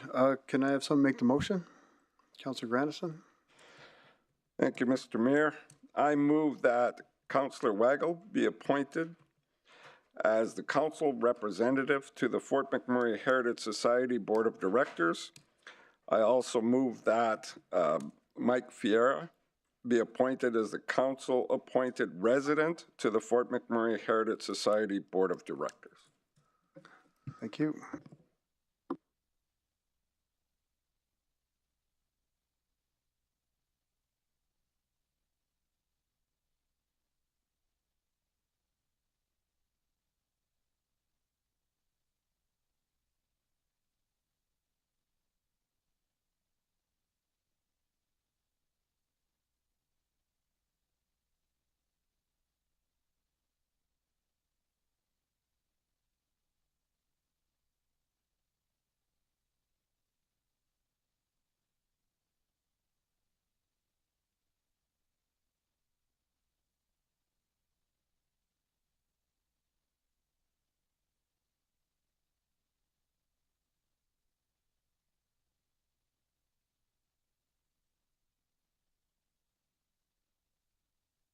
Second, Councilor Boussier. Are there any debate, discussion, or comments from council?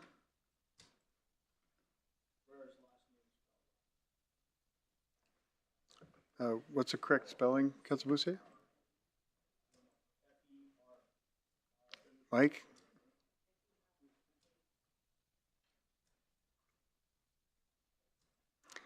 I'm not seeing any, so I'll call for a vote. In favor? Councilor McGrath in favor online. Thanks, Councilor McGrath.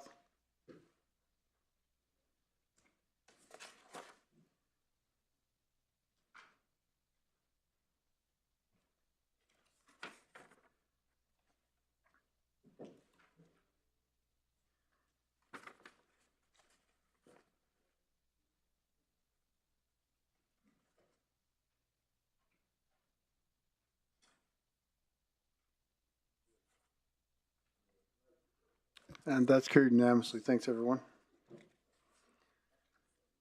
And moving on, next business, all we have is all Councilor Dogar's motions. Councilor Dogar, are you doing all your motions tonight, or what did you said you want to do one? What do you want to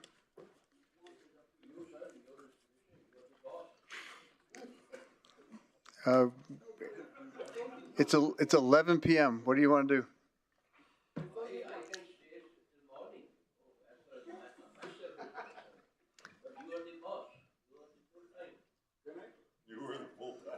Oh. Do you want to do all your motions? Okay, we have delegates for the, which one? So 11.1? Okay, what motion do you want to do?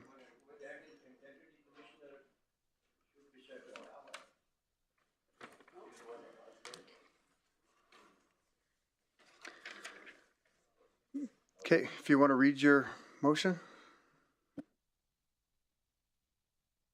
For giving me the chance, I move that appointment of Kenneth Warren Casey as the Municipal Integrity Commissioner be rescinded, effective immediately, and the administration be directed to terminate the contract for services with Mr. Warren effective immediately.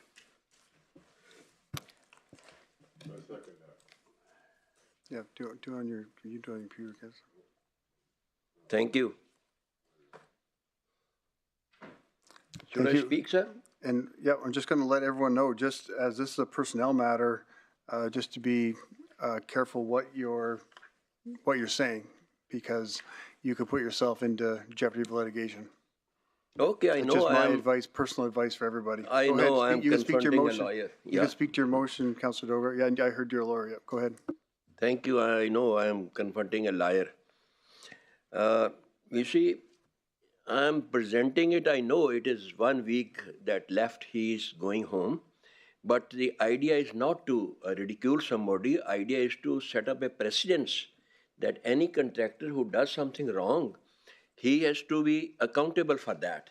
And there has to be accountability for that. You see, he behaved in a way that he is from the upper class, and I, despite of the fact I am elected man, he degraded me in his papers also. And, first time I met him in that office room, he said, "Do I Dogar?" Yeah, he said, "I am Dogar." "What are you doing?" Ask me a few questions. I don't know why he was asking me, but as I could make out, he is some official, some dignified man.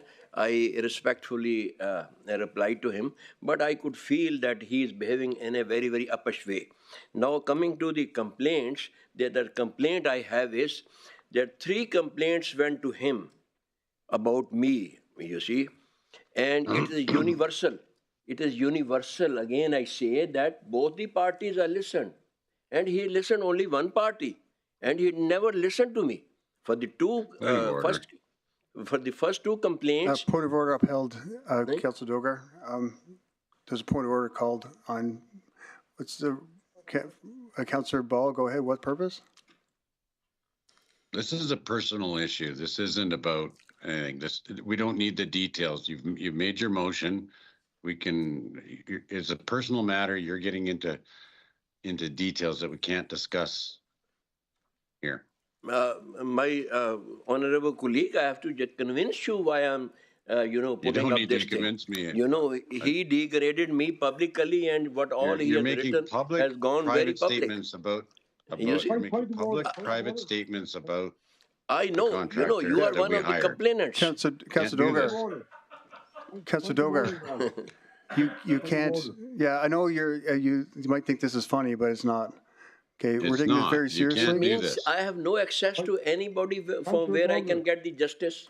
Okay, no, you made your motion. Yes, motion with my reasons to convince you. Okay, that's good. Thank you. So we'll move on to other. No, one thing is that he didn't call me. He didn't take my point of view. Secondly, right, you're using that's a integrity Christian complaint that was filed. No, that is second private. part is about the third motion. I requested him. He should not. Councilor Ball called point of order. I'm upholding it. That's the second time we're telling you. One more time, I'm going to ask you to leave. I know you are very convenient to tell me to leave instead of somebody else.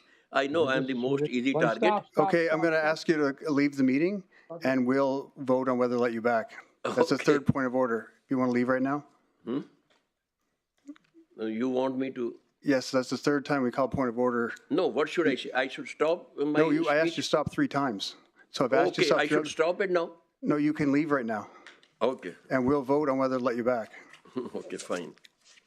This is the justice system. Well, this is the MGA. Yeah. You don't listen to a... Councilor Dogar. I'm going. Let me wind up my things. Well, you may be allowed back if we vote to let you back, but right now, if you just leave the room. I'm going. Thank you very much. I have seen your justice system, sir. Yeah.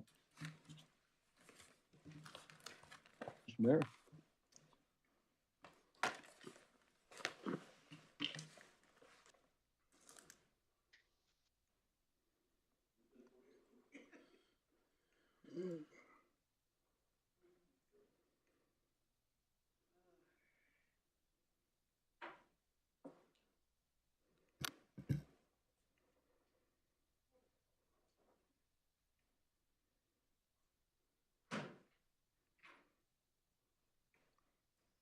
Okay, I'll ask council right now if they want to take a vote to allow Councilor Dogar back in the meeting Hang with an on. apology. Councilor McGrath has something to say. Oh, go ahead, Councilor McGrath. Thank you, guys. And I didn't want to interrupt. I tried to a couple of times, but I have to recuse myself from the vote on a personnel issue. Okay, thank you, Councilor McGrath. Thank you. So I'll just call for a vote to allow Councilor Dogar back in if he apologizes. Yeah, after this you can. After you take the vote. No, this is the rules of MGA. That's how it works. It's a procedure bylaw. So that's the bylaw. Okay, so I'll put a vote to let him back in with apology. Will that go back on here? Okay, just by hands? Let him back in with an Apology, yes. With apology, yes. And opposed? Okay, so we can, we'll let him know if he comes in and apologizes, he can get back in the meeting.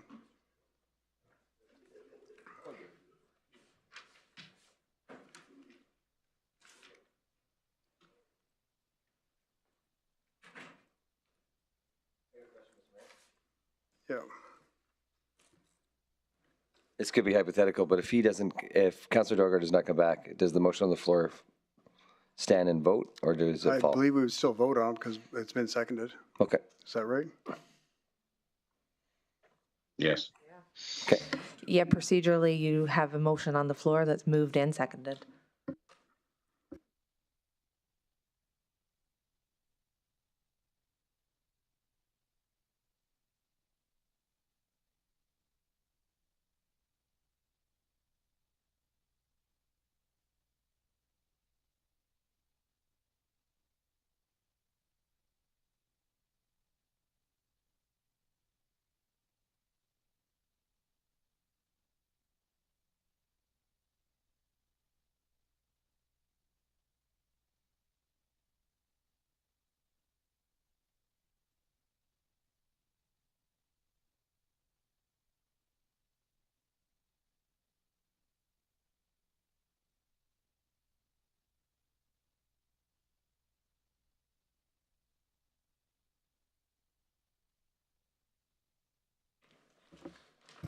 Well, Councilor Dogar.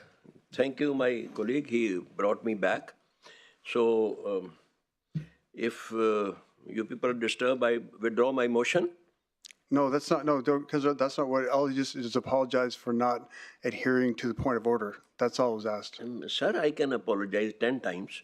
So idea is Okay, I want to convey my... that's procedure bylaws. We voted to allow you back in if you apologize for not adhering to the point of orders. Okay, point of order, I heard it. Thank you. Okay.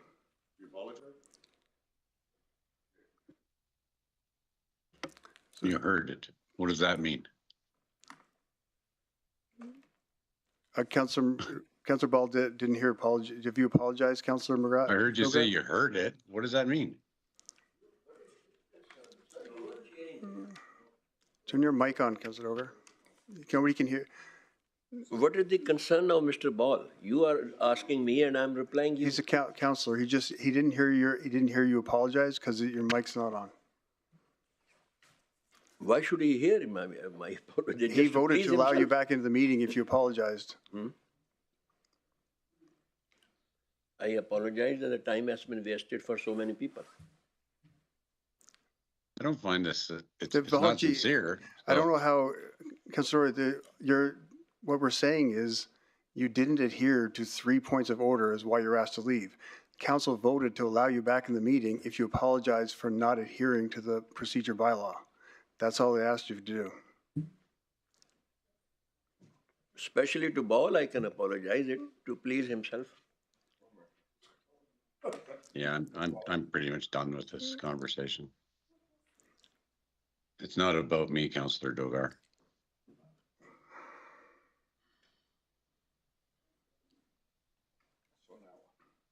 Okay.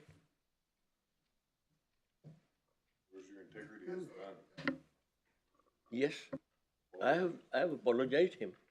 No, just No, you apologize haven't. to council for not adhering to the procedure bylaw. Should I repeat the bylaw? Through the chair to council, to clarify, the procedure bylaw does set out some specific rules around conduct in council meetings. So it does say that when a councillor continues to be out of order after being called to order by the chair, we can declare the breach and name the offending councillor. If the councillor apologizes and withdraws any statements, then they can continue to participate in the meeting and remain.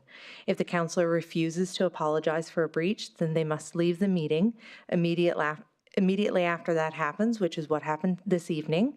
Council then has to vote without debate whether to expel the member for the rest of the meeting. If the councillor is expelled, they cannot return to participate in the rest of the meeting. In this case, Councillor Dogar, council voted to allow you to come back should you apologize for going outside of procedure. I think that's all this is about. If you are apologizing and you're going to stick on track to procedure, I think the meeting can continue. Thank you, Jared.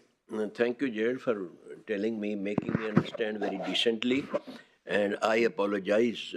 And that's it. Thank you, Councillor Dogar. I appreciate it. Do we have any delegates to this? Go ahead, Councillor Cardinal.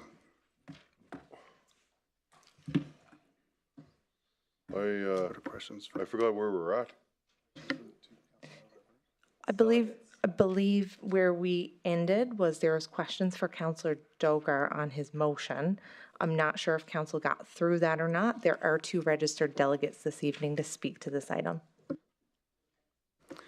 So if you have a question for Councillor Dogar, and again, same thing, we have to be careful of getting into personnel matters, or we can listen to the delegates first, and then we can actually debate it. Am I allowed to talk to administration? We can after the... Okay, yeah, I got no questions for Dogar.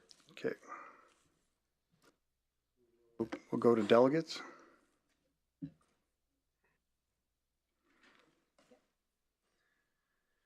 Mr. Ron Peltier. And Ron, as you know, give your name for the record, and you have 5 minutes to speak, and please remain on topic and remain seated for questions following, please. Thank you.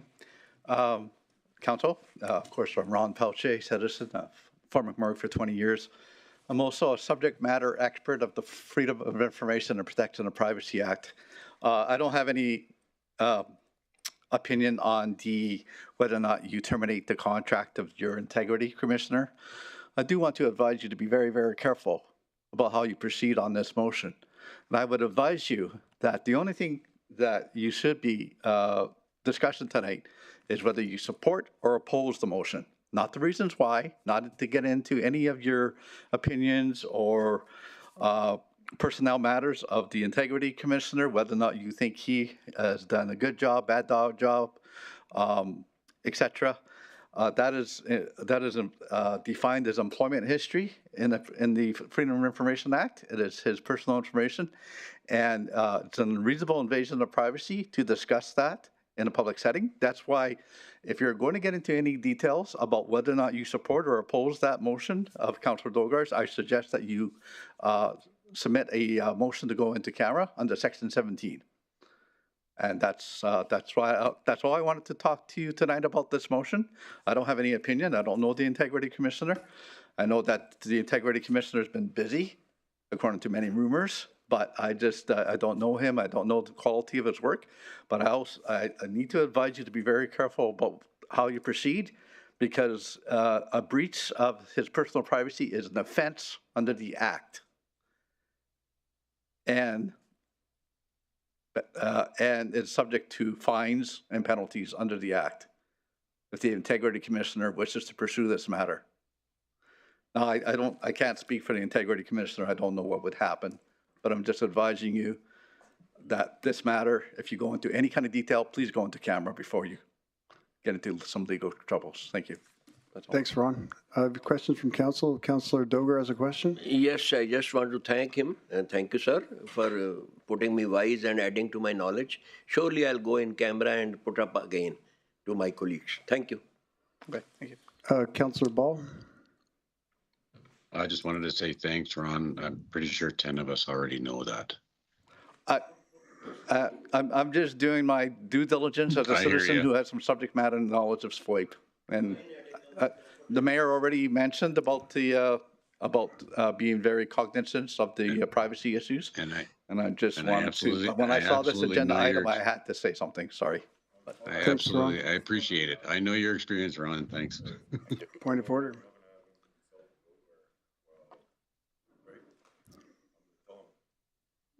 Okay, point of order. Okay, what's the reason, Councillor Cardinal? Go ahead. Well, just a lot of us, he's basically saying Dogar doesn't know, right? And maybe he does know. So it's I'm just saying point of order, Okay. right? That's all. Okay, thanks, Councillor Cardinal. Any other questions? Not seeing any. Thanks, Ron. Appreciate it.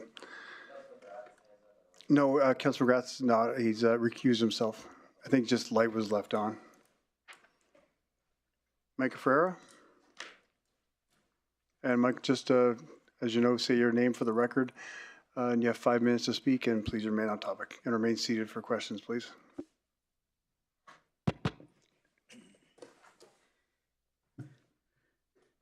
Hello, everybody. Michael Ferreira, resident. I guess I got a couple questions about Integrity Commissioner. My understanding that role is there to interpret. It's a person of fine legal standing, oftentimes retired, providing a legal opinion, and then providing a corrective action or what have you to possible breaches of code of conduct. Am I correct in that? Yeah, pretty much. It's an impartial, I guess, third party that has legal experience and usually a lot of legal experience, and they take complaints in regards to council in breach of the code of conduct. Okay, and that's one of the benefits of that is that keeps things out of the, I guess, for lack of a better word, criminal court, or having the RCMP involved, or whatever. So I guess I don't even know how this can be coming to council the way it is. It's being brought forward by somebody who's had dealings with the Integrity Commissioner. And now he's bringing forward a motion to terminate the person looking at him, and then is going to vote on that. I don't even know how that happens.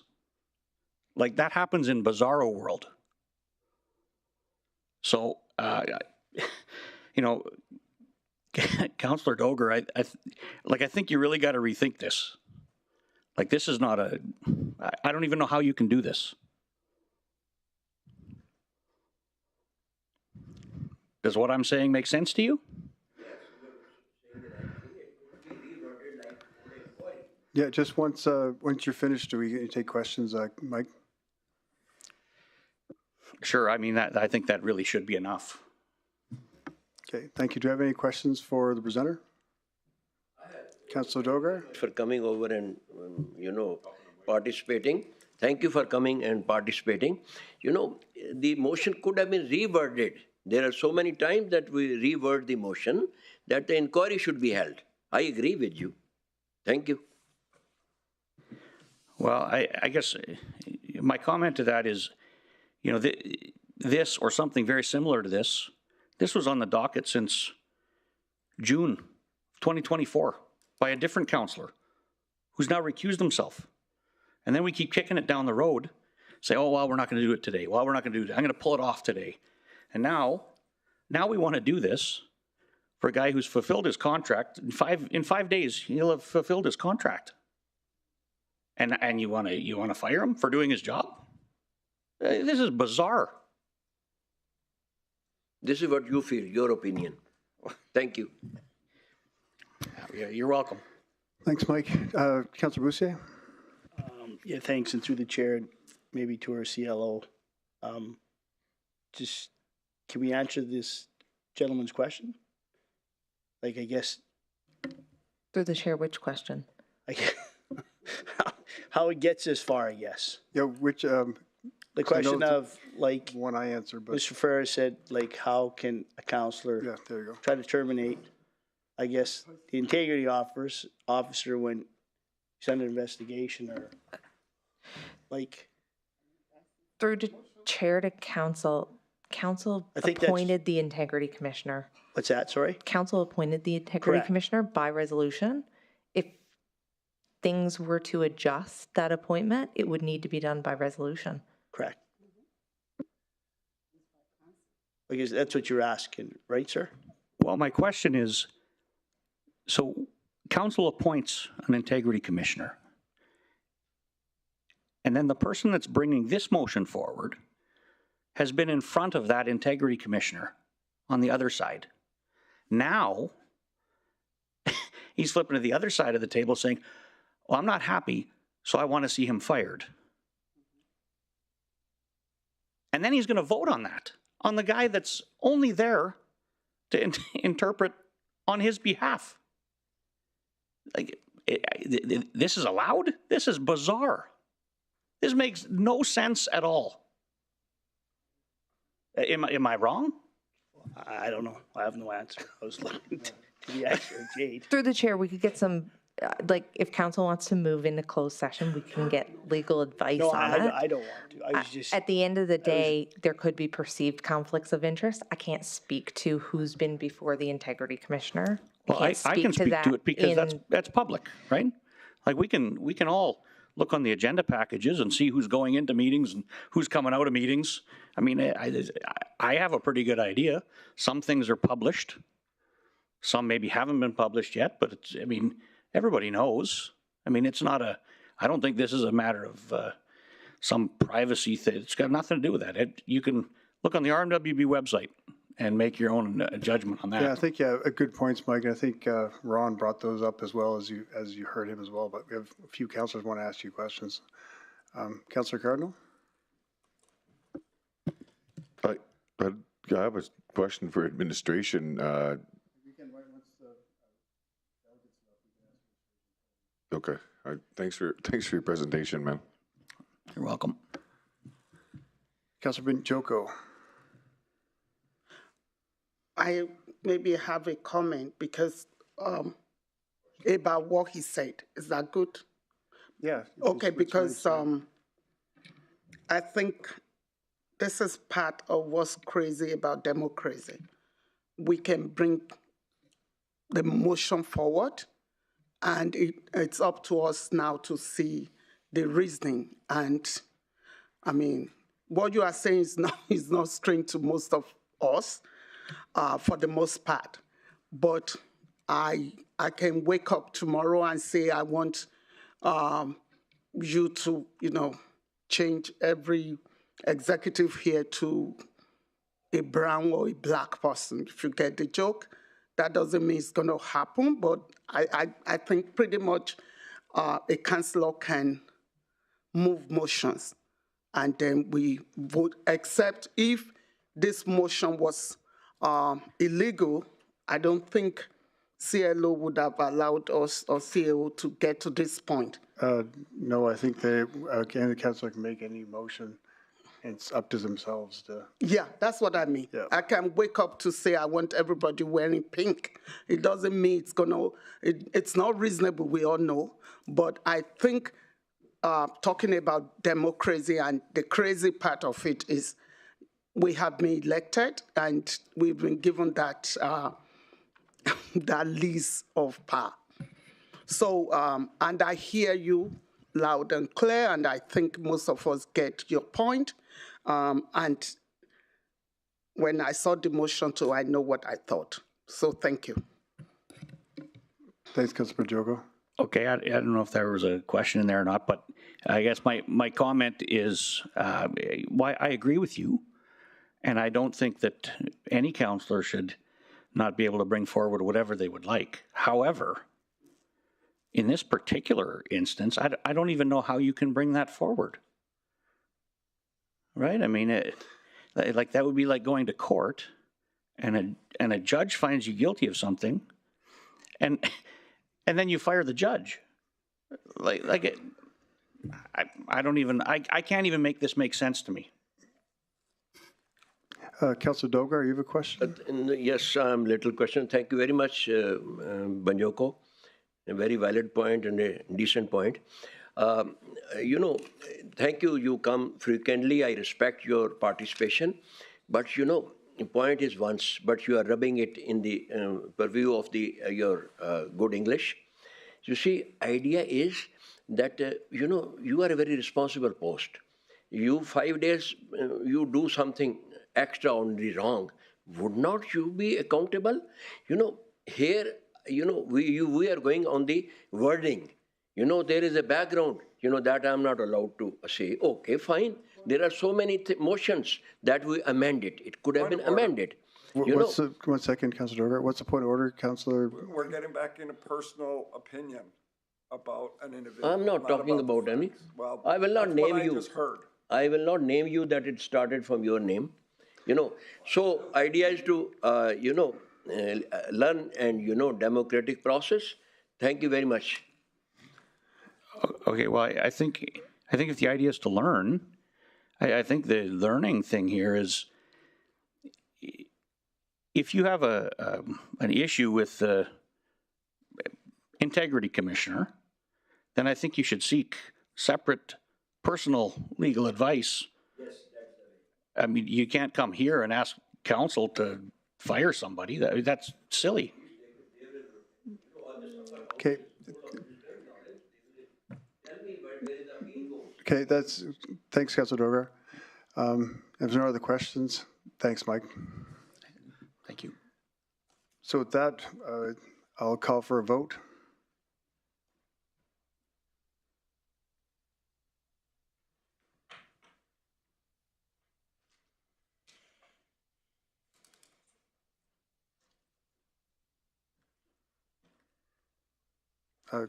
Kendrick? I vote to adjourn the meeting. Okay, right now you can't, but.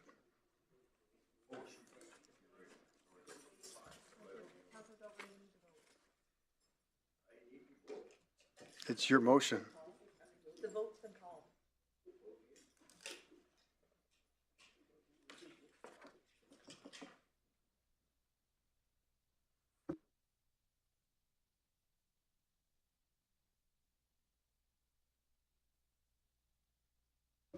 And that's defeated with 1 in favor. Thanks everyone for joining tonight. Marcy Cho, Kim Muscomton, thank you. Thanks for everyone that stuck around.